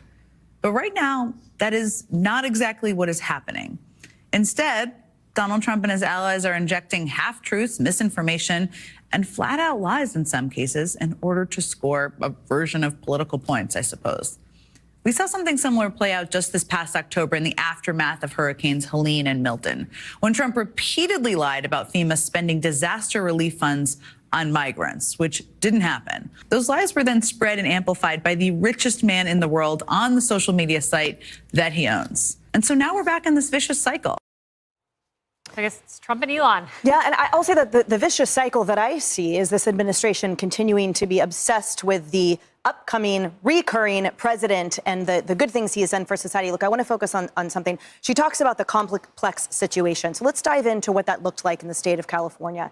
I want to focus for a second on those budgets. So it is not so black and white as to say that budget cuts led to these fires, because the reality is, in the fall, city officials approved a larger contract for the firefighters. And to your point earlier, so $350 million goes to firefighters' pensions and salaries, well-deserved, of course, benefits, but only 5% to prevention. And when you couple that with the mayor and the fire chief saying their top priority, quote unquote, is diversity, equity, and inclusion, when you couple that with 9 of those positions being DEI directors, you start to realize where the priorities lay. So while it's fine to have these guys taken care of course, the reality is you are ignoring, indeed, the complex situation. Crime factors in, too, as we learned in that WSJ article. For example, the 4th largest fire in California state history was started by a recidivist felon who was out on parole for a DUI. 20 of the 21 fires started there in Los Angeles are started in homeless camps per day. So why are we sort of hearing that things are so black and white to blame Trump for everything when the reality is those smelt protections, no, it's not about the regulations that he deregulated. It's about the environment, the loss of employment, so much that were fleshed out to the Pacific because of these protections that go so much more beyond just a black and white situation that Dems can point to. And you point to a lot of problems in L.A. Rachel, someone else who's pointing to problems in L.A. is Maria Shriver. I was really intrigued to see this. L.A. cannot go forward with the status quo. L.A. is no longer what it was. It has to be different. It has to prioritize the safety of its citizen, police, fire, schools. L.A. residents deserve better. And she goes on. Wow. I think it's because people who live in L.A. know L.A. will never be the same again. And this idea of turning, first of all, it's interesting to see them all turning on each other. This is what they're doing. And now the new one is we're going to turn and we're going to blame Donald Trump and Elon Musk. It's not going to work this time, because their friends who amplify their liberal deflection messages just had their houses burned down. They're mad as heck. They're pissed off. So it's not working. I didn't see this one from Maria Shriver, but there's a lot of them. And this isn't just an indictment on these leaders and their incompetence. This is an indictment on liberal policies, environmental policies, and we need to talk about that because they are behind this, whether it's the smelt or the environmental groups that are the donors that are funding these campaigns that are basically suing anyone who tries to do the right thing in terms of fire prevention. Yeah, and what a lot of people don't realize is a lot of people are going to argue and say, well, it's nothing about a smelt. It's nothing about a salmon.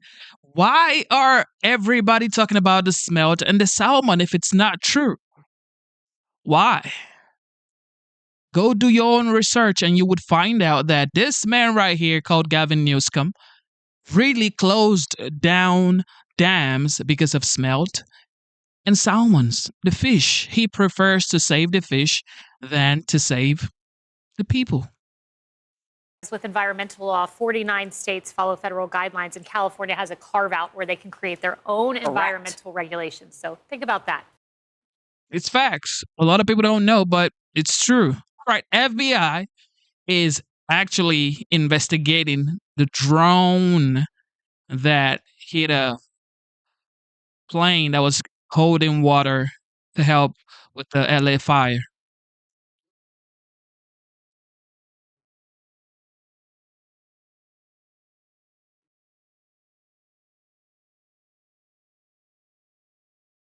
We have here.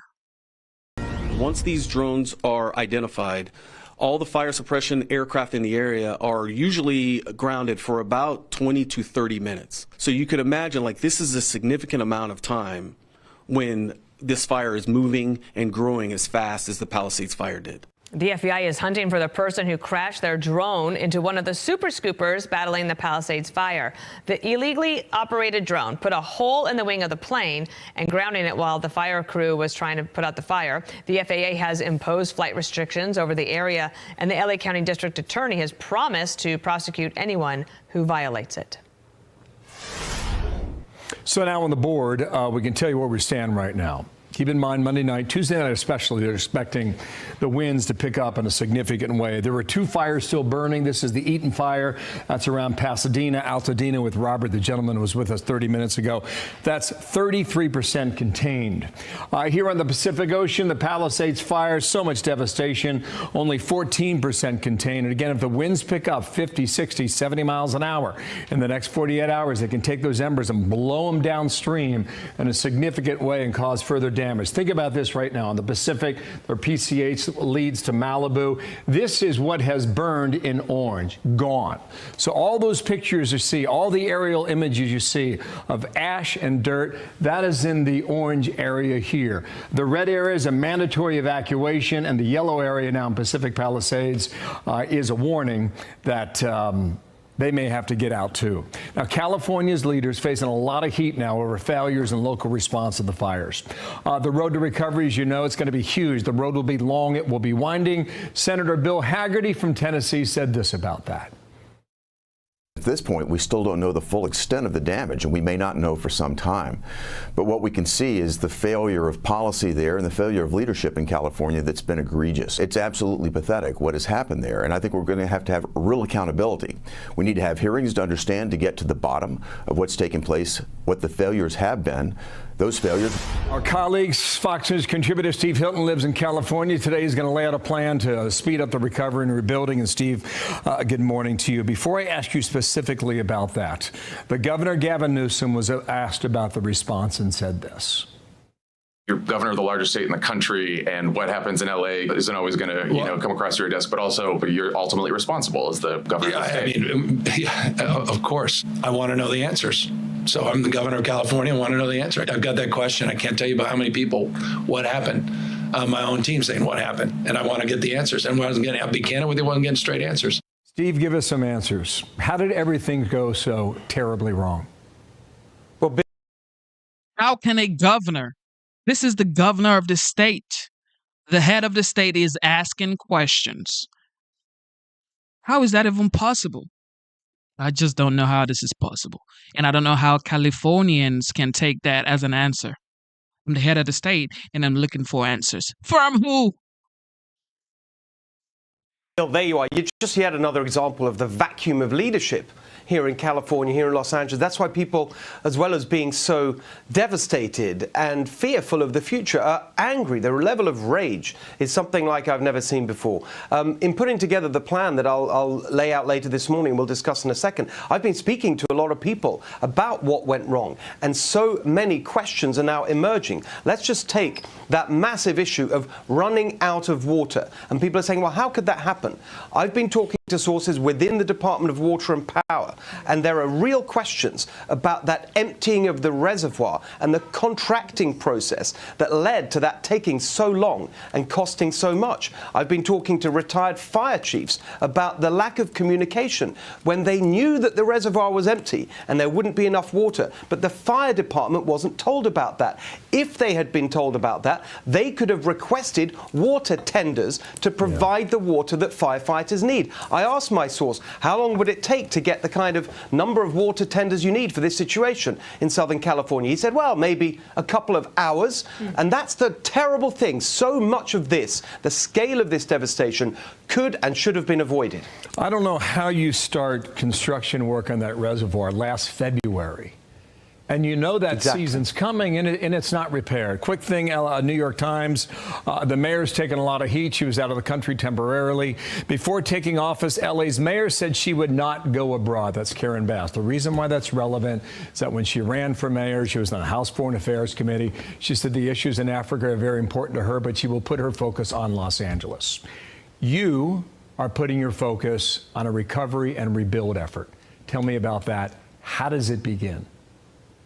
So we'll be laying out a plan later this morning, Bill, here in Los Angeles. It's called Rescue, Reform, Rebuild. How do we help people right now? How do we make the changes to our systems and policies and processes to stop anything of this kind happening again? And how do we rebuild rapidly? Because we're not getting the level of energy and ambition from Gavin Newsom. Again, I'll give you an example about the short term. So I was speaking to Governor Pete Wilson over the weekend and getting his advice about what we should be doing. His response to the Northridge earthquake in 1994 included sweeping away contracting rules and giving contracts to clear away the debris and get things built quickly. The Santa Monica Freeway was rebuilt in 66 days.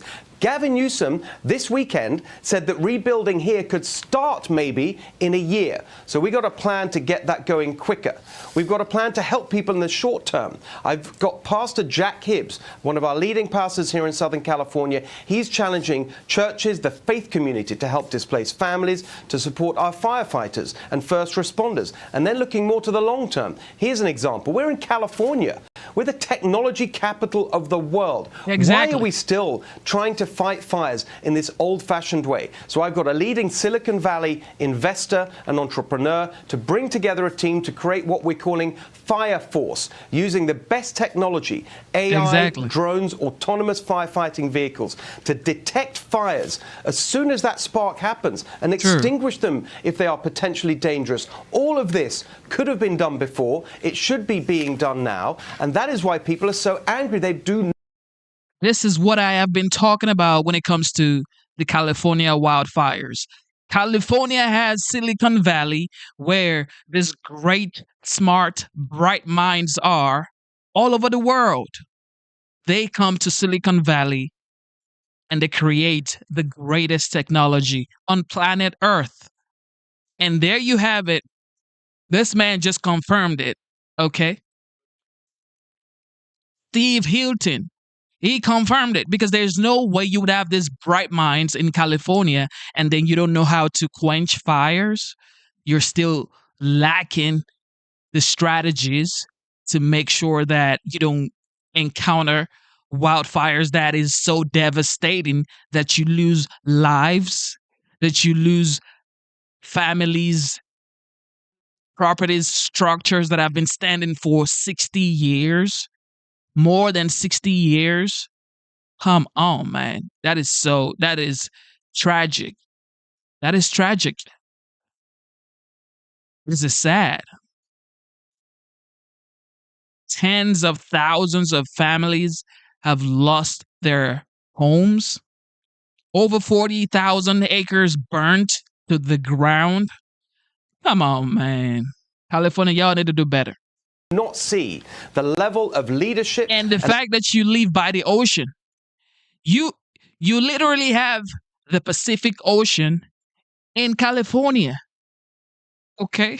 The Pacific Ocean is right there in California, and then what? Everything burns down by the ocean? Oh man, come on, man. Yeah, that's too bad. Ambition that we need to make sure nothing of this scale ever happens again. Lead the way, Steve. Sounds like you're going on offense. It's good to see. What time's your press conference today in Los Angeles? What time? It's 11 a.m. Pacific time, and we've got a whole team of business leaders, faith leaders, fire experts. We're going to lay out how we can do much better in the future. Do it. We'll watch. Thank you, Steve. Nice to see you. Good luck. Steve Hilton. Yes. Private citizens needs to get involved, because if you leave it up to your governor, Newsom, you're not going to get anything done. You are not going to get anything done. So private citizens like this who mean well, who actually have the resources, the funds, the network to get things done, needs to get involved now. Because if you do not get involved, Newsom is going to sink your state. Okay? Beach homes are getting burnt down to the ground. Beach homes, ladies and gentlemen. Beach homes. Your home is by the beach and is getting burnt to the ground. How is that even possible? Somebody tell me in the chat, because I don't know. A home that is built by the beach, okay, is getting burnt to ashes. Beach homes, basically. You can never make this up. in Bill. LA. Thank you. That sounds amazing. And also this, join Fox's support of families impacted by the California wildfires. Your donation enables the Red Cross to respond to help people recover from this disaster. Scan the QR code on your screen. It is what it is, y'all. Private citizens are going to get involved, and they're going to show Gavin Newsom how it's actually done. They're going to get the job done that is supposed to be done by their leaders. Basically, that's what's going to happen. You just watch. All right, I want to show you here Stephen A. Smith. Stephen A. Smith, he ain't having it. He ain't having it. He said, look, he's done. You know what? They got to go. Oh, I don't give a damn if they do. Stephen A. Smith says, yo, they got to go. Ladies and gentlemen, I want you guys to watch this right here. Let me know you're ready in the chat. Put W's in the chat. I'm going to do it like the streamers, yo. W's in the chat right now. W's in the chat. All right, let's go. Stephen A. Smith says they got to go. The mayor of Los Angeles got to go, and Gavin Newsom has to go. Watch. They got to go. They got to go. You know what? They got to go. I don't give a damn if they do. After what I've seen last week, they got to go. They got. I'm done. I'm done, Kevin. I'm done. Sometimes there are natural disasters you can't do a damn thing about. When a hurricane hits your house down in Florida, what can you do? Are you yelling at the politicians to stand out there and stop the winds? Kev, I'm not going off about the fires. The fires is not their fault. But when firefighters are standing there and saying there's not enough water in the fire hydrant. That's true. When Donald Trump asked for water to be pumped from Canada into the LA system and Gavin Newsom opposed that. When you're hearing about environmentalists compelling him to protect smelt and little fish and salmon at the expense of LA citizens, of California citizens, Kevin, I don't need much else than that. I just don't. Maybe you're nicer than me. Maybe I'm too cruel. When I talk about that Gavin Newsom, and most people say his name is Gavin Newsom. Genesis, stop calling him Gavin Newsom. His name is Gavin Newsom. I get it. Okay, but I'm just following the 45th, now the 47th president-elect Donald J. Trump, Gavin Newsom. Okay? Yeah.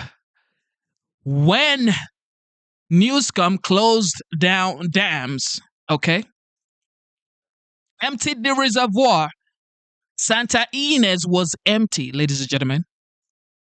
How can a reservoir be empty in California? Trying to save the salmons and trying to save the smelt. He prefers to save the fishes because the fishes are so precious to him. More precious than valuable lives and valuable properties. This is going to open the heads and the minds and the heart of Californians and say, you know what? We're not going to have this anymore. We're not going to have this anymore. We want water in California. Stephen A. Smith just confirmed it. He said Trump wanted him to sign the water restoration bill from the north to bring water into California. And he said, no, I'm trying to save the smelt. I'm trying to save the salmons. I prefer the salmons, okay? I prefer to save the salmons than to save valuable lives. This is Stephen A. Smith confirming it. When Genesis says it, people say, well, Genesis, you sound ignorant talking like that. So Stephen A. Smith is ignorant as well? He's ignorant as well? Yeah, I don't think so. Listen to him again one more time. And there's not enough water in the fire hydrant. That's true. When Donald Trump asked for water to be pumped from Canada into the LA system and Gavin Newsom opposed that. When you're hearing about environmentalists compelling him to protect smelt and little fish and salmon at the expense of LA citizens, of California citizens, Kevin, I don't need much else than that. I just don't. Maybe you're nicer than me. Maybe I'm too cruel. I'm sick of it. I'm sick of it. They got to go. They got to go. Here's another one. Of course, the legend Joe Rogan. Check it out. Too much BS going on in that goddamn California. The wildfire situation.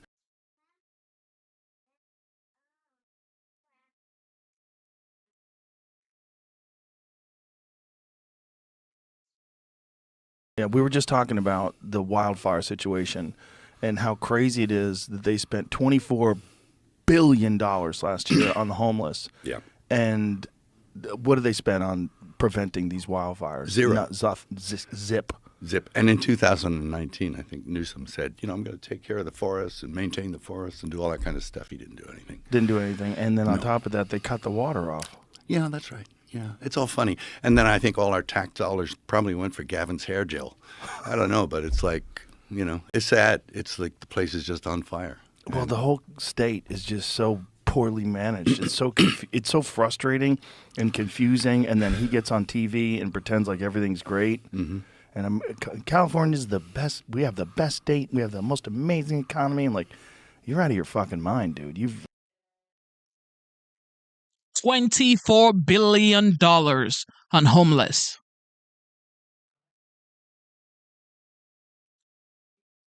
How can you have a state spend $24 billion on homeless and then you have no water?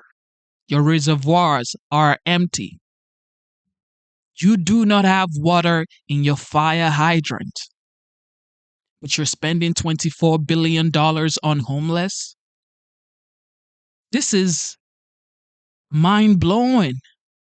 Is this intentional? This is definitely intentional, because if you have $24 billion to spend on homeless, but you have no money to spend on the water, you wouldn't sign the water restoration bill? How?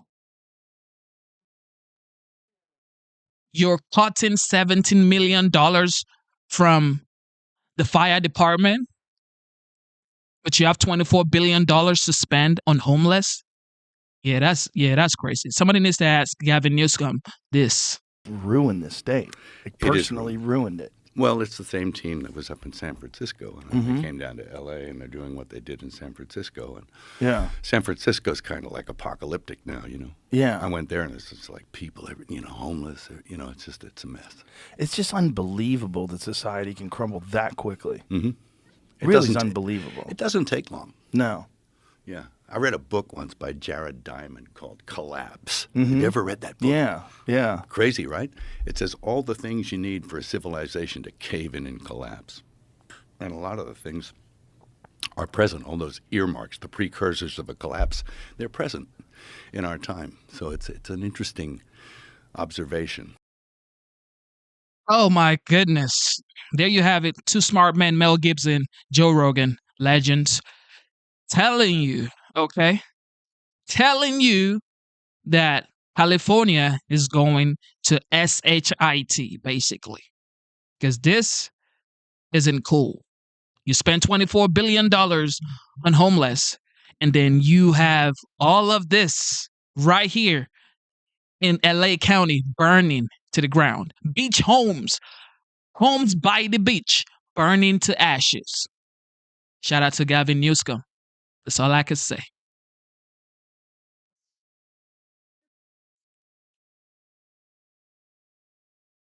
Too sad.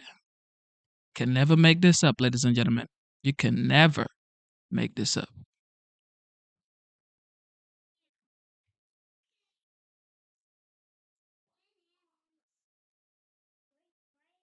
You want us to keep going? Or you want us to end the stream right here? Let me know in the chat. W's in the chat, ladies and gentlemen. W's in the chat. Over 2 months since Election Day, and President Biden still believes he and his Vice Look at his President, face. Kamala Harris, could have beaten President-elect Trump. I think I would have beaten Trump, could have All beaten right, here we Trump, go. and I think that Kamala could have beaten Trump, would have beaten Trump. It wasn't about, I thought it was important to unify the party. And when the party was worried about whether or not I was going to be able to move, Well, let's think about this. This is not a theoretical exercise. Yeah. Kamala could have beaten Trump, would have beaten Trump. She did not beat Trump, Rachel. She did not beat Trump. I don't think he knows that Obama actually pushed him out. Like, I don't know if he even knows what's going on. But you know what I do believe? I mean, he says, I dropped out for unity. That's not true. He got pushed out. Everyone knows that. But people do want unity. And if you look at Donald Trump's party, the way he's remade it. He's got RFK Jr., Tulsi Gabbard, and he's got a multiracial working class party behind him. That's unity.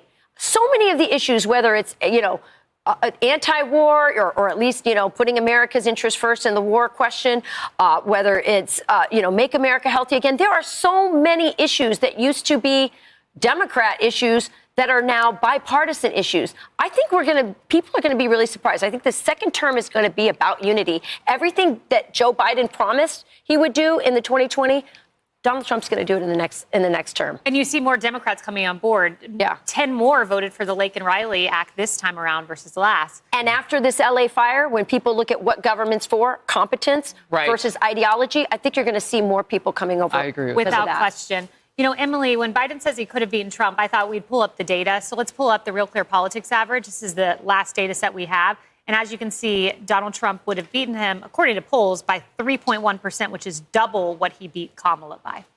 I think that is part and parcel with why he is so insulted and injured and wounded over being pushed out. I do believe he actually truly believes he could have beaten Trump. And then obviously the Kamala point, you guys heard me, I belly laughed. But the reality is, I think in his temper tantrum that he's exhibiting now, in the dumpster fire that he is leaving President Trump, to me, that is his party ensuring that his legacy is indeed far, far, far left. And it's interesting because, to your point, I think that the rational, common sense Democrat voter, the moderates that represent, hopefully the majority of that party, that they will come on board. They will see the positive effects, the benefits of the common sense GOP and Trump platform, right? That spreads to all boats lifting. But with their closing Gitmo, with the offshore drilling, with the ridiculous pardons, all of that to me speaks that they are trying to ensure that they can say that Biden's legacy is an extension of Obama's, which is a completely perverted other world of anything and completely antithetical to American values. But that's what they're trying to do. So I do think it'll be interesting to see whether that works 4 years from now as they try to curry the votes of the extreme far left to say, well, look, this is what he did during his office, which really is the last month of his office. Jason, what Emily said is very important, that Biden believes he could have beaten Trump. And I do agree with that. Wall Street Journal had 50 sources, 50. And they talked about pollsters being kept away from Biden. And this part stands out. This was in a summer meeting. Democratic insiders became alarmed by the way Biden described his polling, publicly characterizing the race as a toss-up when polls released in the weeks after the disastrous June debate consistently showed Trump ahead. They worried he wasn't getting an unvarnished look at his standing in the race. They kept him in a cocoon. Yeah. Well, he's just delusional. I mean, in my opinion, he's just delusional. If he thinks that Kamala Harris would have beaten Trump, but for what? He spent more than 40% of his time away from the White House. Doing what? And the long-term problem here for Democrats is they're void of ideas. Their ideas failed. They were wrong on everything. They were wrong on crime and immigration, on the foreign policy. And I think Joe Biden is going to take 2 speeches this week, at least read a teleprompter, to try to gaslight and rewrite history, to try to frame it in such a way that really isn't a reflection of reality. Yeah. So I predict that those Democrats who are trying to help him with his legacy are going to forget all about him and take credit for whatever leanings happen at the end of his career here. I do think that. As time passes and he's not around to say, no, I did that. No, I did that. All of these others are going to say, well, we pushed him to do this at the end as they begin to take, podiums and lecterns across the country running for offices. I would say this. Anybody who believes anything coming out of that man's mouth has to remember that Russia's president, Putin, certainly did not believe that he was making a minor incursion when he invaded Ukraine, which is what Biden told him not to do. Iran did not care that Biden said don't when it came to hitting Israel. It did. Now, Israel is very capable of defending itself, and it did. They were back and forth for a while. Nobody listens to Biden, not our enemies, and that's important. Yeah, my favorite is history will smile. Yeah, nobody definitely listens to Biden. Yeah, that's not even a conversation. Nobody listens to Biden. And he keeps saying history will finish it, Kaylee. Upon Joe Biden, that's what the aides say. I think it's going to be a frown, but we will see. No, definitely a frown. Especially the fact that Trump is the next president. So Trump is going to erase Joe's legacy. That's for sure.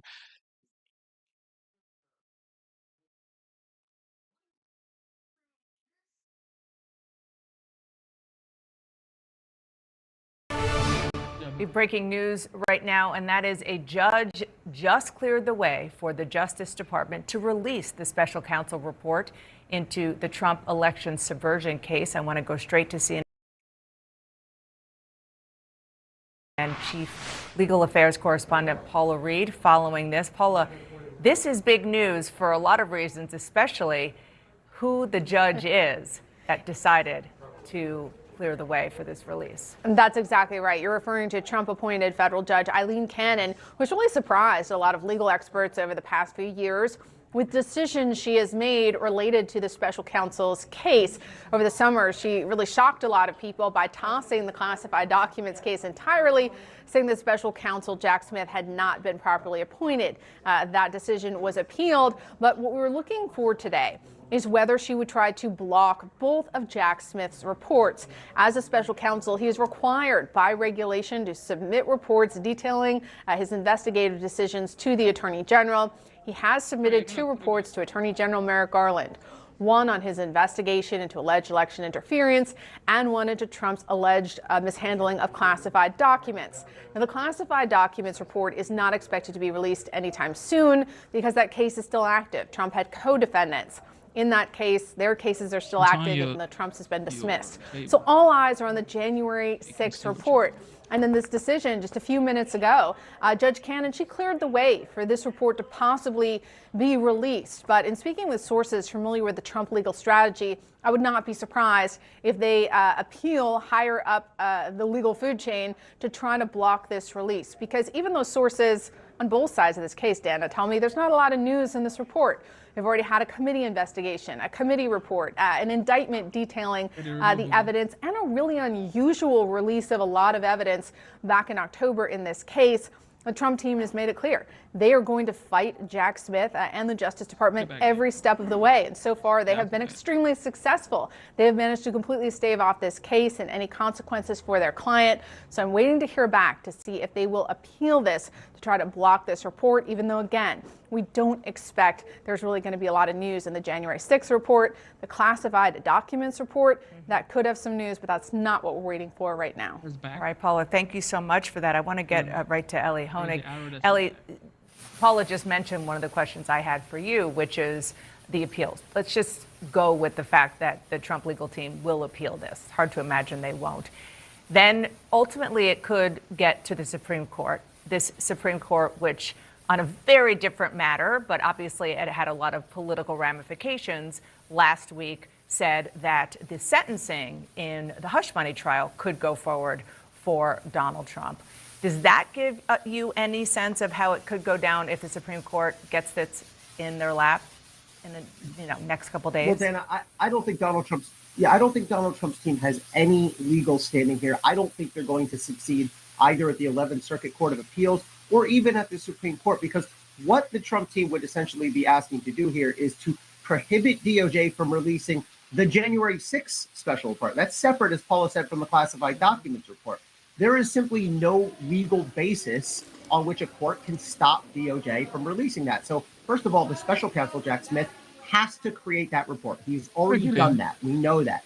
Then it's up to the Attorney General whether he wants to release it. And there's simply no legal basis for a court, whether the Supreme Court on down, to come in and say, no, Attorney General, you cannot do that. More to the point, Donald Trump really can't show any ongoing prejudice here because he's already been dismissed from these 2 cases. That's actually why the classified documents decision to hold that one back and to keep that one just with Congress, it's a different case because there's still 2 defendants live in that case. So ultimately, I do think this report's going to come out, but Dana, it's all about managing the calendar and the clock here. If Donald Trump can hold this thing up another week, almost to the moment when he will become the next president, then his DOJ can choose not to release it. So just to sum up, I don't think he has any legal basis to get a court to stop it. But if he can gum things up for another 7 days, then it becomes his DOJ, and I'm sure they will not release it. Yeah, such a good point. Thank you so much, Ellie. And again, to Paula. And with everything going on in the United States right now, fires in LA County. Okay.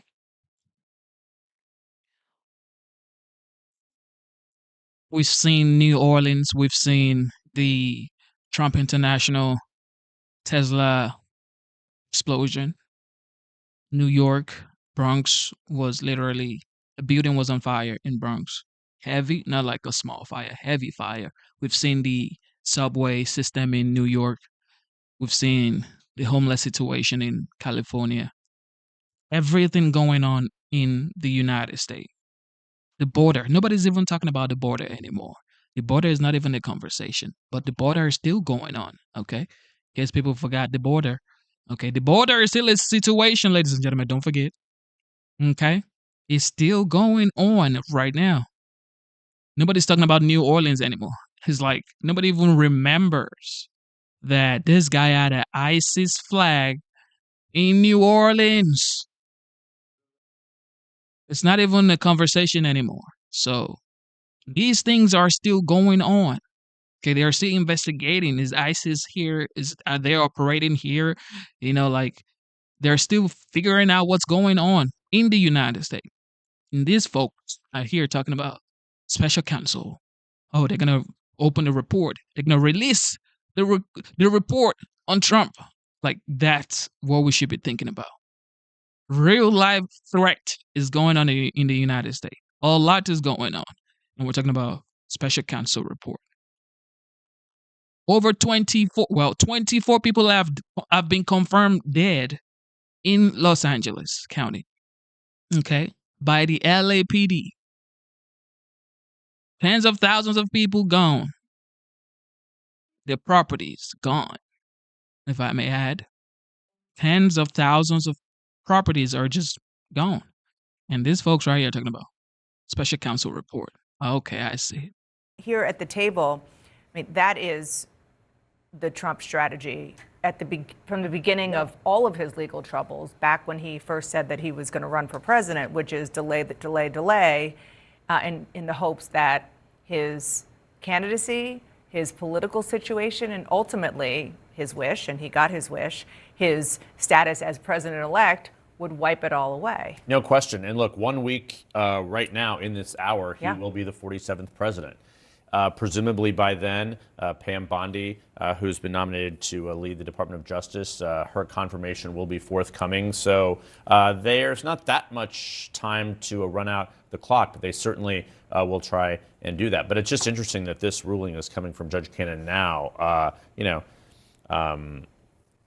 It just goes to show that she's acting independently, I guess. I mean, she's been his favorite. We'll see how he responds to it. Yeah, and just for people who don't remember, she has been in charge of both of these cases, but particularly on January 6th and classified documents. She has ruled again and again and again in a way that helped the Trump legal team slow walk a lot of this. She's a Trump appointee. I'm not saying that one has to do with the other, but she has been somebody who Donald Trump has been speaking very favorably of because of that. Absolutely, and you know that when his favor changes, we're going to hear about it. But it isn't that much time. He's certainly going to try and run out the clock. But even were this to come out, if there isn't that much new information in it, people know about these cases, people have heard a lot about them. It's not really clear what it does, but besides enter it into the record in terms of his fortunes. I mean, he'll be president in a week. I'm going to be interested in see what Pam Bondi says. Exactly. It's like this is just leading to nowhere. He is going to be president whether you like it or not. So all of this stuff is like, for what? Can we focus on getting back the greatest economy that we can get? Can we focus on bringing down the gas prices, grocery prices? Can we focus on bringing down interest rate? Can we focus on bringing back safe borders? Can we focus on great foreign policies? Can we focus on bringing back jobs to the United States? Can we just focus on those things, like making sure the fires are not going on in Los Angeles anymore? Special counsel report on Trump on 2020 election. This is 4 years ago. It's actually 5 years ago at this point. As when she testifies on Wednesday before the Senate Judiciary Committee, Ellie is probably right that they may not have a legal basis to stop it, but they could run out the clock.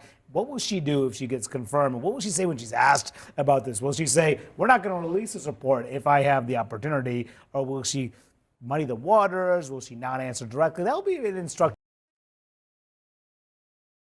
Breaking overnight, the new legal fight that Donald Trump is taking What in on the just world? days before he takes office. The president-elect is now trying to stop special counsel Jack Smith from publicly releasing his final report on his investigations into the president-elect and the 2 federal cases that were brought and dismissed. Why is Donald Trump fighting this now? His lawyers read a draft of that report and argue in a new hearings. So this only adds us through this. What do we know about the report, and when can we see this? Yeah, Kate, we've seen reports like this before from special counsel's offices, but not a fight like this on whether it could be released from the Justice Department. So what we can gather from court filings so far is that in these 2 cases against Donald Trump, the Attorney General is going to be reviewing a 2-volume report, one very likely about the classified documents case that was before Judge Eileen Cannon in Florida, and then another volume about the January 6th case against Donald Trump. What is happening in those volumes, we haven't seen them, but Trump's lawyers and others have been able to review them behind closed doors, is that they are the summations of these cases, these summations of the investigations.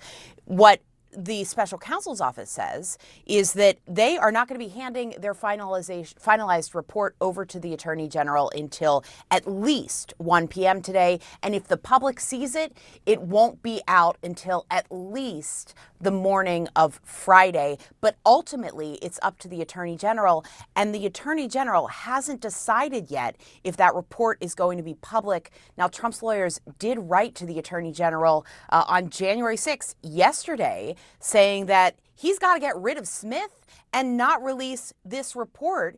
He said that part of this is about presidential immunity, that Donald Trump should face no criminal process, including disclosures about a prosecution around him while he is the president-elect. We'll see if that argument holds in court with Judge Cannon, too, which is where Trump's lawyers are now arguing to her, stop this, don't let them release it to the public. Let's add another layer to this, Caitlin, because there are two men associated with Donald Trump also named in this, also with, let's say, a very vested interest in it. What do we know? Yeah, Kate, that's where this is complicated a little bit more than in other special counsel's cases, because you have these 2 cases, criminal cases in federal court against Donald Trump that are dismissed, but there's an ongoing case, part of that classified documents case, the obstruction portion of it, against his 2 co-defendants in Florida, Walt Nauta and Carlos de Oliveira, 2 men who worked for Trump personally. And so because there are appeals over their case, and they could continue to face those court proceedings, even the prosecution, the lawyers for Trump and their lawyers are saying, you can't make statements about them publicly in a report. Here's a quote from the filing. The final report is meant to serve as a government verdict against the defendants. The report revealed a one-sided narrative. There remains the threat of future criminal proceedings as to Nauta and de Oliveira, those 2 co-defendants, and those proceedings will be irreversibly and irredeemably prejudiced. That's what the position is from the defense side, arguing to the Attorney General. Don't release it. Justice Department, do not put things out about these guys. See what happens. Great to see you, Caitlin. Thank you so much for laying it all out for us. Really appreciate it. CNN senior legal analyst Ellie Honig is with us now. Good morning, Counselor. Talk to us about exactly what this final report from a special counsel is, what role it plays in special counsel investigations, and whether we're actually going to see it in a few days. So, John, if we think back a few years ago to the Robert Mueller report, that's essentially what this would be. The special counsel regulations under which Jack Smith is operating say that at the end of his investigation, and we're there for Jack Smith, he must, it's mandatory, create a written report that lays out his findings. Now, at that point, the report goes to the Attorney General, who then may, not must, but may release it to the public. Now, Merrick Garland, so far in his term, has immediately released special counsel reports to the public. He did that with the Robert Hur report about Joe Biden's classified documents. He did it with John Durham's report. So Donald Trump is taking really an unprecedented step here of trying to block the release of that report. Every time thus far in our recent history where one of these reports has been written, it has in fact gone over to Congress and then come out to the American public. There are a couple interesting legal nuances here when it comes to the classified documents case. Number one, Judge Eileen Cannon basically threw out this case because she ruled the appointment of a special counsel was unconstitutional on its face. So could that impact the existence of a report? Yeah, that's a fascinating question. I think that'll be the argument that Donald Trump will make to Judge Cannon. But remember, she only has the classified documents case. There's a separate case in Washington, D.C. on the January 6th indictment. So that argument's not going to apply. But I do think he's going to argue, Donald Trump's team will argue, the entire institution of special counsel is unconstitutional, as Judge Cannon found, and therefore you cannot release this report. That will take us into unknown territory, because while there have been several challenges lodged against special counsel over the years in various cases, not just this one, they've all failed up until Judge Cannon. So that could be the hook that he's trying to use here. And one other little nuance here is that there are two other people charged and still charged in this case, Walt Nauta and Carlos de Oliveira, and their lawyers basically arguing, look, you put out this report, this could prejudice the case against them. It's such an interesting wrinkle because they have a much stronger argument than Donald Trump does, because Donald Trump is out of this case. It's been dismissed against him. So the argument to him is you don't have any real stake in what comes out in this report. But Nauta and de Oliveira, those are the two Mar-a-Lago employees who were charged along with Trump in the classified documents case. They are still defendants, and they will say it wildly prejudices us and undermines our rights to have this long written tome come out that will talk about all the criminality we've engaged in. Now, on the flip side of that, I would bet you, John Berman, that by January 21st of this year, both Nauta and de Oliveira are recipients of pardons. But the report's got to come first, so we'll see. That's a very fair point. Look, one of Donald Trump's best friends over the last several years has been the clock. These folks just don't have anything else to do than to talk about Donald Trump every single time. He just gets all the press attention every single time. Donald Trump does this, Donald Trump does that, Donald Trump. All right, anyway, Sylvester Stallone's brother is right here saying he does not understand what is going on with the leadership in California. Frank Stallone, he used to live in the Palisades back in the 80s. And I want to pick up on something that was in Griff's report, and that was, you heard Mayor Karen Bass, and who was in Africa when the fire started. And then you've got Governor Newsom. Governor Newsom, Frank, he goes on Meet the Press yesterday, tries to do cleanup. New York Post says this: Governor Newsom tries to weasel out of blame with his claims about the reservoir, and he's called out about it. Your reaction? Well, it's all a bunch of jaw tackle. Everything starts from the top to the bottom, and everyone is complicit in it. Quinis should be fired for Department of Water and Power. I don't know how you have a reservoir. It's not like the Palisades is a metropolis. It's a small, quaint little town. And how the reservoir has been empty since July, that's my birthday, that's like 6 months ago, which makes no sense. And you see hundreds of fire trucks that are inoperable, that are in a lot, because they didn't get the money they need to hire mechanics and all to keep these things updated. As you know, a fire truck relies on hydraulics, so it's a lot of work. But it just seems like it's the blame game. You know, I mean, we have, honestly, the worst governor, definitely in the history of California, probably in the whole United States. And we have an inept mayor. And we just have ineptness everywhere. And this should have, I mean, of course we can't control, the winds and stuff, but I believe there's a lot of arson. I think it's environmental terrorism going on. I don't know how an ember goes from Pacific Palisades, like 8 miles, to the Hollywood Hills. We don't know. And that's the thing. There's still no answers about the cause and that's obviously until they can get people safe and get, the ground, cooled off. We're just not going to know. I agree with you. But I want to ask you about this. You mentioned obviously Newsom and we were talking about Karen Bass. Yeah. Alicia Finley has a piece in the Wall Street Journal op-ed section this morning. She says how the left turned California into a paradise lost. And she said, after the November election, Newsom announced his plans to, quote, Trump-proof the Golden State. How about fireproofing the Golden State? Well, that's not going to work now. I mean, Trump was saying 4 years ago that we had to clean that brush and on and on. But I mean, again, everyone is like passing the buck. And all these people, probably 94% of them, vilified me because I've been coming on Fox. I've been going online for 4 years stating my case. It's probably wrecked my career or whatever's left of it. But now everyone is like, rah, rah, you know, but they were all like left-wing blues that voted these people in office. And now that their homes burnt down, forget the poor people in Altadena. I mean, they don't have anything. Those were like little homes and they're wiped out. They probably don't have insurance. They probably don't have a lot of money. So they're wiped out. But just because it happens to the rich elite, it's this front page news. If it was just Altadena and not the Palisades or Hollywood, you would hear a little bit about it. I mean, and that's what's tragic about the whole thing. These poor people are finished. And now we have looters.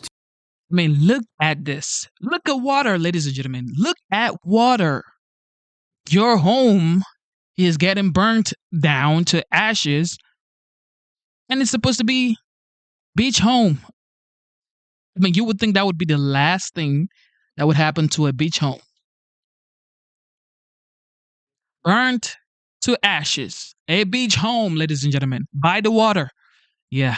To me, is the lowest form of life you could have. I mean, they're finding people that are looting these poor people that have lost everything. I mean, what kind of a human being does that? You know, in 1906, during the San Francisco earthquake, it was legal to shoot looters. I don't know if you could do that now, but in those days, they did.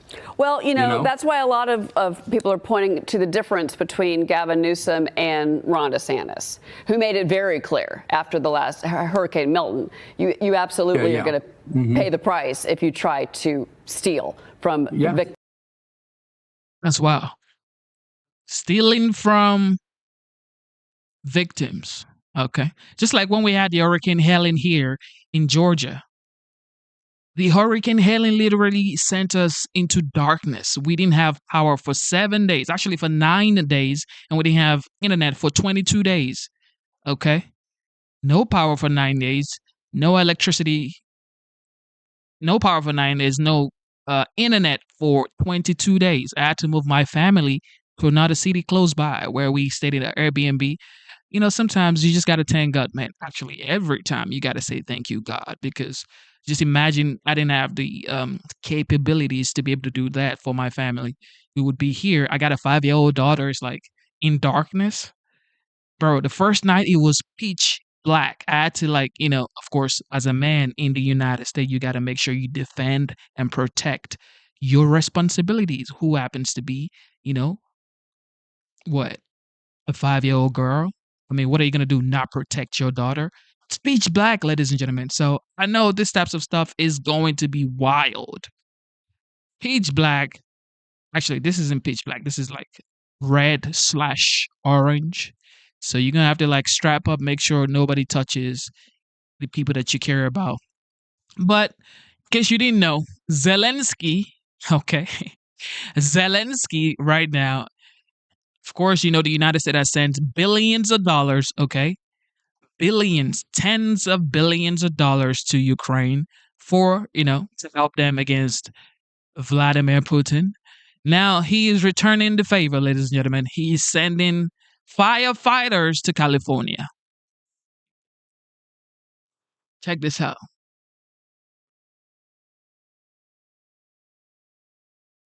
Zelensky is sending, this was what? This happened yesterday.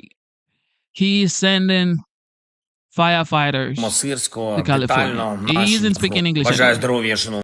He is not speaking English, okay? So he is, you're going to have to read whatever is on the screen. But he is sending firefighters to California. Українці, українки, сьогоднішній день. Передусім, доповідь головкома Сирського детально наші дії на фронті.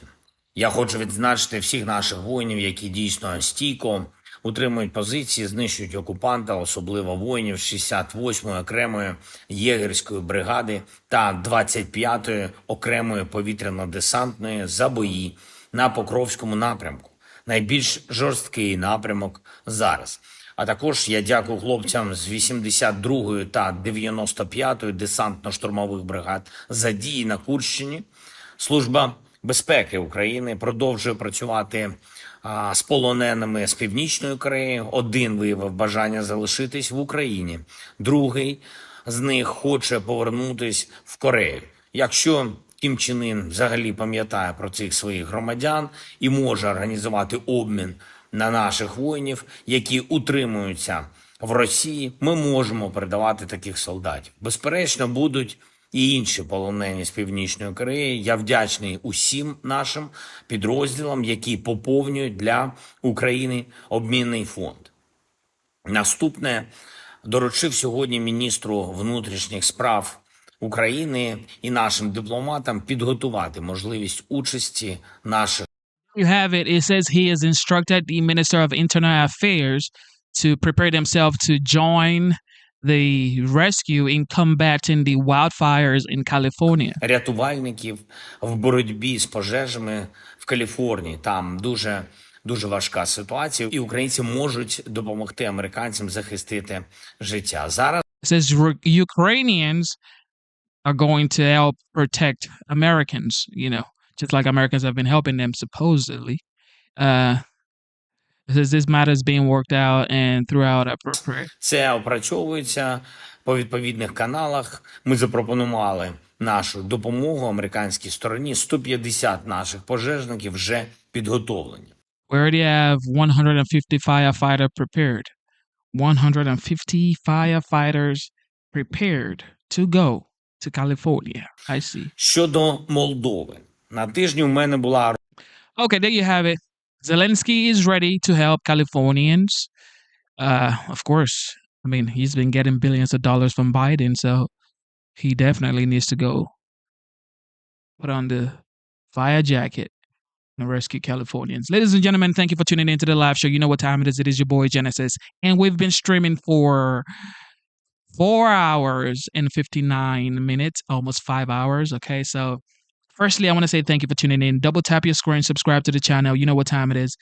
And if you're just tuning in and you don't know what's going on, well, you missed the whole show. So hopefully you can go back and watch the whole thing. This is not my hair, ladies and gentlemen. This right here is head warmer, ladies and gentlemen, like a beanie. I mean, Jesus, y'all don't know fashion. This is fashion, ladies and gentlemen.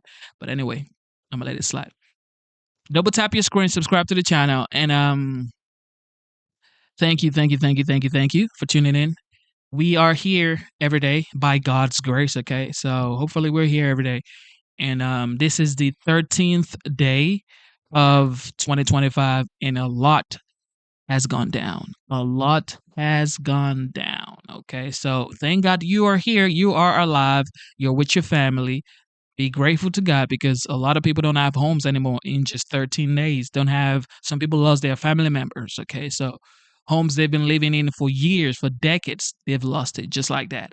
If you still have a home, if you have your family with you, just be thankful, okay? Instead of looking for perfection, seek for consistency. Never give up on yourself. Never give up on God. Never give up on your dreams. Believe in yourself. Believe in your dreams. And then believe in Almighty God. You know what time it is. I am signing out. Thank you to the veterans. Thank you to the active military members. God bless you. And thank you for your service. Yeah, man. Thank you to the moderators as well, even though we didn't block too many people today. We'll go again tomorrow. All right. Thank you so much. I hope you enjoyed the show. And sincerely, your boy, Genesis, I am signing out. You know what time it is. Stay blessed. Stay focused. Never quit, no matter how hard life gets. Never, ever quit. Keep going. Keep focused. And keep going. All right. Genesis is signing out. I love you guys.